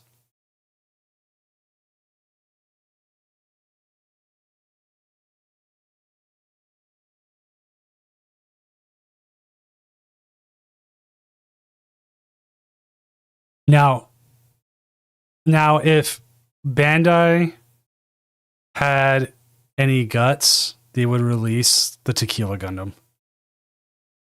What is that? You never seen the Tequila Gundam? No. It is the greatest Gundam ever. Hang on, I'm popping it up right now.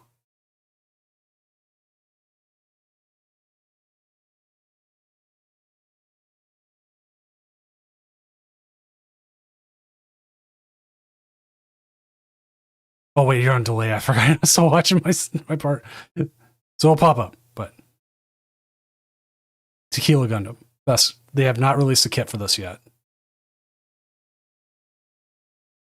I'm not seeing anything. What am I looking at? Oh, I forgot. Let me pop it up here. I forgot. I wasn't sharing my screen on here. So let me pop that back up, and then I will show you. Because chat saw it, and they're like, "Oh, God, he's gonna pop it up again." What in the world? What am I looking at? That's Tequila Gundam. Yeah, it's Mexico's Gundam and G Fighter. So this is a real thing. Yeah. Yep. And this is a real design. Yeah. There were choices made here that I cannot explain. The cactus arms are sending me. Like, what in the world? Check out the one from the Netherlands. What? Why is it a windmill? Something told me it was going to either have a windmill or wooden shoes. What is this? Just Gundams of stereotype? What in the world? Yeah. Yeah, that's what were they thinking? You ever see it's like Americans in like how they depict Americans?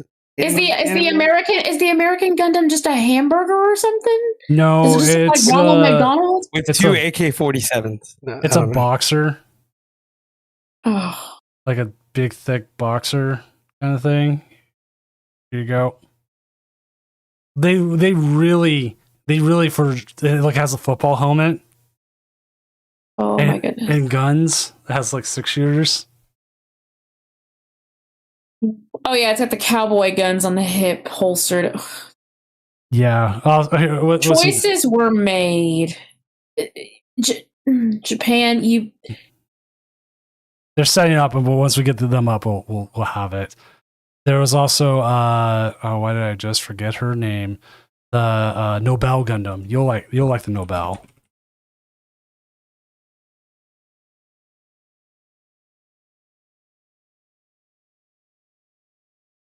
Oh, she's just a girly pop Gundam.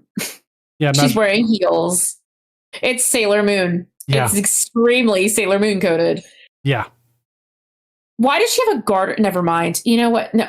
Actually, the thing is, a lot of Gundams have this garter belt. Even the men ones do too. Yep, they do. Mm-hmm. So that's actually a design from it. Actually, it's kind of like a combination of Sailor Moon and Sailor V. Yeah. The hair and the heels is giving Sailor V. It's just Sailor Moon's color scheme.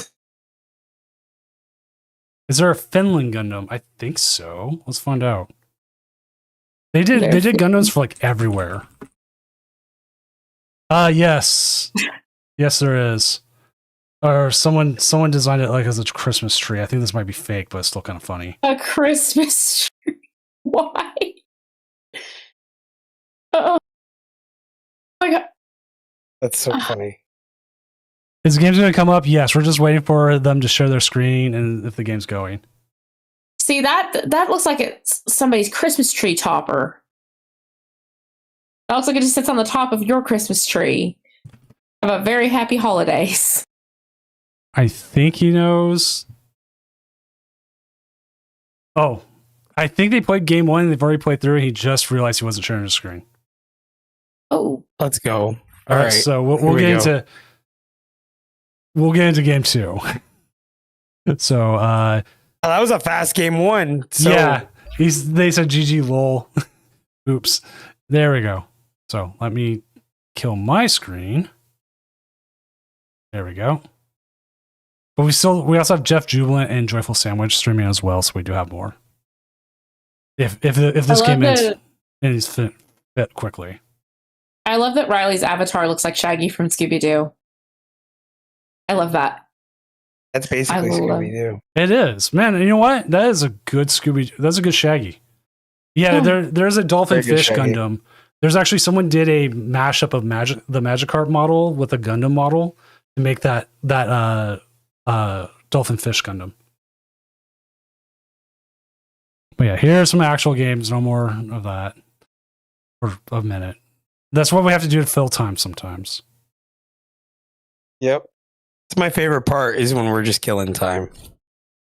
Because I don't have years and years of like commercials and other things I can grab from the Pokemon history that I can play kind of thing. It's like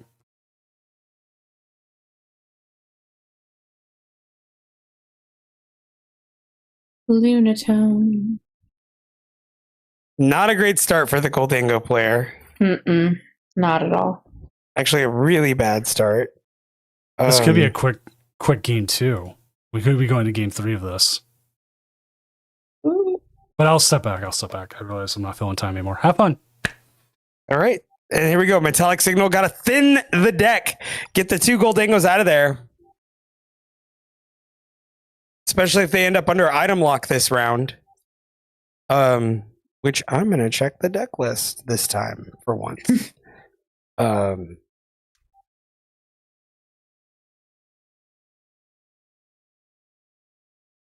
Raise where you make cut. Okay. Now for William plays 2 Badoo. Okay. So he may in fact get item lock this turn. But again, we'll have a Gholdengo online. This Gholdengo is the 3 Battle Cage Gholdengo. So this Gholdengo is playing 4 stadiums, 3 Battle Cage, 1 Artisan. Very interesting list. Plays all the other bells and whistles, plays the Prime Catcher. No out to Cornerstone other than Cramorant. But here we go. Optimal start. Does the other list play Cornerstone? No. No. Okay. So then they really don't need that. No, but it's just always something to look at. Like, because I'm a Gholdengo person and I'm always like, do you play the bunny or do you not? You know what I mean? So under item lock, we're gonna start thinning the deck even more. Grab the they prized a Gholdengo, so they're on the 3 Dango. Double Dango coming down for sure, because we need to maximize our opportunities. Our coin bonuses. Another Lunatone. But not the Soul Rock. The Lunatone is lonely. He needs his other rock friend. And they're just going to pass turn because, not much you can really do here. So, item lock is so prohibitive. Yeah, but even then, there wasn't any items they could use or... They don't really have any items in their hands, so it didn't really matter. Yep, and there's Grand Tree. That means they could potentially get Greninja this turn. There they go for the Pidgeot. This is Tenacity. Stadium card and energy card. You gotta bump the tree this turn. Mm-hmm. Off the quick search, I guess they're gonna go find rare candy, would be my guess. Yep, that was going to be my guess. Or the Greninja if they already have the rare candy in their hand. One of the two. The thing is, do you even want to take the KO right here? Mhm. Do you want to take the KO? Well, I don't know. I guess if they're feeling lucky, because Goldango doesn't exactly have anything going for it right now. Mm-mm, not at all. Why not Secret Box with that many stadiums? Honestly, that was my thought exactly. If you're going to play that many stadiums, I would play Secret Box. But I guess they like the idea of Item Gust, which like is becoming more and more of a thing in Goldango, where you kind of want to be able to Arven and Gust in the same turn. But a Shinobi Blade KO on the Lunatone seems imminent. They're going to be able to find something else also. No, they're just going to go Itchy Paw and pass. Itchy Paw and pass. Okay, Arven, under item lock. Grand Tree, I guess just to get a free search. Take a look at your deck. They're going to bump the stadium with Battle Cage, I imagine. Yep, there it is. Yep. Get rid of Grand Tree. Make it a little harder for them to get the Greninja out. This is a rough one. They're going to be having a normal one here. I wouldn't. I would. Okay. No. I would have waited because why air balloon with? I would have held on to that. Yeah, probably would have been the move there. What's that song? You have to know when to hold them.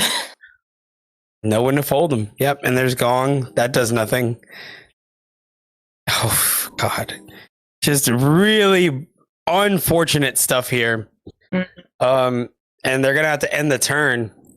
So having said that, damage spread won't be that bad.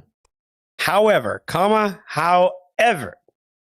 this Greninja player plays TM Devo. Devo. I was going to say, if Devo's in the deck, that makes a big difference because that spread can be a board wipe rather quickly.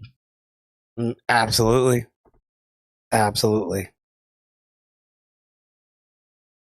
Which we could we could see this coming up pretty soon here. Clips, yep. They could Clops. Iono. Well, I don't know if I would have Iono'd there. I wouldn't have because it seems like their hand was pretty dead. Yeah. Oh, and now they got Prime Catcher. Yep, Prime Catcher. There's Artisan, so they could go search if they need to. If they get Pollen here again, nope. There's the Ignition Energy. So no, we're gonna see some spread. Let's see what happens. We are gonna see some spread. But they have Artisan Fighting Gong. They can get their draw engine online here and just start drawing a bunch of cards.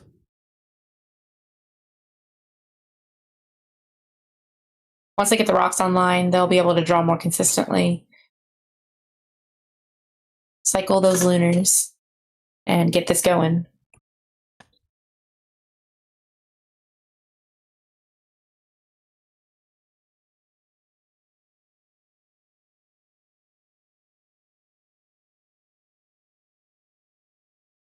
All right, here we go with the Ignition. Mirage Barrage.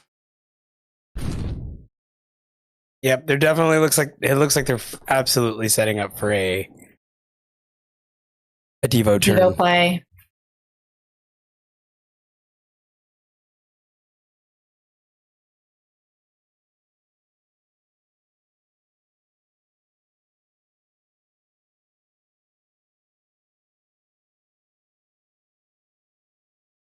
Yep, and here we go. We're gonna Artisan. We're gonna find our Soul Rock.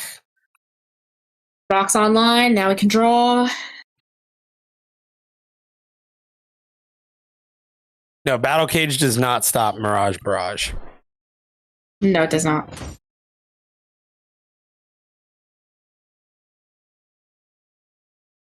Okay, Nest Ball, Energy Retrieval. Pop, draw. Draw. Draw. Well, I guess they want to thin now because you do got to go grab another gimme goal. You're gonna get there you go. You're gonna get devoed, so you got to grab another gimme goal here.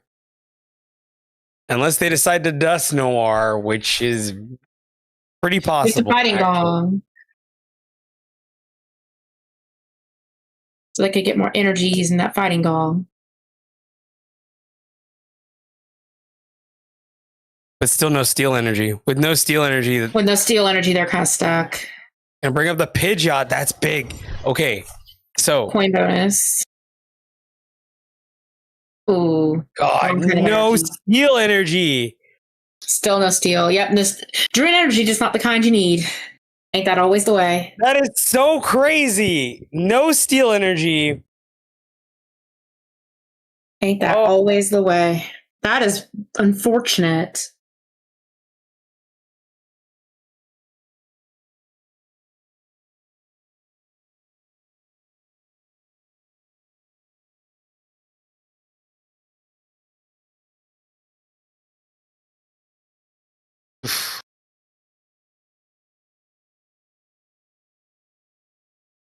With all three steel energy are in fact the death. The steel energy are in there. They just haven't drawn into him. If there's no way to attack, and they're gonna pop Clops here anyway, They or are. probably even worse, they probably have the Dust Noir already ready to go, and they could just pop Dust Take- Noir and then Devo, and And then Devo. all gimme ghouls are off the board. And the dingoes are gone. Yeah. Mm. Do they have the Devo? If they have the Devo, they may have the sauce.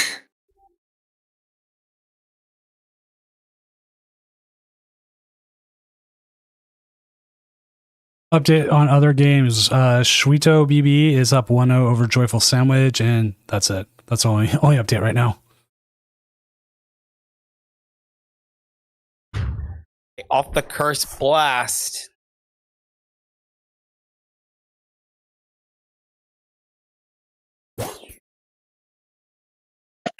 I think I would have held out for a Dust Noir there.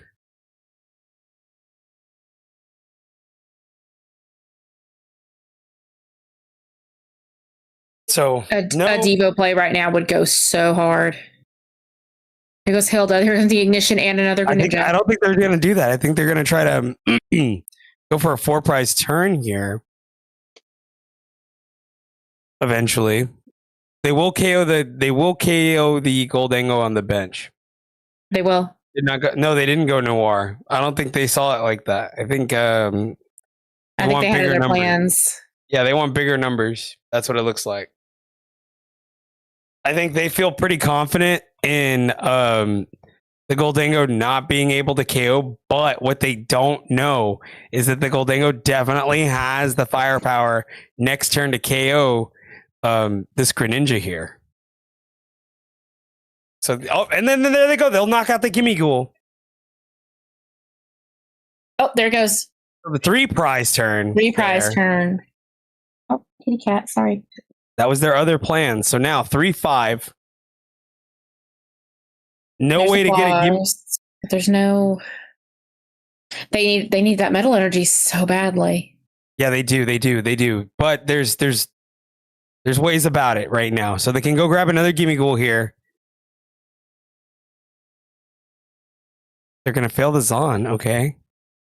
Failed it. I grab that.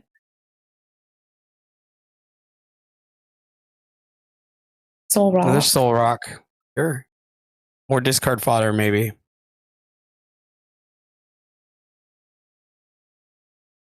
I mean, they just need some sort of vessel. So, and you draw a bunch of cards here. You can Lana's Aid, get some stuff back on. It's such a crazy win. So unfortunate. Where you're not Where are getting these metal energy energies? or a vessel? Are But, they like even we've already playing confirmed, they're vessel? in the deck. They are in there. There's 3 so vessel. This deck plays 3 vessel. come on now, Arvin. There we go. Arvin for the vessel. So, Okay, we finally they got have a the energy. Lana's. They have to Lana's here, actually. They have to Lana's here. So they have to Lana's, grab Gimme Ghoul. It's not going to KO, though. No, it's Um, not. It's not going to do quite enough.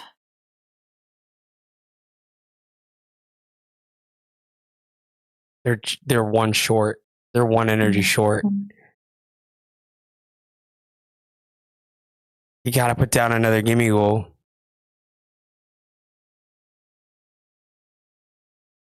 You don't have another Goldango. Yeah, there's no more Goldango.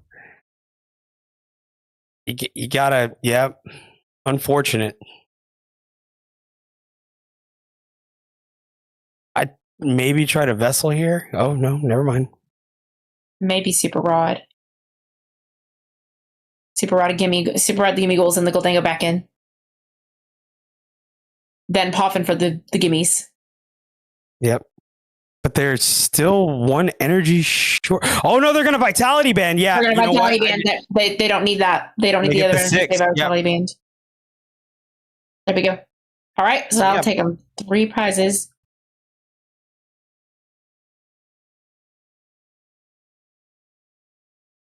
Oh, only 2. Okay, so they're gonna Mirage Barrage KO here for sure. So here we go. I don't know why I thought that took 3 prizes. I was thinking of the Mega Rule. This is just a regular EX, regular schmegular. So this is where it gets kind of tough. Because without a backup attacker or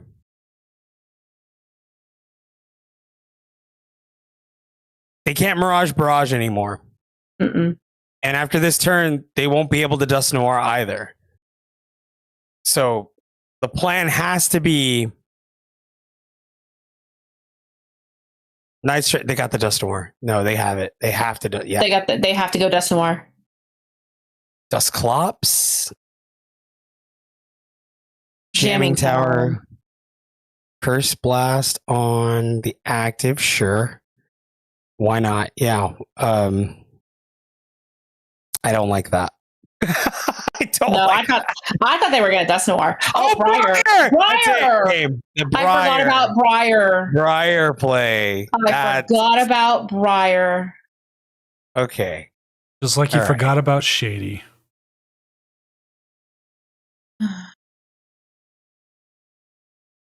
All right, so they are going to game 3 while they set up. We'll have that up here in a second. Other updates. PKP Cracksker is up 1-0 over Trinathan. So that is Gardevoir Jellicent 1-0 over Dragapult. And this is obviously will probably be the first game to finish. Yep, sounds about right. All right, here we go. Game 3. Woo, woo, woo, woo, woo. 3 of 3.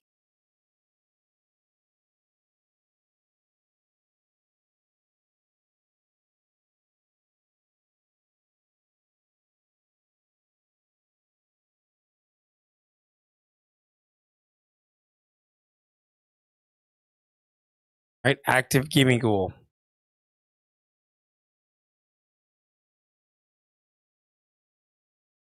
A lot of energy in this hand. A lot of energy, but at least we've got a metal energy this time around, and we are not going to be digging for days to get to it. So that's nice.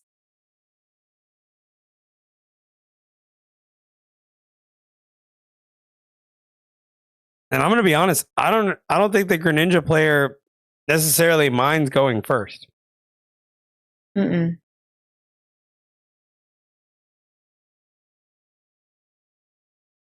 They have to evolve up. They're actually probably better to go first.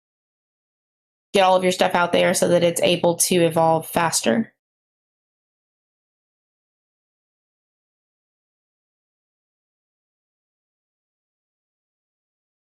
Double Pidgey, Brokey active. No other way to draw. Gong. Put some rocks down. Yeah. Rocks.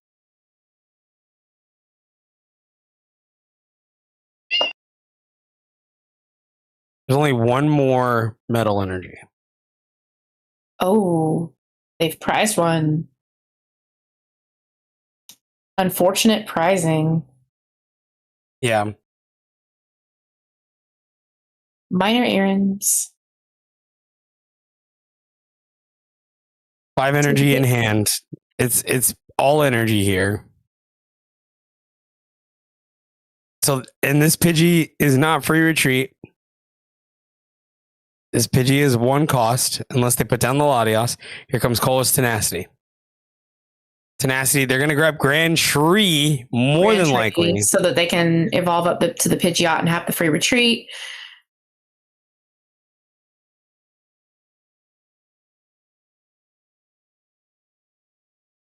Royal Lewis. There's Grand Tree. Yep, here comes Pidgeot. Pidgeotto. Pidgeot. Then they can quick search.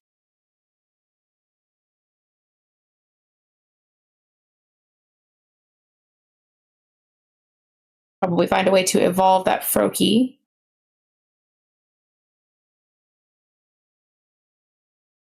Possibly It's a grab a lot rare of- candy or a Greninja. A lot of energy in hand and Vitban. So are we going to see rare candy? There's Poffin. Okay, no, we're going to see item lock here. It looks like, Probably grabbing Badoo. but Grand Tree into Goldango might not be bad, actually. No. So they already have all the energy. Yeah, honestly, get the.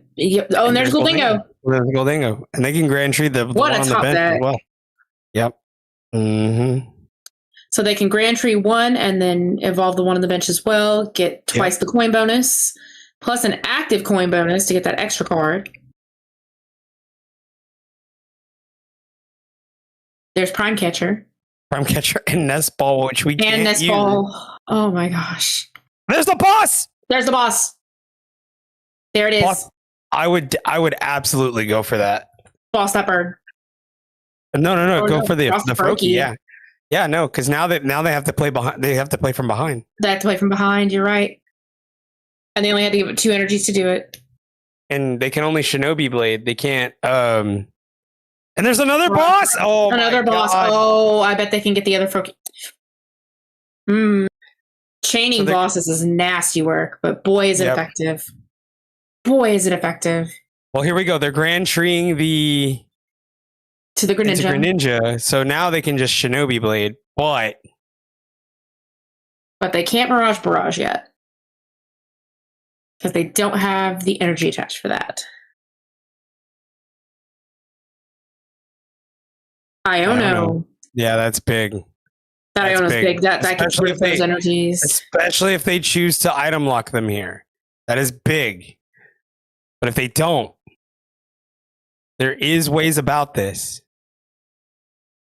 They definitely need to bump that tree next turn. Well, good thing they just drew in the battle cage. They can bump the tree.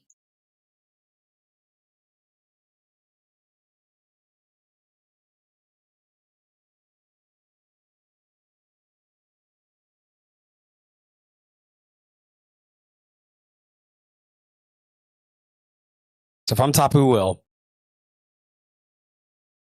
Yeah. Quick search. I guess they're going to go find an energy. Maybe they whiffed it.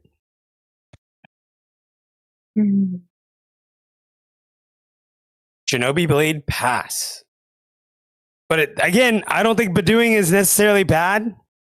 No energy in hand. They have to draw into it.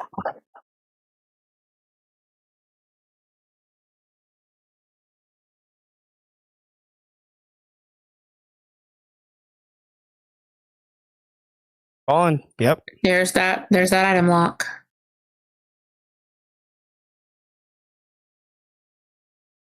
And then bump the tree. Coin bonus. Coin bonus. Air balloon and a boss. Yeah, but they need But they need energy. the energies. How many are in the discard? They have a retrieval in their hand. Yeah, but they can't item lock. Oh, item lock. Yep. See, this is this it's is right the there. power of the Badoo. Yep. So they're in a predicament here. I mean, you could you could air balloon. I think boss trapping something isn't bad. No, Hey, not at all. boss trapping the Pidgey. That's what I would do.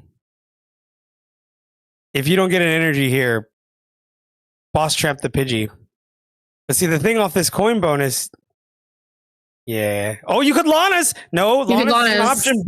Well, no, Lana's isn't an option, actually. It's okay. So, again, I think boss trapping's fine here. Boss trap the Pidgeot. The Pidgeot. But, The Pidgey. okay. Sure.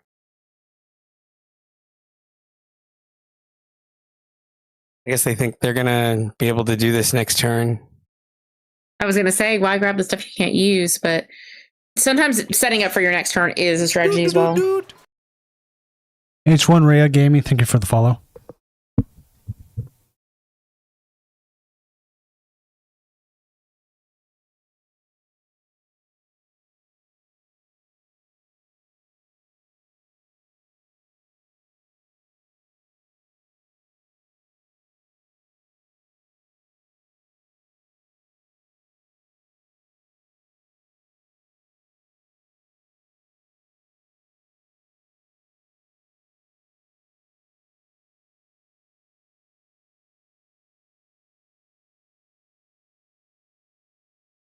Hilda.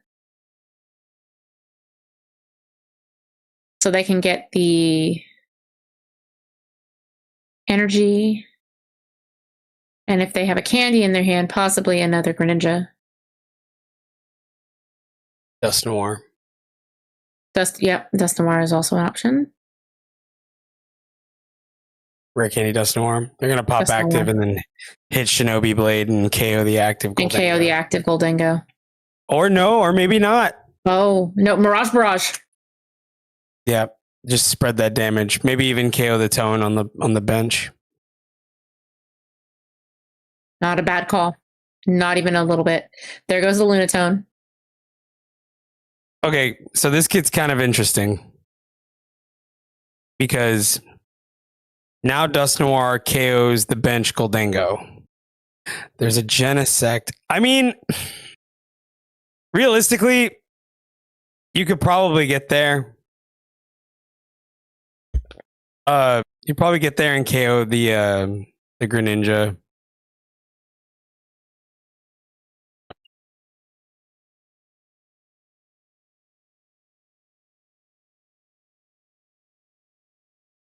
And you could just tear up the bench Goldengo.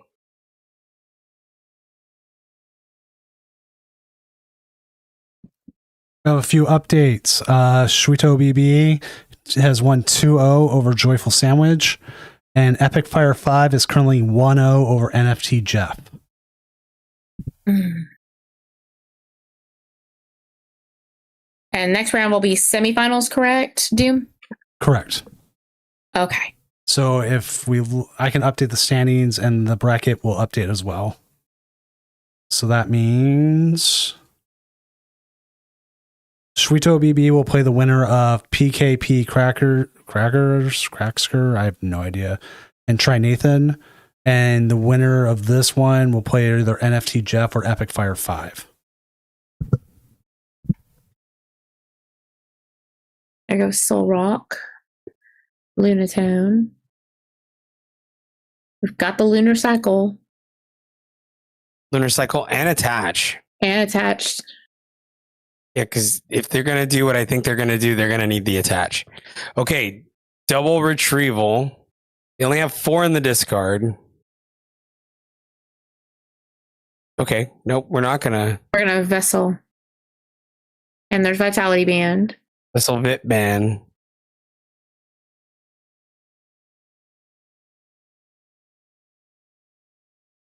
Some more energy in hand. The last 2 energies.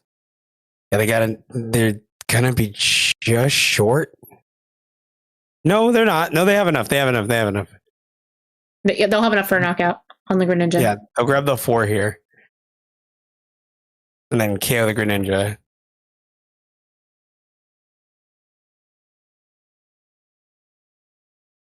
There it goes. Yep, 350 KO. So like I said, I had all the But do they just lose to Briar again? That Briar play is so powerful. Do they just lose to Briar again? Here comes Greninja. Are they going to play Briar again?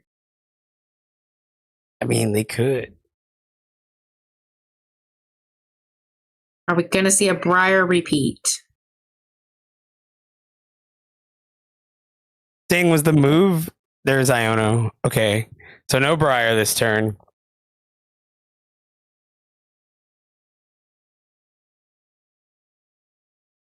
They're still going to be able to draw a lot of cards here.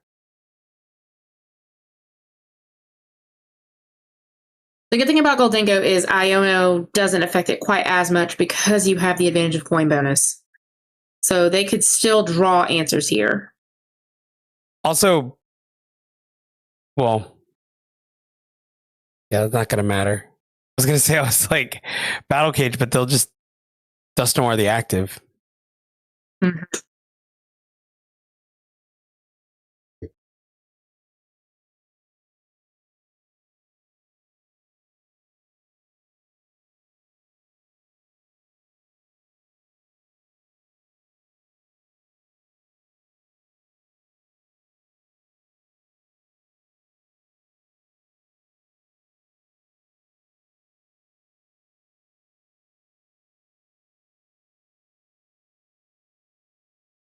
Ichi-Pollen.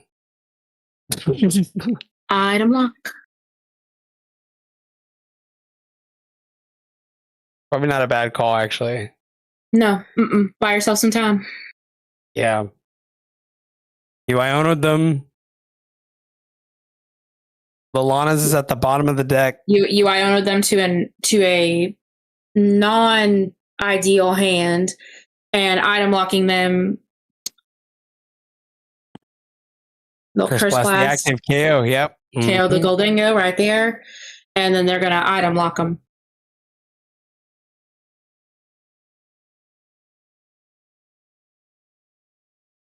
Oh, it's got to be item lock. It's got to be item lock. It's item lock or nothing. Yeah, no, I think that's the best choice. They can't KO that. They can't KO that.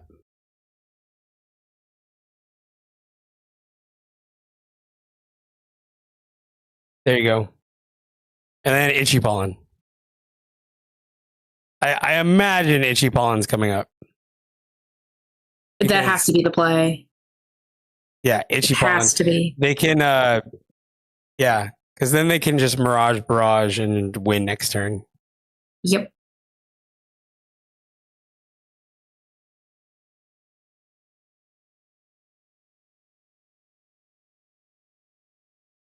I wonder if this will be the week that we see Greninja win this whole thing.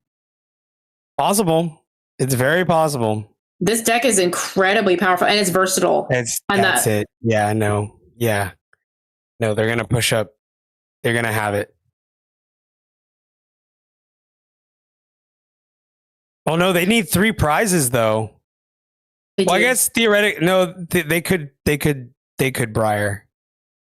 They had to get a KO here, or they Briar. Yeah, no, here comes Briar. Yeah, they're going to Briar.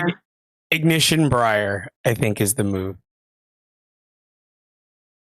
Use the Pidget to either search for the Briar or the Ignition Energy, which other one they don't have in their hand current. Unless they're short. They don't win next turn, only Mirage. No, but they have to, but they could still do it with Briar. If they play Briar, if it's Briar, Mirage Barrage, it's game. They take an extra prize card. Lily. No, they're going to Lilies. Okay. They're going to Lilies. Okay, that wasn't expected. They must not have had it. Briar only works on the active? Okay, that's good to know. I didn't know that. I thought they just get the extra. You sure? I believe they are correct. I'm going to double check. It's fine. I mean, if they are, that's good. Because then we get more Pokemon. And I don't think that's a bad thing. During this turn, if your opponent's active Pokemon is knocked out, so it specifically says active. Okay. So, but they could counter Catcher Briar. Right. Yeah, that's another one. They could counter Catcher. But Briar doesn't matter anymore because they just lilied. So they needed 3 pieces and they didn't have it. They needed 3 pieces and they didn't have it. That was what happened there. But they need to start doing something here. But if they push Greninja active, that's just game. Okay, Itchy Pollen. Another item. Get to drawing.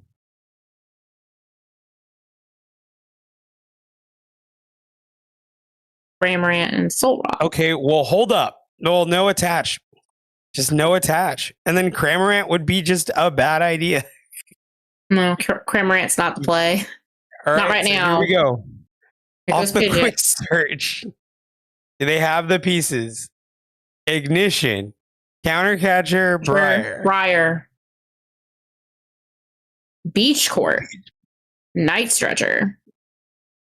Oh, did they? Because they want to target the bench now. Rare Candy Dusknoir. Mm-hmm. Mm-hmm. There's the ignition. There's Oh 3 yeah, they're gonna hit prizes. the bench. Yep, that's 3 prizes. That's 3 prizes right there. Give me gold down.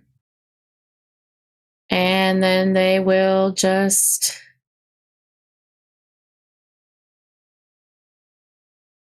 barrage. Mm-hmm. And that should clinch the game.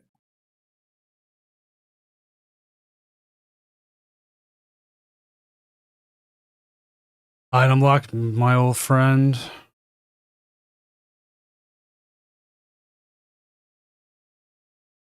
And that's Oh, All right, so and let, that right there. And that right was there, quite the match. that is why I play Levencia. all right, let's jump to table 2 real quick. Oh. Let's see. This is in game 2, I believe. Let me double check.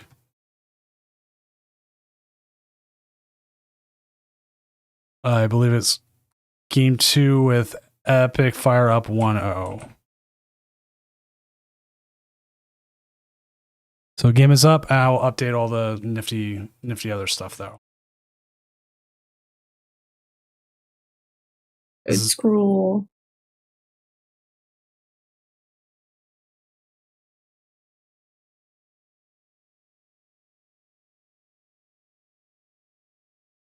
Epic Fire, the Zoroark player, against an undefeated Alakazam. I love the little sound effects. There's Watchtower. Crack me up every time. It's like something you would expect to hear when like a vampire walks into a scene. Doo-doo-doo. Yeah, right. It's like evil has arrived. Mwahaha. Or some such fiddle faddle.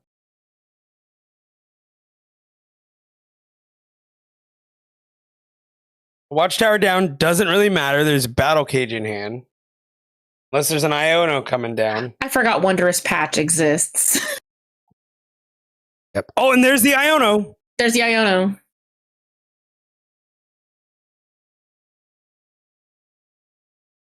Into what looks like a dead hand. Mm. They're gonna trade and trade and trade. Yeah, and they can just keep hitting with Reshiram here.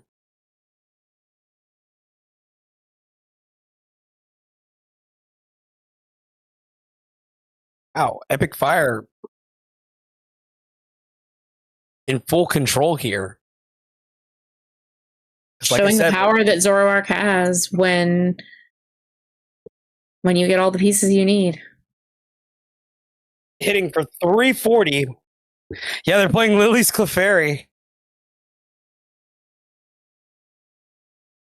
Yeah, they would need Wondrous Patch, but I mean, it wouldn't KO Zoroark. Jeez, Mm-mm. No, not even with the patch. I don't think it's going to hit a knockout. Unfortunately, not. Bees, sugar, bees, sugar. I kind of get what you're going for. Thank you for the follow. Let's say just bees. This this actually might be it for the Alakazam player. They can't necessarily get set up. They have no stadium bump after the Iono.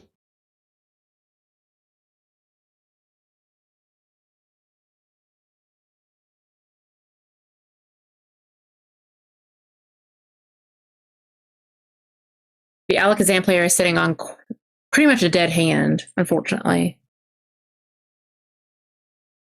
Yeah, they would need stadium bump, but that's not coming. Mm-mm. No way to draw. Turning No way to evolve. turning off those Dunsparce really does. That is kind of, I think, the key to dealing with Alakazam is you have to turn off that draw engine because they can They draw can't off of the. That's it. Yeah. Yep. No, it's That's over. Epic Fire. Moving on. Bloods Ninja, into thank you the for the follow as well. semifinals. So the last one we're waiting on is Gardevoir and Dragapult. They are in game 3. And by policy, we do not ask players while they're in game 3. So let's go ahead and go back to the casting desk in Seattle. And we will update our brackets. All right. And we'll see where everyone is. So here's our bracket. We'll have Epic Fire going up against William S. And then Shuito BB is waiting on the last winner who are currently in game 3.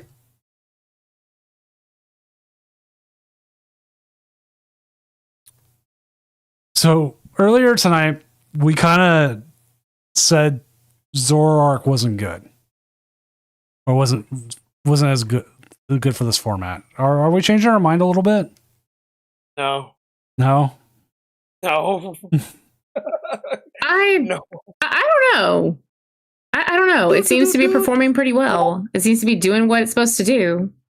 I mean, it's a top cut shirt, but you know. Shoei_HS, thank you for the follow.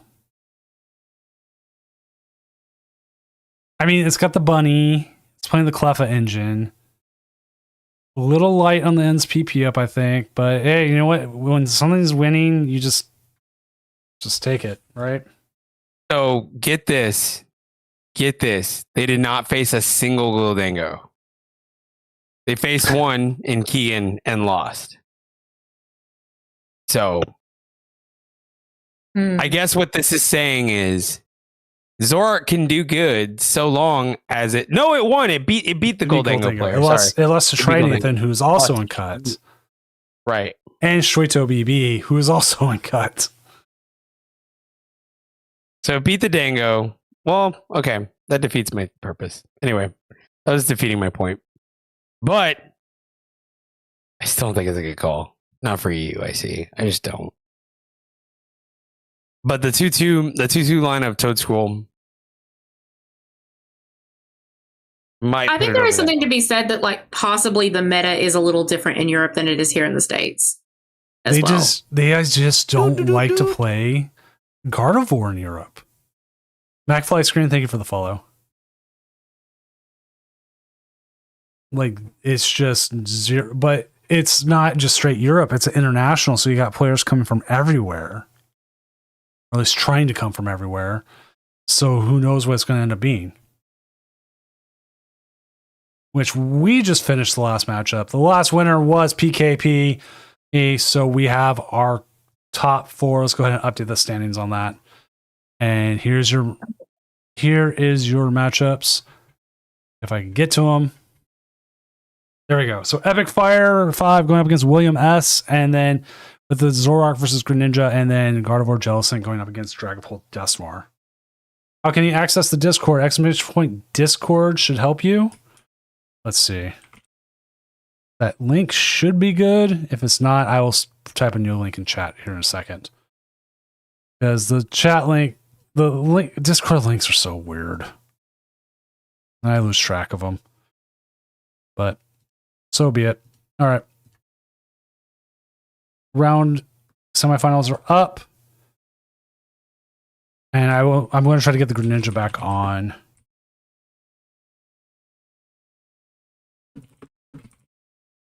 While we wait for everyone, I'm a single dog mom, and my dog has been trying to get my attention. So if I can just join you guys back in just a moment, I will be right back with you. Totally Fine by fine. us? I'm seeing which one of the non-God of War Dragapult, because I'm more excited to see Greninja Zoroark if I was going to see anything. Yeah, I mean, I'm cool with doing Zoroark Greninja. That feels like it would be it. And then I will reach out to the other. Neither one is able to on that. I'll reach out to the other matchup as well. That's what I was afraid of.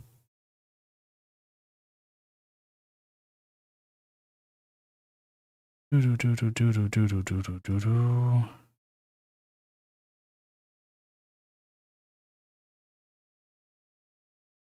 fine. So I'm reaching out to both. This might be one of the rare times that we don't have anything from the semifinals onward. Oh wait, no, we got someone.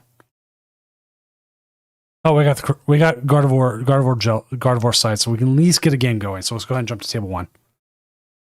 Yep, works for me. There we go. So we do have a game. That is, sometimes it's not the game we want. It's the game we get, but we take it anyways. Right. All good. The Ninja Zora won't lie, was the way more interesting matchup. Like everyone could, if I was the other ones.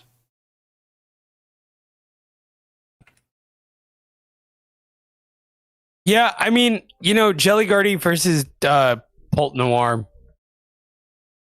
This is It's definitely more. Was it?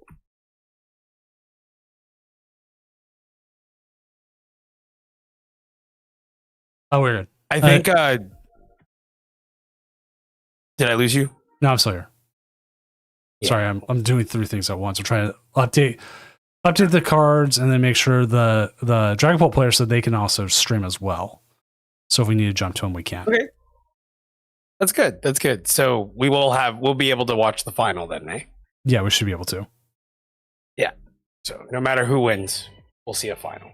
We all lose.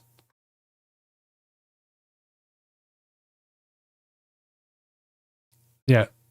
WAM MP 24. I don't disagree. It is one of the more like matchups, but the other players aren't able to right now. So we take what we have. We have two matchups to do, and one of them can stream.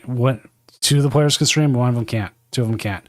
It just happened to be the 2 players who can stream are in one matchup, and the 2 players who can't are in the other matchup. Has it ever happened where you just have the finals where nobody can stream? Actually, yeah. Plenty of times. The rarest one is when I can't even get a top 8 match. Oh, goodness. But I will always talk about the Worlds finals where we couldn't do it. It was a Lugia versus Lugia mirror, and the match ended in less than 10 minutes. Oh my god! One guy set up and got Iron Hands out and took out the one Lugia of their opponent. They scooped. They did it again, game 2, and it was over.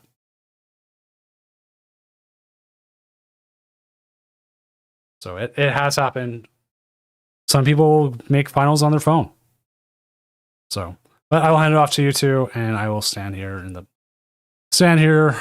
yawn a little bit. I actually need to go take some stuff, so I'll be back. You have the whole thing to yourself for a while. All right, Guardy's going first with Mew in the active. Play down the Artisan. Mm-hmm. Go ahead and grab their Frillish. Not a bad one to grab. Oh, they play the Mega Guardy. I think I said Mega Guardy in there. But I just saw it hanging around. Oh my god, was that Mega Guardy? Was that Mega Guardy? I think that was Mega Guardy. Hold on. Is that in the list? Mega Diancie. Mega Diancie. They play the Diancie. Diancie. The Diancie. Is that how you pronounce it? No. I thought it was Diancie. I say Beyonce. Beyonce? Why? Beyonce. It's funny. What do you mean? But that's not correct. I don't care. Okay, well, fair I'm enough. not I into this. suppose. I do this for the love of the game. I don't care if I'm correct.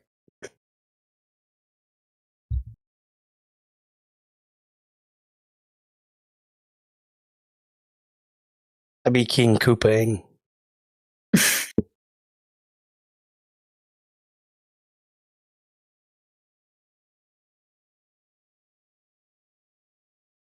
But anywho, so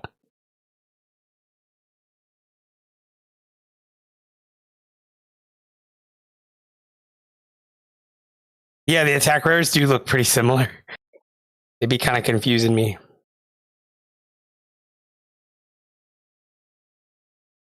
Mm. Mm. Mm.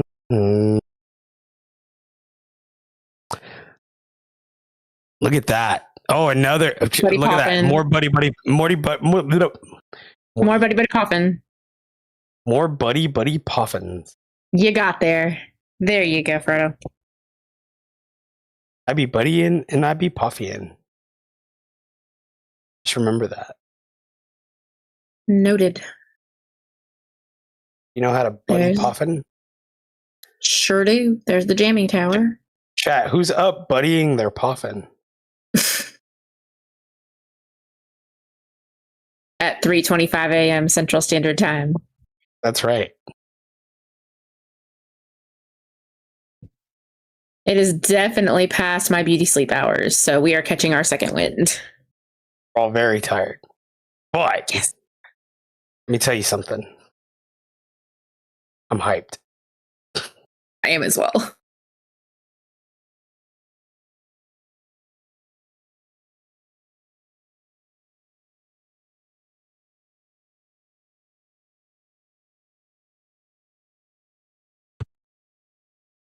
There's All right, they take the. So the cool thing about that is they took the KO and now they're item locked. So now over to the Dragapult player.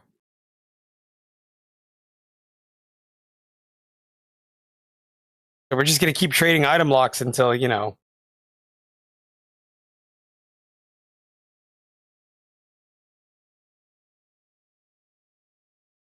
Gonna get pretty crazy.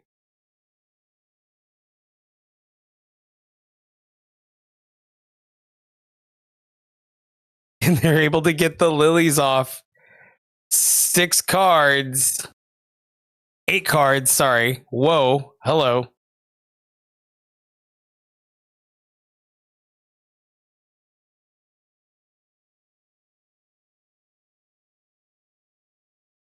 And then they're going to recon directive, see what they can get. More reconning, I'm sure. So much recon, so much buddy poffin. Much recon, very directive. Wow. Reconning and directives. Still not a Gardevoir on the other side. I mean, not a Ralts. But I don't think they care. Oh, and they just passed turn. Here we go. No item lock. Items are online. They'll attach to Frillish. Here comes Arvin. Arvin is going to grab Nest Ball and a cape. And Cape. Nest Ball Cape.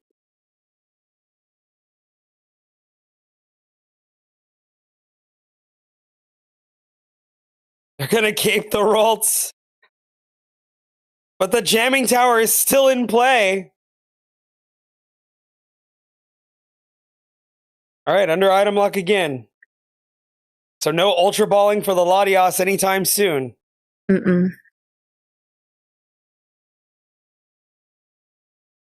Oh, this person is quite sad. The Ralts might get spawn camp. Maybe. Thing is, they got to have the Halucha already in hand. And they got to find a way to retreat this Dreepy. They could also Dust Warrant. Oh, that is true. Yeah, They I guess could. They could Dust Noir. They might could.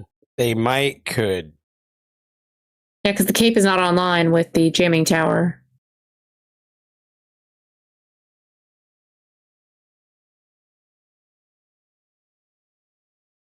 Treat the Dreepy. Bring up Badoo. They're an item lock.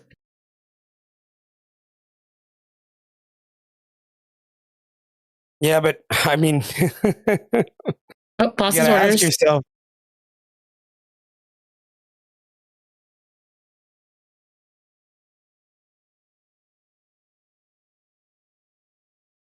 I mean, talk about getting this. This thing's about to get eaten.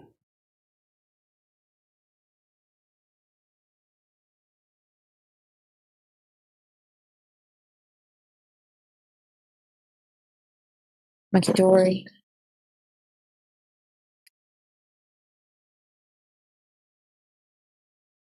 And just Frillish.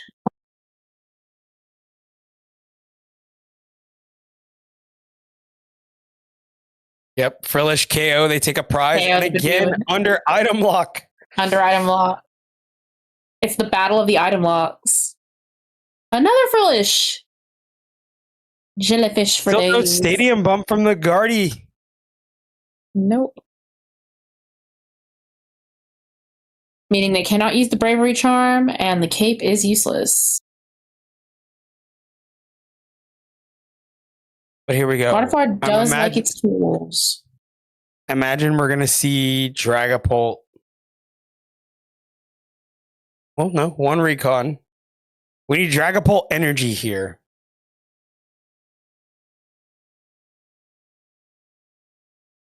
Ten cards in hand. There's an Iono in hand for the Guardy player. Guardy player's up 6-4.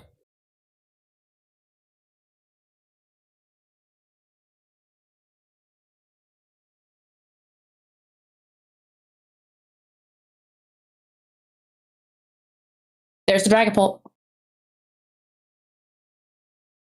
Oh, they had the energy. That's crazy. Mm-hmm. They had both the pieces they needed.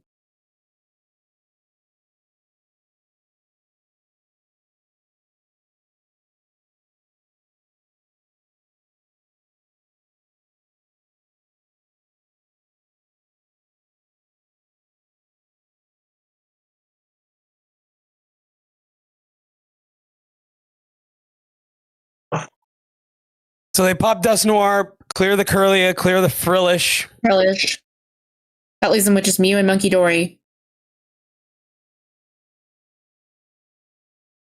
They're not gonna pop the Dust Noir. Oh my god, they didn't. I mean, they didn't pop the Clops. They didn't pop the So Clops. no popping of the Clops. So that means we could still see a Gardevoir come online. Yeah, sure, absolutely.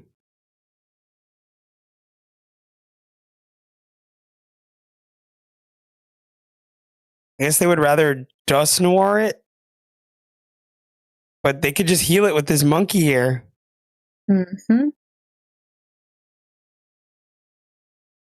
They're gonna make him regret it because then I think they can just KO the bench Dreepy. They can. If they get two monkeys online, they sure can because they have 60 damage on that Curlia. I don't know. I think I'd play the item lock here. Well, not the item lock. I was gonna say, I think I'd Iono them here, but gotta thin this hand.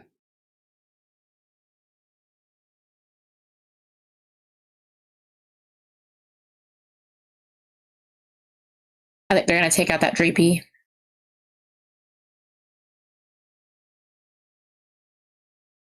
Monkey brains. Okay, off this prize, Gardevoir. We got Oh, secret box! box. Secret box. Box. Getting bailed out by the box. Box come in very clutch. That can be their stadium bump. That can be. They've got a Scream Tail in their hand. They could grab a Bravery Charm.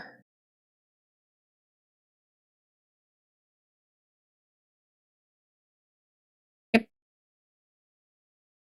see what they grab. Ultra Ball, Watchtower, Bravery Charm. Yep, called it. Yep. Maybe I am getting a little clairvoyance.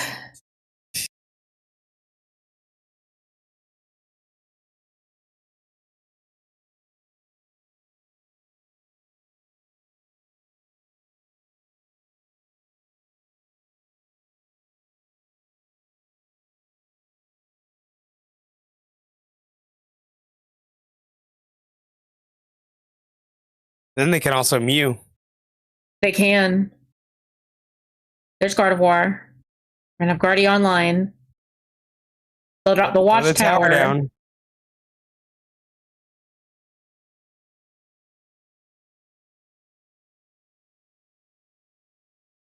There's another Ralts.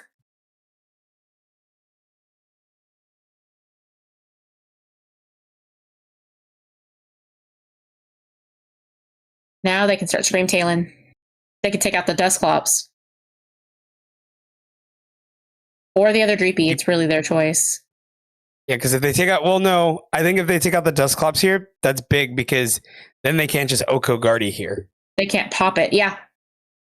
Take away their ability to pop it.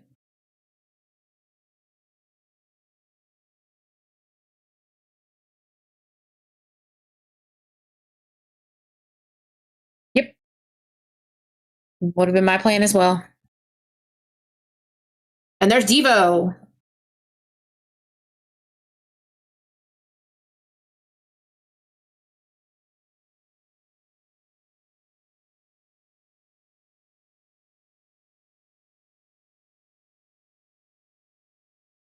I mean, they're essentially a Lily's Clefairy away from winning this game.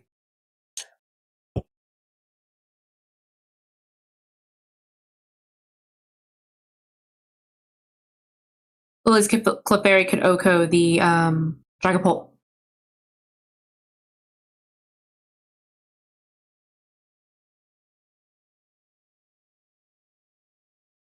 Dracloak. I'm going to see what they get off a Recon Directive.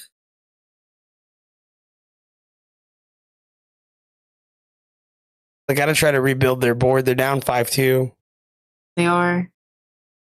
I don't know if they can bounce back from this, but Dragapult does have the ability to play from behind like this and surprise you. Oh, there's Counter Catcher. Just as I say it. Okay, bring up the Mew. They'll KO the Mew here. They'll get 3 prizes. They will. They'll KO the Scream Tail and the Mew in one go.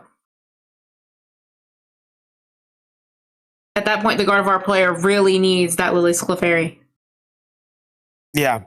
They need to find a way to get it. Oh, and they're going to Iono him too. Into the Lily's Clefairy. Into the Lily's Clefairy. That would just be the way. Yeah. No, Into an Ultra Ball! Oh, there it is. Gosh, I swear I need to start playing the lottery. You only ever correct when you say it's Iono to the card they absolutely need. I say I'm not a gambling woman, but when I make like clairvoyant predictions like that, I'm like, I wonder what 6 numbers are looking good today.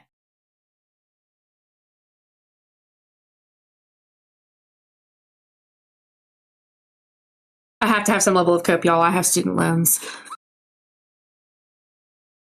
I'm still working student loans, and I'm been out of school for almost 20 years. I'll have been out for 10 in December. I don't want to talk about it. I don't blame you. It's okay. Here we go. Top deck. Frillish. Frillish. Okay, I mean, it doesn't matter. It's the Ultra Ball. They're going to get the Clefairy. Unless it's No. prized. Unless it's prized. Well, no, I think they discarded it earlier. I can't remember. Oh. Is it in Is it there? in the discard? They have so much pretty cards, I can't even tell. Dang, did they not check this earlier? That's crazy.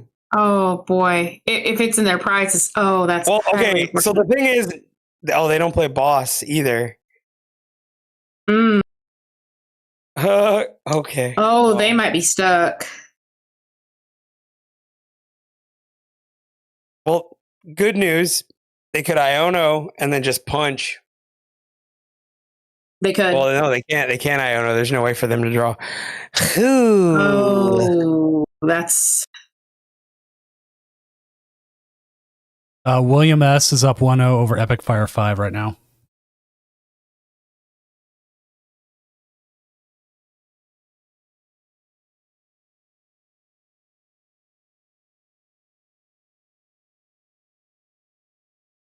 Yeah, this might be it here, actually. I think this might be the end of this.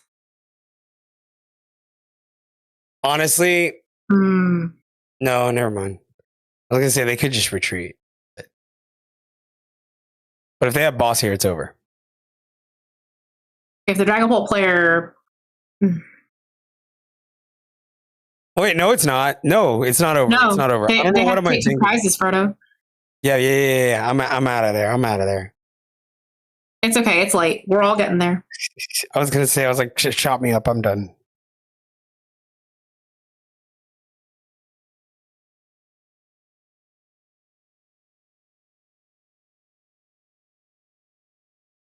Yeah, and they don't have Dust Noir. They don't have a Dust Noir set up. So they can't pop a Clops. They're Nope. going to have to,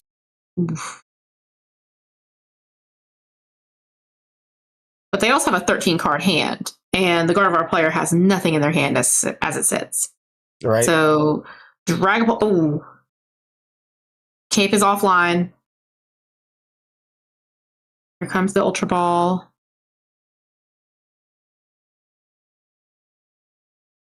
Grabbing another Dragapult.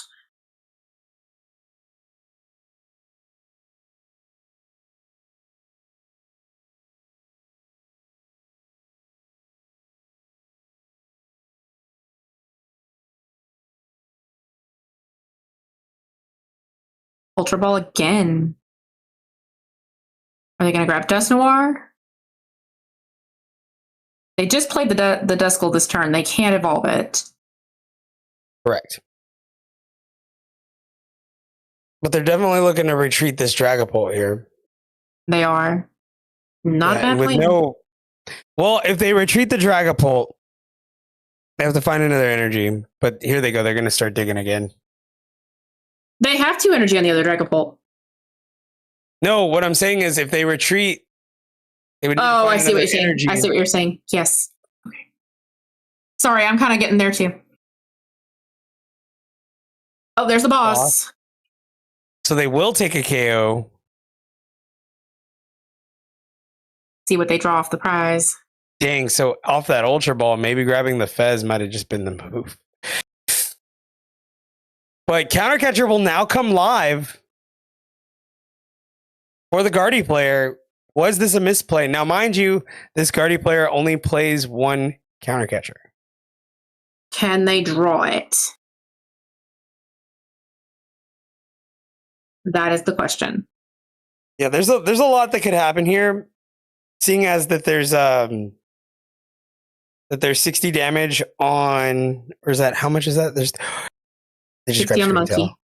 They grab Screamtail. They're going to grab Screamtail. There's a problem. You can't shoot you shoot the Fez, you can't shoot the Dragapult. Right, no, I was talking about shooting the Fez.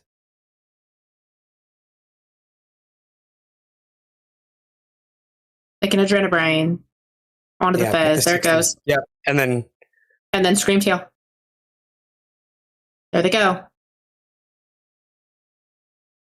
Retreat. Is it enough? Do they have enough energy? Yeah, that's enough. That's enough. That's enough. That's gonna be a win on the Guardy. Gardevoir seems to be able to get itself out of any little pickle. They just top deck that. that was a very lucky top deck, I will say. Boom. And that's all she wrote. There was the Lily's Clefairy. It was prize. Blueberry, that's why the Clefairy didn't work, is because they didn't have access. We were banking on that, and it was prize the whole time. That would have been, this game would have been done a lot sooner. Mm-hmm. Updates. Still same thing. William S 1-0 over Epic Fire, and then obviously 1-0 here on the other one. And then we'll see what happens here. Game 2.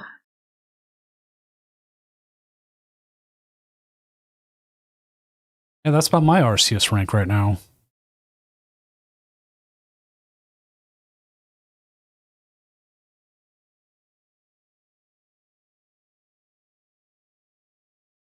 And so looks like Dragapult will be going second to Gardevoir going first.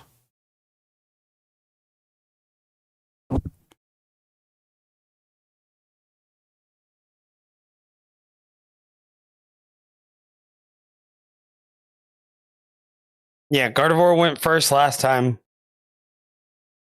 Didn't seem to really slow it down.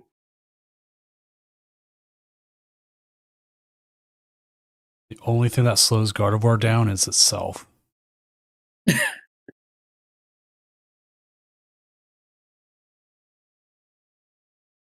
Gardevoir is, in my opinion, one of the best toolbox decks that I think I've ever seen. It's just got so many things, and they just keep printing more and more and more to make it even better.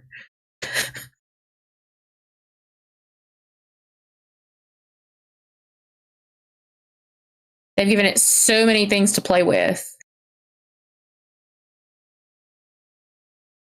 It's got bench snipe. It's got energy acceleration. It's got, you name it, it's got it.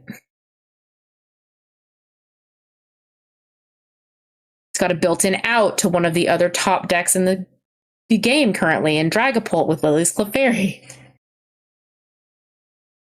It's got a couple of different stadiums that it can utilize. It's got everything but the kitchen sink.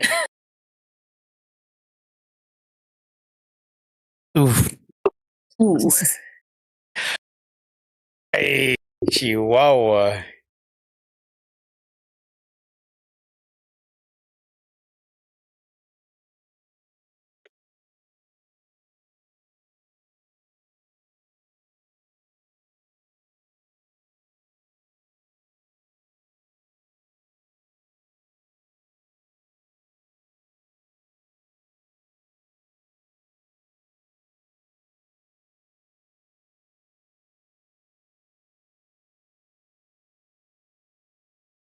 So off this Ultra Ball, they have to grab a Dreepy, right?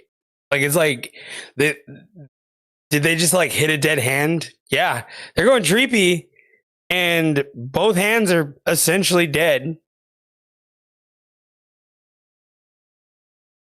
There's not a whole lot going on either side. The Dark Energy, Lily's Clefairy. Lily's Clefairy.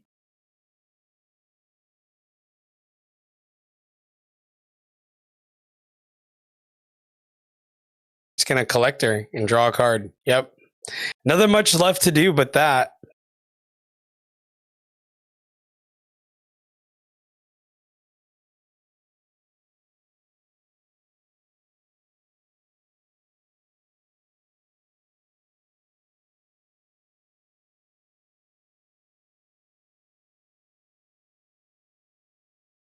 Cloak, trying to see like what.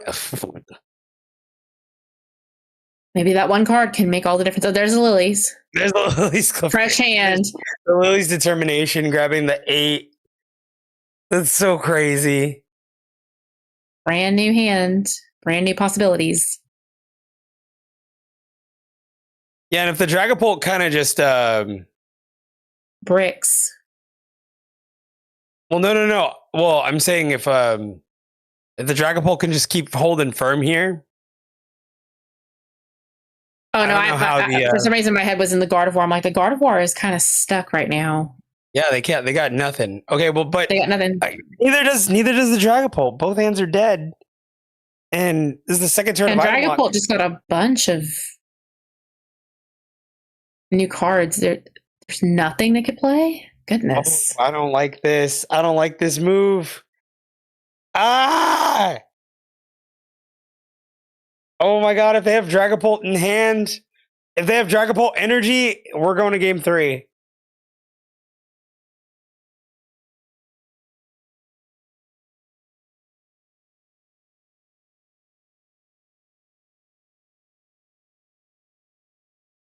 Here we go. Energy. Here we go. Dragapult. Yeah. Dragapult. No. There it is. There it is. We're going to game. That's all she wrote. That was quick. All right. Game 3.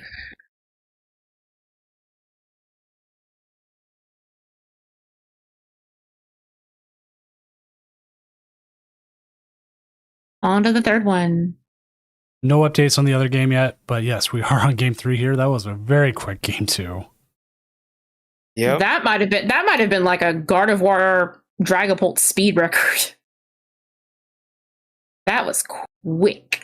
Nah, I remember we watched Shark Bait get donked on. Like, was it like 2 consecutive games or something like that once? Yeah. That was pretty crazy. Getting donked on twice.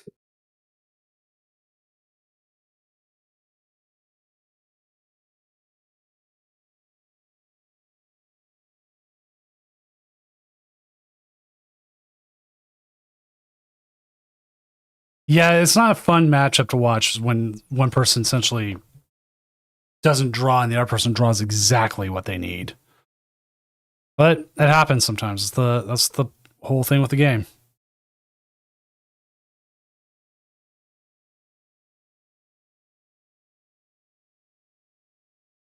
All right, so we're probably going to see a game here.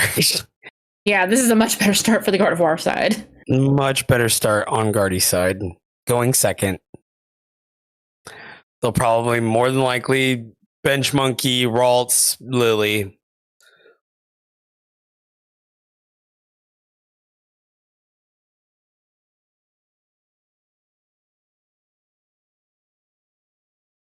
But I mean, it's not a bad start for the Dragapult player either. And no, it just attached pass. Okay, and here we go. Bench Definitely the Ralts, Lilies bench is the better Monkey. play. Yeah. There we There go. goes the Lilies. And now they can just set up now. Artisan. Grab the Frilly, I think would be the move here. Yeah, and then they're going to item lock them right back. Oh boy. Holy moly. What's good for the goose is good for the gander, I suppose. It's like you're gonna item lock me. Well, let's see how you like it. 50-minute best of 3? I think it's 75, Blueberry. It's 70. It's 70. Okay. 70 because we have a 10-minute check-in and because of how long it takes for people to check in and then how long it takes to get a game going sometimes in live, we give them the extra time. So essentially, depending on how it goes, it ends up being a 50-minute best of 3 because you got a little bit of like, okay, we got to set this up, get the games linked up. It's not like we can sit in front of each other, shuffle up and get going.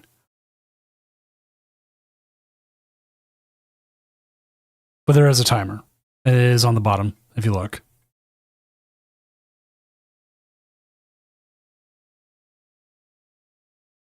The pole player is now stuck.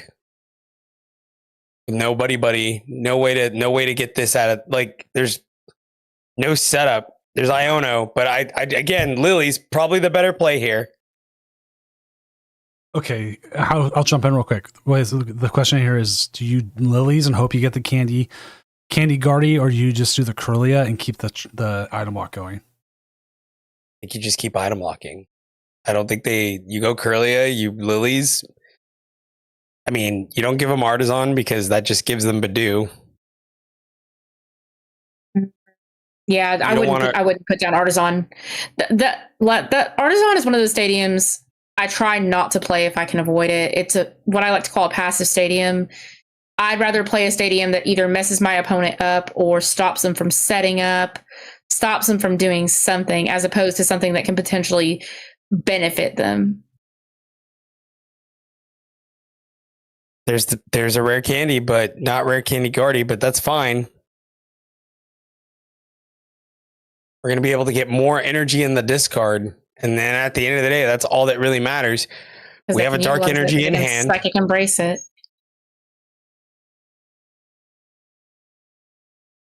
Lily's Clefairy.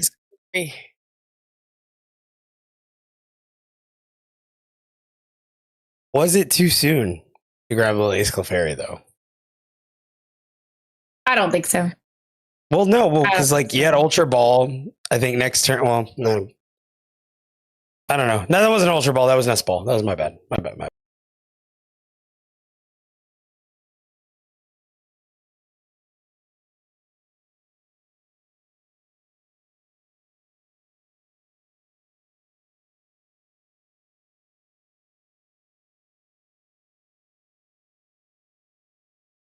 All right.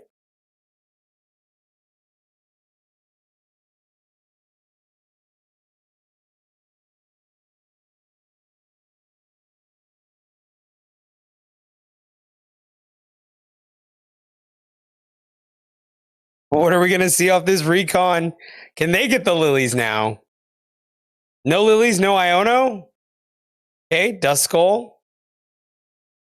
We will definitely see a game of some sort. Mm-hmm. A little more action than the last match. Yeah, no, this is getting tense, but again, just no way to get things going here. Oh, Rare candy, but no Gardevoir. Just keep spamming the item.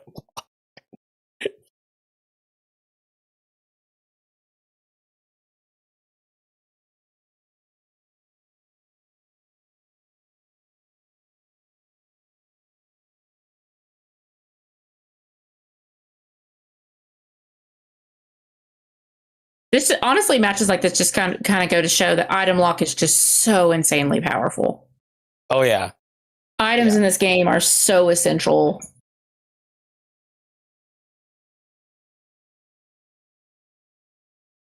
makes you think they should probably go to a more Dawn build. One would think, but Just item lock being so strong, it's like, why wouldn't you play more supporters that find Pokemon? All right, they push up Duskull.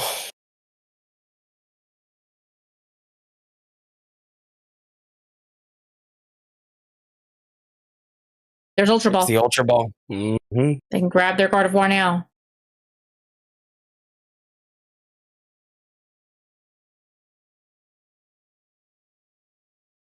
Energy in the Fez. There's Guardy. The Banshee is on the board. Yeah, they're just going to rare candy Guardy, keep the Curlia for later. Do they restart for one here, you think? Maybe, yep, they sure will. Lilies is good. But Yeah, I know. Lilies, dang, that was a nice. Mew sure done did its job. I think this is good. I think you put up Jellicent and then you KO the Duskull. You just grab the bigger jellyfish. You grab the Prongle. Pringle. Mr. Prongle. The Prongles.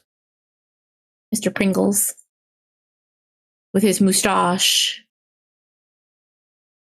You know what's funny is they've never made a Jellicent card that features the pink Jellicent, the female Jellicent. It always features the boy one. Always the boy Jellicent. Why, no one knows. But you see that little pink one there in the back?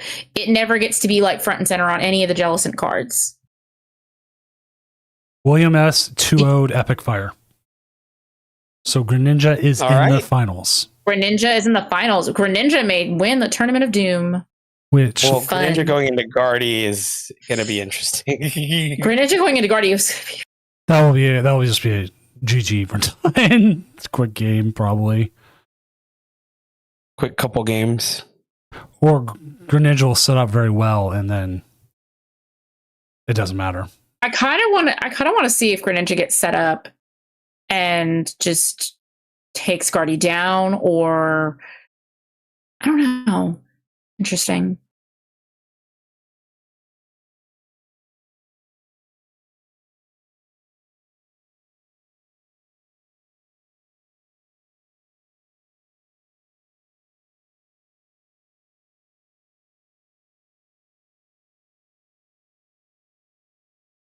Wonder if Jellicent There's the Clops are being prone to remove. Yeah, I mean, I think Frillish is probably always just better. Mainly because you can just item lock them and there's nothing they can really do about it. But I think the point of the jelly was to get a dust skull off the board because you didn't want to give them multiple skulls and for them to be able to just clear the board. So I can understand why they would go Jellicent.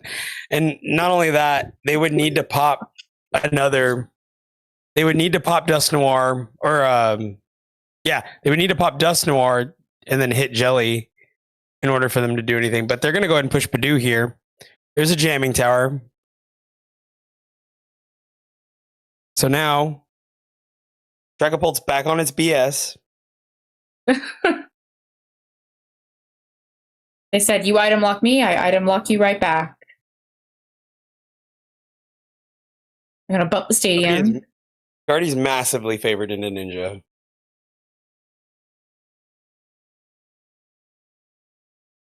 You know the Greninja's cheering on the Dragapult right now.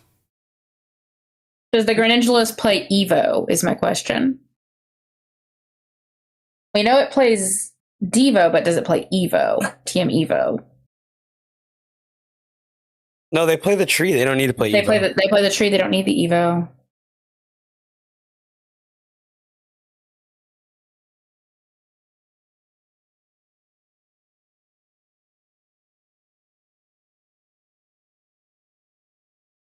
I was just trying to think from a speed perspective. Because Guardy does take a little bit of setup. Does take a little bit of time. Yeah, I mean, it just ends up being like who goes second, and Greninja typically doesn't seem to care about item lock too much. Mm-hmm. But theoretically, they both end up doing the same thing. I think they're just going to blow up. They're going to blow up this Dracloak here. It'll probably be game.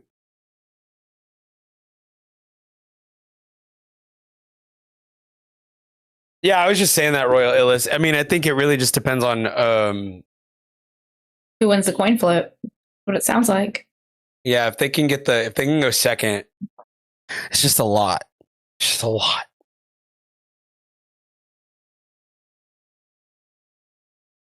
Holy moly. Why would they put the cape there? Well, I guess because they can't Dust Noir. Yeah.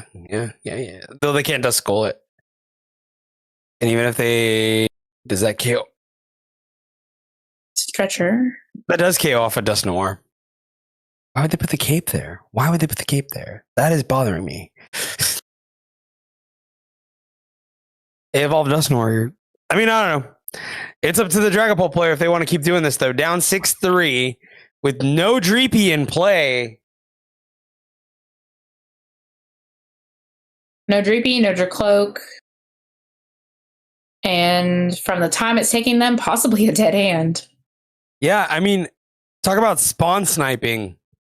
It looks like the Screamtail can just do that unless they can get more than one Dreepy down.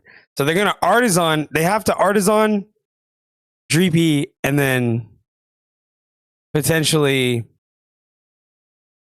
I don't know. Nestball or Poffin. This is try to get another one. Yeah, they have to have two. Oof. Oh.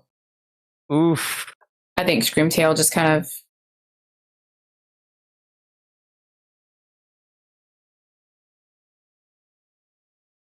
Yeah. There goes the Dust Pops. I think this might be all she wrote.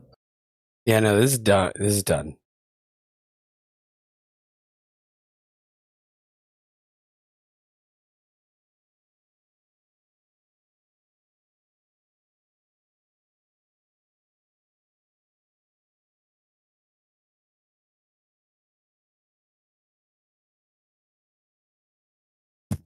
Is this a rage quit? Might have been. They haven't reported the game yet. Is this person AFK? Nah, they rage quit. I think that's what happened. They probably rage quit. It's a rage quit. Mm. Get in there, boss. Start cracking skulls. What more can I do? Just go in and report the game. Stoppage. Stop. He's already dead. Yo, She's Yeah. already dead. And my dog boom goes down. All right, so we know what our finals is now. We're gonna have some Gardevoir here, versus For the s- Greninja. which for the second week, Gardevoir is making the finals, but it's a different opponent. Last time it was against Joltik Box, but that's because we were playing Ascended Heroes format. Gotcha. So I'm guessing Joltik Box with the The new lighting. the Light Pikachu ball. item, yeah. Light ball. So I need to talk to our players real quick here in a second and make sure they know how to get.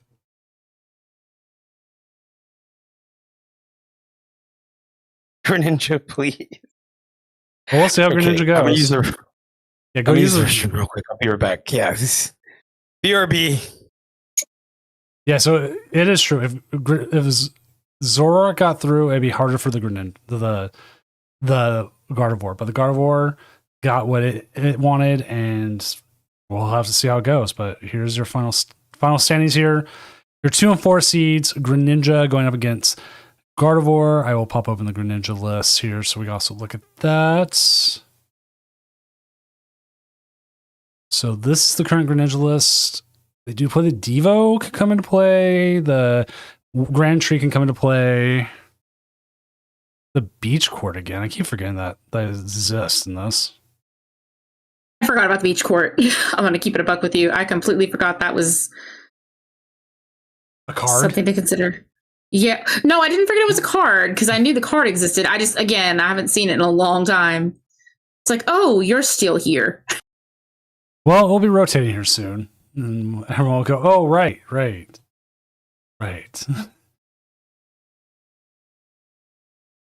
I think it's because there's 2 stadiums with the word beach in them. There's beach court and then there's surfing beach. Right, which is the new one where you can free retreat water, correct? Yep. My theory for a long time was they didn't want to print really good water because of that stadium, because that stadium is incredibly powerful. I feel like they don't want to ever print anything except psychic type stuff. Yep. Agree. But it's okay because we're getting Starmie and Starmie good. I was so happy about being right about that. I made a whole TikTok about it just so some people that were like, no, it's garbage, could be mad about it. It's okay, Starmie. I always believed in you. I believe in you, Starmie. See, you have 2 believers, Starmie. I have my little Starmie sitting cutie right here on the desk. I'll have to ask this as a question then. Because I was going to bring this up earlier and I didn't. What is your thoughts about plushes on the table during a regional? Oh, I love them. I love my little plushes. I love plush in general. I have plushes in my bed. I have plushes in my office. I love stuffed animals, and I like good luck charms. I think they're cute. I think they're cutesy. I think we need more whimsy. I think too many people take everything super serious business face. And I mean, hello, we're playing a Japanese children's card game. Have some whimsy in your life. Buy the Sitting Cutie. Put it on your freaking, play mat while you play the game. I'm gonna play Mega Starmie, and I'm gonna have my little Starmie plush sitting right there with me, even though he's not really a sitting cutie. He's more like a laying down cutie because his little legs, even though they have little beans in them, don't really support him very well because of the way he's balanced. But he will be laying right there while I play his Mega counterpart. I love it. I have a Poplio plush. I take him to tournaments because that's my baby. So I'm going to bring my Build-A-Bear Play Coco with his Guy Fieri shirt then, and I'm going to put that on the table. I love that. I love Guy Fieri. Foolish. No energy. When I was in Los Ooh, foolish. We passed by the Guy Fieri restaurant, and we saw the brunch thing. And we're like, oh, we can't go to the brunch. Yeah, no, that my roommate in Vegas and I also did the same. We were so upset that we had to miss the Guy Fieri brunch.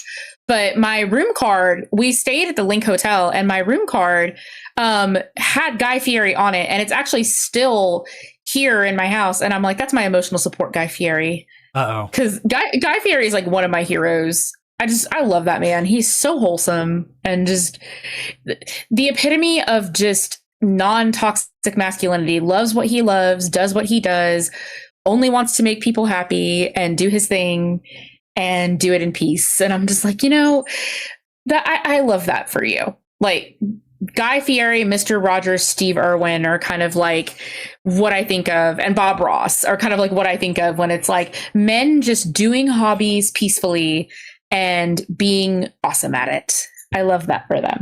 Like I love that for them. I realized all the stuff like I missed out on in Vegas because one part I was like physically tired. Oh no Greninja. I thought they had it all set there. Oh, I thought they were going to. My thing was no chorus.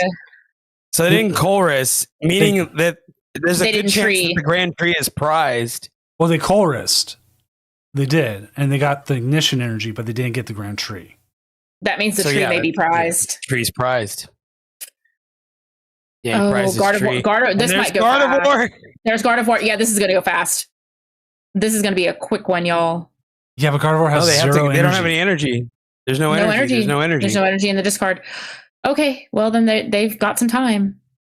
Well, I'll finish off my thought here. Like Vegas was just so overwhelming. I realized all the stuff I missed or other things I could have done.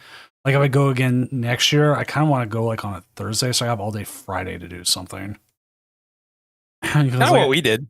Because like it was just so much. Like we walked the casinos and like between all the gaming and restaurants and mall stuff and everything else and like other things. Like I was just so overwhelmed. I never really knew where it was. And like I'm finding out these things I missed. I'm like, I want to go back to Vegas so badly. I had such a good time in Las Vegas. I want to go back. I've been saying since I got back that I want to go back. And I really hope they do that regional again. I really do. We'll have to see. But the biggest thing I hated that I missed, they had a Fallout exhibit at the National Nuclear Museum, like the nuclear. I saw bombs. A billboard for that. I was in Uber from the airport and I saw the billboard for that. I saw it. I thought that was so interesting. I saw it just online. I was like, oh, come on. There's a KO on the Badoo. The Badoo is gone. They killed the Brussels sprout. And there's the bravery charm.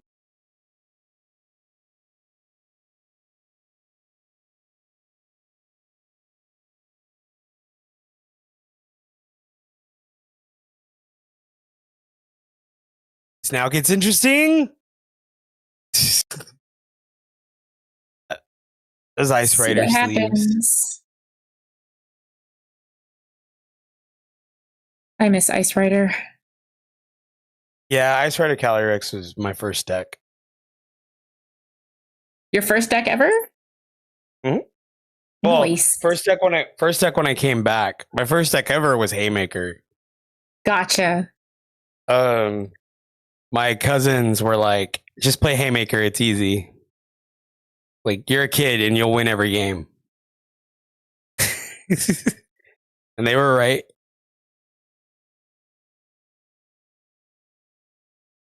But I quit in Neogenesis because I got Slow Kinged. I got Slow Kinged. I remember that deck. I got Slow Kinged once and I got really upset and I never wanted to play again. And then I ended up playing Yu-Gi-Oh! And I got Yada locked. And I was like, well, I already changed games once. I ain't changing again. So that was my thought process. My first deck coming back as an adult was Revenge Tail Gyarados. I loved me some Revenge Tail Gyarados. Revenge Tail Gyarados. Yes. That does more damage for each Magikarp that is dead. Oh, so it's kind of like Tatsugiri and the big fish. Yeah, a little bit. Yeah. Dondozo. Dondozo. I did play Dondozo Turbo for a little bit. I ended up playing against Little Dark Fury in the mirror, and that was so funny. That was my first exposure to, like, you know, playing against, like, somebody with influence. And it was just a fun time. So I can't remember what regional it was I went to. I played against somebody and everybody was like, you don't know who that is? And I was like, well, no. And they were like, well, they're this. And I was like, well, I don't know him from Adam's House Cat. What do you want me to do about it? And everybody was just like, I can't believe you put, and I don't even remember who it was, but they were just making such a big deal out of it. And I was like, well, all right then. San Antonio Regionals was so funny because Jaron, my friend, he ended up he paired into Calvin Connor, who was playing Snorlax Stall, and it beat him. And then he right after that he paired into Vance Kelly. Oh wow. Yeah, world champion Vance Kelly. Okay, we've got there goes.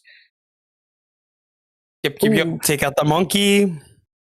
Take out the Ralts. Yep.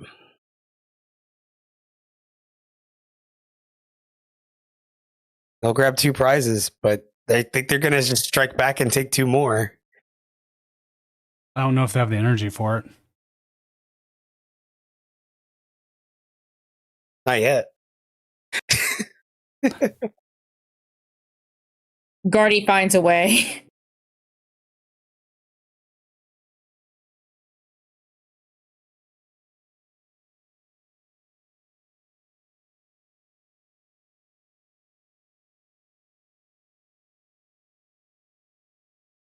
I think you just Iono Fez. Well, figured you'd Iono first. But it does give you, yeah, you do get Ultra Ball. There go the psychic energies. And then you'll Ultra Ball them away. Yep. Tale is all this time. Jellicent. Jellicent. Mr. Pringle. I think they just KO this thing. Yeah. Attach Dark and then blah.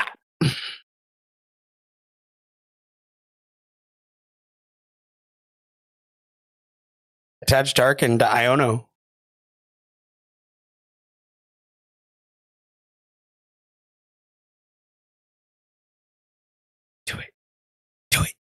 Do it, you coward. They're gonna Turo. Do it. Oh, they're gonna Turo up the Fez. The Fez. That's probably the move, yeah. And then just pop them for 320. For Pidgeot Ninja. It's pretty bad. It's pretty bad, Alex. Yeah. And Vebin TV, we always say, yes, we have the drop. We have drops, the cool exclusive kind. We have my channel, Azul GG, Little Dark Fury, and Tricky Jim. We're the only ones that you can get the collector's crate drop. And hey, an extra 3 packs as well of Ascended Heroes. So as long as you watch, you can collect those as well, if you haven't already. You may ask, hey, how did this guy, I don't know, got that? I don't either, but I've been running this tournament for 4 years. We average well over almost 300 players now every week. And somebody out there must like it. No, we also stream every tournament every week too. Every week. For 4 years. I like it. It's my favorite. I was talking with my chat on my TikTok stream last night. A lot of them did not know what this was. And I was like, go on Limitless, look up Tournament of Doom, play in Tournament of Doom, or watch Tournament of Doom, because it is a lot of fun. I get a lot of Japanese viewers on Sundays for some reason. Well, rewatch and on YouTube and on here. Hey, so if you're watching on Sunday and you're from Japan, hi. Love that. That's awesome. Are we just frozen here? No way. Not in the finals. The finals and something decides to glitch. It's not good. Oh no. Okay, there it goes. Scary. I was like,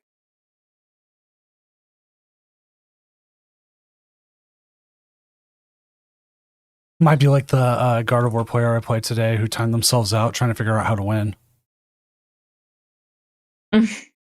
Oh, we're gonna see the Pidgeot take it to KO.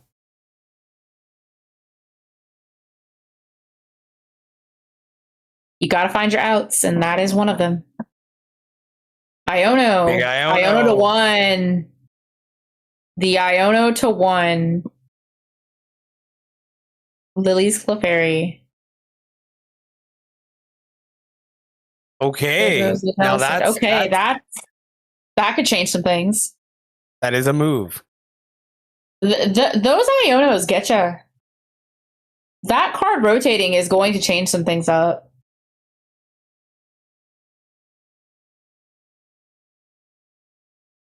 Shui, thank you for playing. This tournament doesn't work without players. I mean, that's the biggest thing. I was gonna say, did William just come back? There's a good possibility.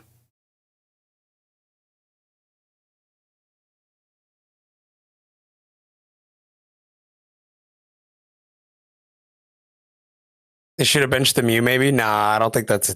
Well, maybe. I guess it wouldn't. It wouldn't have done nothing. Like a Crisis Punch boss. Yeah, I guess that's true.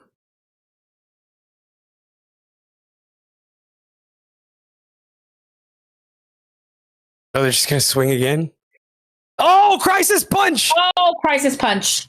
There they go. I forgot about They didn't Crisis even Punch. need that. Yeah, Christ, they didn't even need the boss. They didn't even need the boss. So they just had it. Yeah. Royal, you just called it. Royal is a Guardy believer. No, they're a Greninja believer. Which Greninja, was it? Yeah, he played 2 weeks ago. Greninja last. Yeah, 2 weeks ago. Yeah.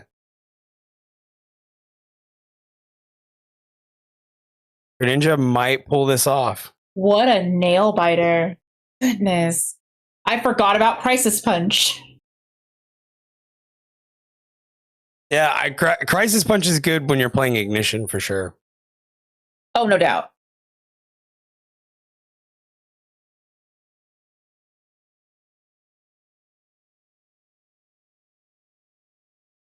So is Crisis Punch for the Guardy matchup? I mean, I guess you could use it for anything, actually. It does get you the KO if you just have it.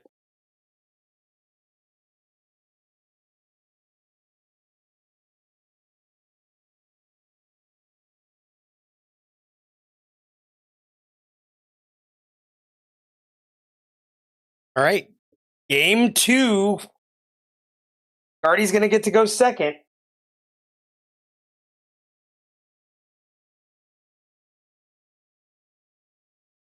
Really? I think I just popped every bone in my body.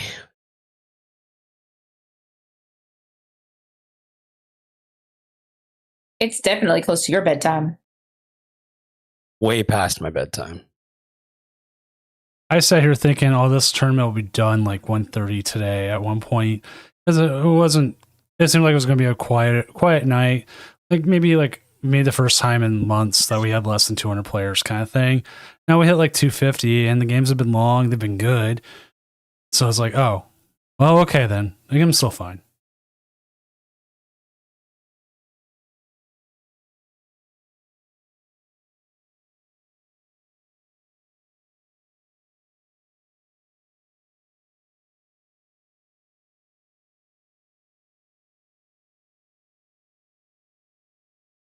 I think they want to hold on to that Artisan as much as they want to get another basic. I think they want to hold on to that Artisan to be able to bump that tree in case it comes out.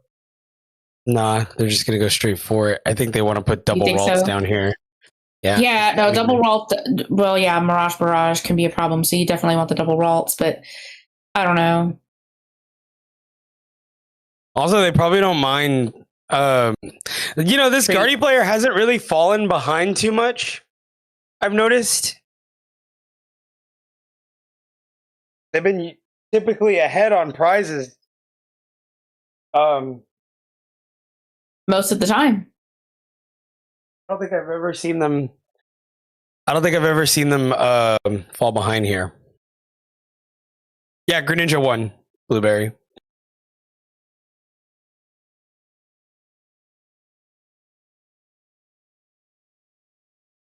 There goes the double Ralts.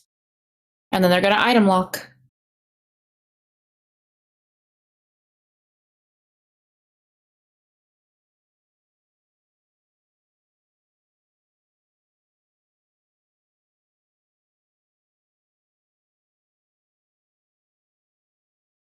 Question is, does the Guardy player now have the download?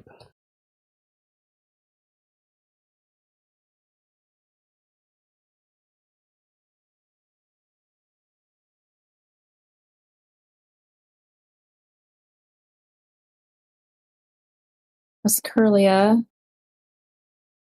They could Lilies, or they can grab Monkey. There's a monkey. Yeah, then they can just KO that Badoo. Monkey Brain, kill the Badoo, make them pull something up of value. See, Badoo is just so versatile like that. It does an item lock, it buys you a turn, it allows you to put something forward that they have to deal with. Keeping your, Pokemon of value safely on the bench. Such a multifaceted, useful card. Right. And they lock up the Froakie. I imagine they have a way to get the tree here. Did they get the Colress? Pause for the tree. Or do they have tree in hand? Yeah, they either Colress or they have like a way of getting the tree.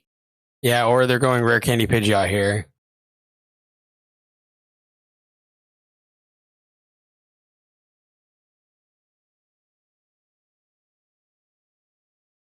I don't think they have it. Oh no, Oh, there goes the beach. They're gonna go with the playa. Cancha en la playa. In la playa. Cancha. Frogadier. They're gonna evolve it manually. Does They Cancha got two mean Frogadiers. Does Cancha mean court? Anyway, sorry. That means island court. Crazy. Playa means beach, dear, I believe.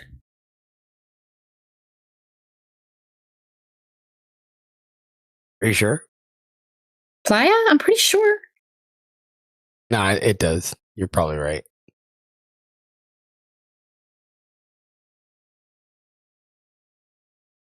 There's a jelly. Beach or seaside? I just Googled it.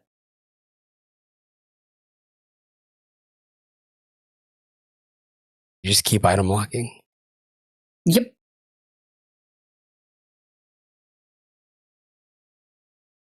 Lock them up with the items, evolve into the Jellicent. I don't like the Jellicent move. Now you're on a passive item lock. Yeah. Yeah, no, I mean, all they got to do is boss, right? But I don't know if they play boss.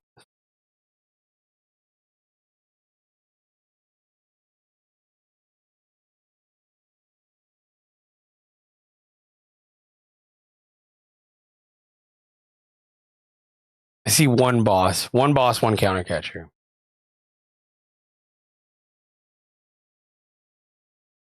All right, double frog, no Pidgeot. I feel like the Greninja player may have a hand that's not optimal right now. Yeah, no Duskull set either. So yeah, there's no Duskull set up to pop. There's no Pidgeot on board.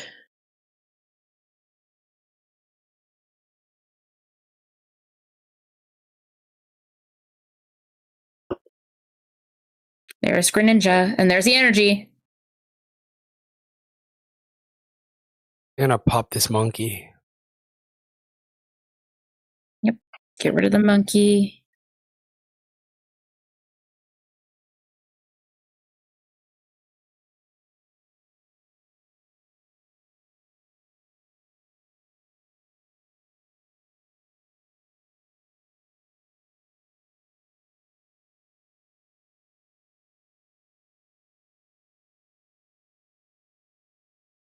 Now, question is,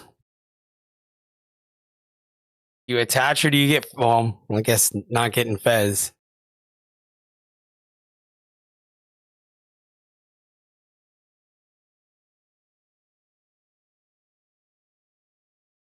Second Gardevoir. Iono. Check your settings, Vipin. Yeah, because I'm gonna say everything else seems like it's running fine on my end. Like I don't know what you're looking at.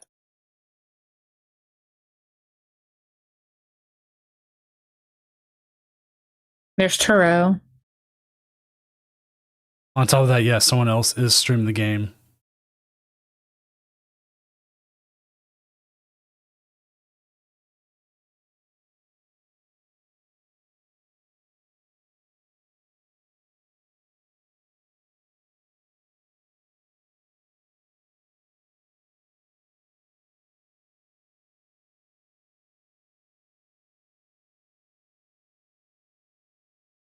Iono. All right, here we go off the Here we Iono. go. Let's see what we get. Did they get the rare candy Pidgeot? She's gonna Nope. push up Actually, this Skull. kinda They're gonna push weird. with the skull. What? I'm looking at There's Screamtail.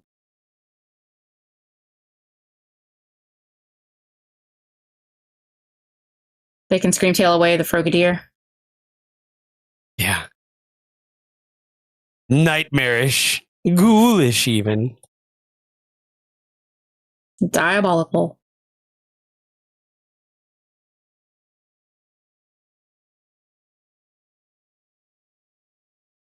Diabolical.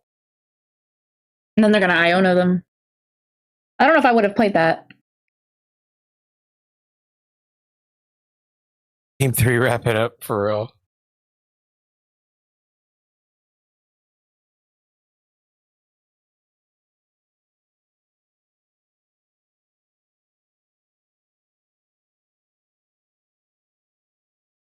Wonderful.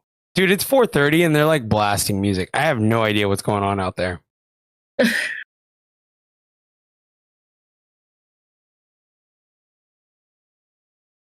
Oh. All right, game 3, baby. Let's go. Game 3, let's go. Will it be Gardevoir or Greninja? For the Tournament of Doom. All the Frogadiers. All of them. You ever seen so many frogs, chat? yes. Yes, I have. Oh, yeah. You guys frog people? Yes. My oldest screen name is obviously a frog. And there's a painting of a frog behind me. There used to be a creek not too far from the house I grew up in, and we'd go try and catch them. So, yes. Crazy.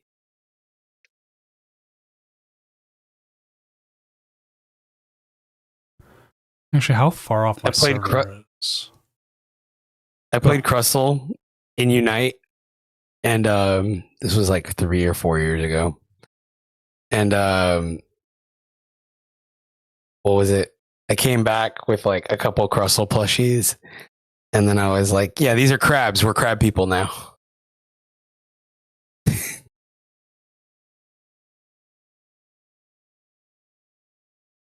Monkey start.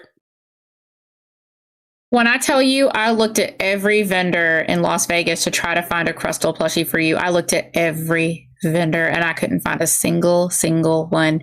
That's how you ended up getting Typhlosion. Yeah, Because still on my desk. Crystal. I couldn't find Crystal. I looked and I looked and I looked, and everywhere I went, they said that they sold out of it. They said it was suddenly popular, and I was like, that stupid hermit crab giving me fits. It's like trying to find Badoo. I bet you Badoo's a hard one to find right now. Everybody wants to get one and dress it up.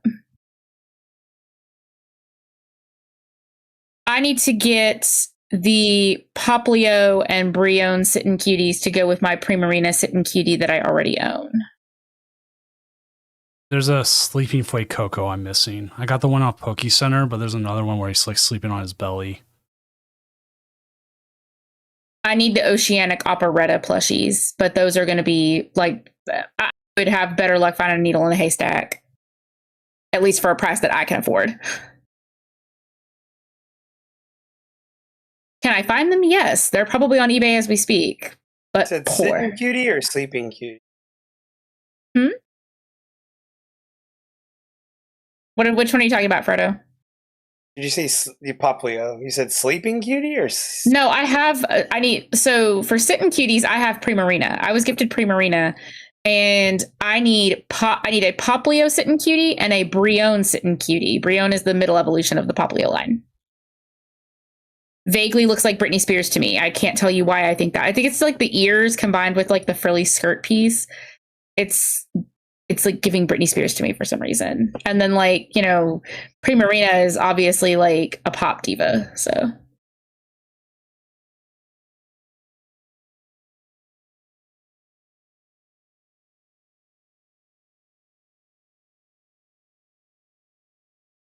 but no, the ones I've been looking for years are the Oceanic Operetta plushies, and I just can never seem to find them for a decent price.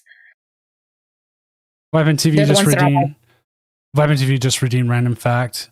Here's a good random fact. Fuecoco is the number one most requested Pokemon. Oh, there's the tree. There's the tree. We've got a Greninja on the board. Greninja has hit the board. There goes Chorus. I'll look up a random fact here. Is Fuecoco your favorite, Doom? Oh, 100%. I never had a favorite until Fuecoco. Well, I had favorites, but I never had one that actually called out to me as this is it. And that Fuecoco was it. It reminded me of my cat Leonidas. But it was just he's just an orange brain cell cat as a little red alligator. Random fact here. The Caesar salad was invented in 1924 in Mexico. I did not know that. How interesting. I love little trivia facts like that. Oh, there's Dancy.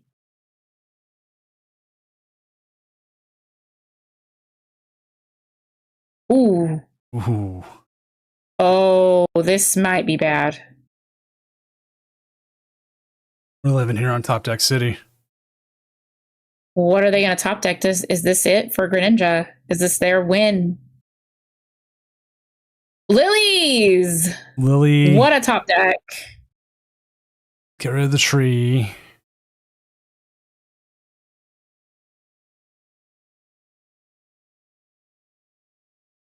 Counter catcher. Bring up the frog.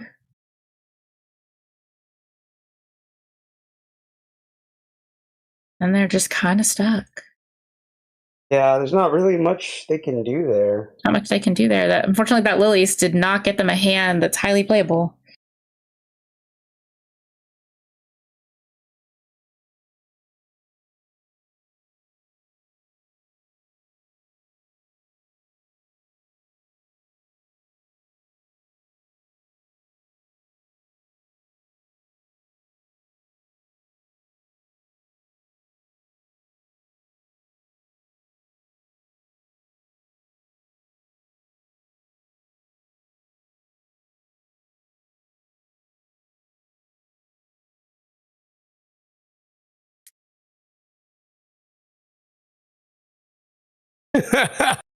Oh, Come on. Let's go. Run out of time. Jeez. Greninja is about to walk away with it. Greninja, I think Greninja may have this. There goes the beach. There's Greninja. Do they have the energy? Orchideer. There's the energy. Lilies.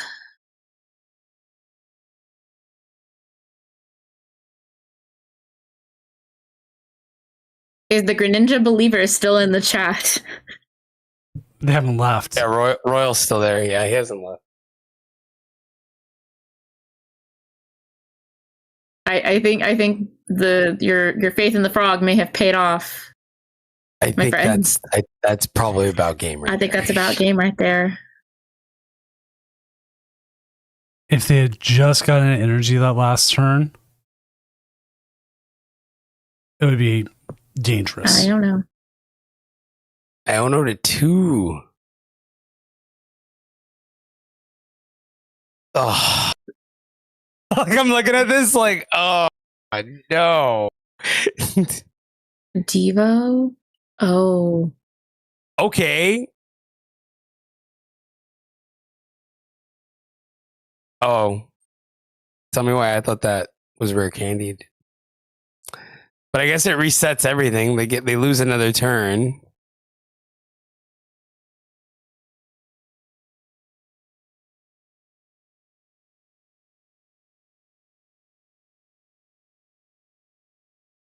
They're gonna lilies. Iono into the lilies.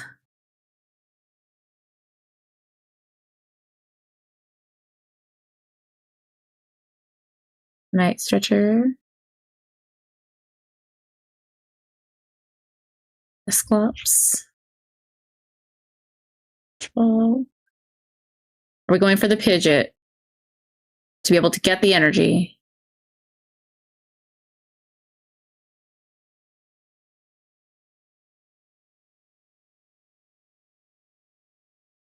Pidgeot energy Dusclops?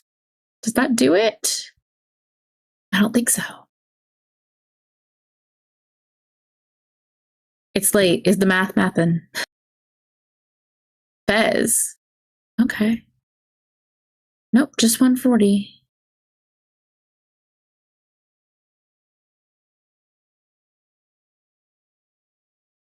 You need another Iono here.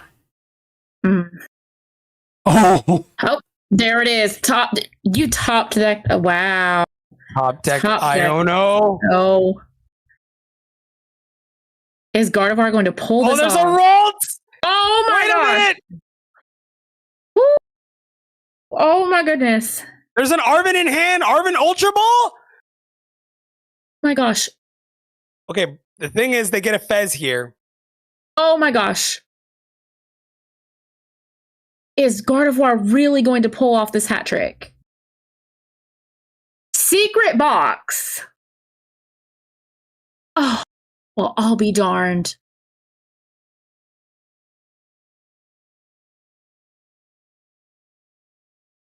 There's another Greninja. There's the water. I grab the Ignition Energy and the Dust Noir.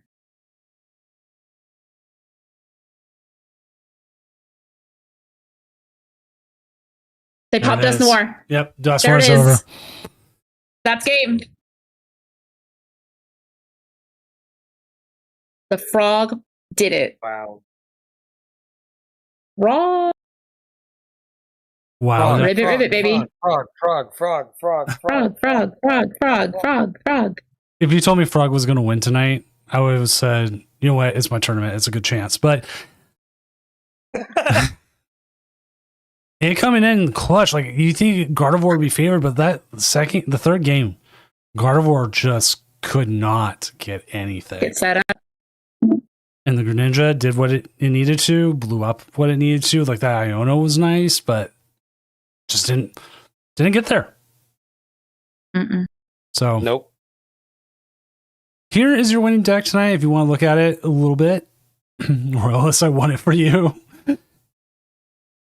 Oh hell, that no tone. That's so crazy. Now, I know a few people who play Greninja here in my locals. They've been on it for a while, and they've been because of the Ignition Energy. They're like, and the thing is, there's a lot of players are not playing stuff like Shaman. Like, Yeah, no, that's true. right. Surprisingly, in my Charizard list right now, we've been playing Shaman, but that's because like I'm on ladder and you run into the weirdest stuff. But yeah, like hitting the bench. That's been the whole thing tonight. Hitting the bench is extremely good right now. No, for sure. Yeah, and we talked about that at the beginning of the show, right? And we said how good just bench snipe is, and tonight that proved exactly what we were talking about. So crazy. Congrats for Greninja. That was pretty awesome. That was a great finals. It was. So Amazing also finals. congrats to William S., our winner. With that, we're going to get ready and call it a night because it is almost 3 a.m. my time. It's like 5 yours, right, Frodo and Natara? So why don't you go ahead and give yourself some last second promotion here before I'm going to send everyone off on Twitch to my favorite Japanese kitty cat channel, where right now they've got a bunch of kitty cats eating. Okay, I'll go first. Hello, everyone. I am Frodo HTX. I am a Pokemon TCG content creator. And if you want up-to-date news on what's going on in Japanese city leagues, if you don't keep up with that sort of thing, I post TikToks regularly of deck profiles that is going on. And here's my link tree. Hold on. Where did that go? Why is that not coming up? Yay, I love that for me. Okay, hold on. What the hell? I need to fix my keyboard, chat. That's what I need to do one of these days. But anyway, I'm about to drop my link tree down below. So if you guys ever get a chance, go ahead and drop me a follow. All that good stuff. And yeah, I'll pass it over to Natata. My name's Natata. I make Pokemon TCG content. I also make content around animation and magical girls, and I primarily stream on TikTok, so I'm just going to drop my TikTok if that's something you want to follow. I stream every Tuesday and Thursday, and I'm currently getting ready for Seattle Regionals, so I am trying to hit 1,000 followers for a special stream. So if that's something you want to check out, I'd greatly appreciate it, but I'm just grateful to be here. I had a great time. That's awesome. And thank you both for being here tonight. And finally, I'm Senior Doom, tournament organizer, professional illustrator, and man who is going to go to bed and sleep for a few hours and then wake up and become a father again, because being a dad never goes away. We will be back next Friday with another Tournament of Doom. This next one will be back. Oh, I got to VIP you real quick, Natata. Let me do that so you can post your stuff. Oh, thank you. There you go. You can post your stuff real quick. Appreciate it. Appreciate it very much. What's going on with the thing? The stuff with the sleeves is just, it takes a little bit of time sometimes to send, especially the international stuff. And then we're using a way to get addresses to them one way, and we changed it up to something more efficient because I realized how we were doing it was just not really efficient and well laid out. So we fixed it. There's like some confusion going on with this or confusion going on with that. So it's way better. So that's what was happening. Like, we're finding people were getting missed, or like something happened to the sleeves. That's why we did all the changes. But again, Senior Doom, tournament organizer, professional illustrator, man going to bed. I'm going to send everyone off to the kitty cats, and we'll see you next Friday.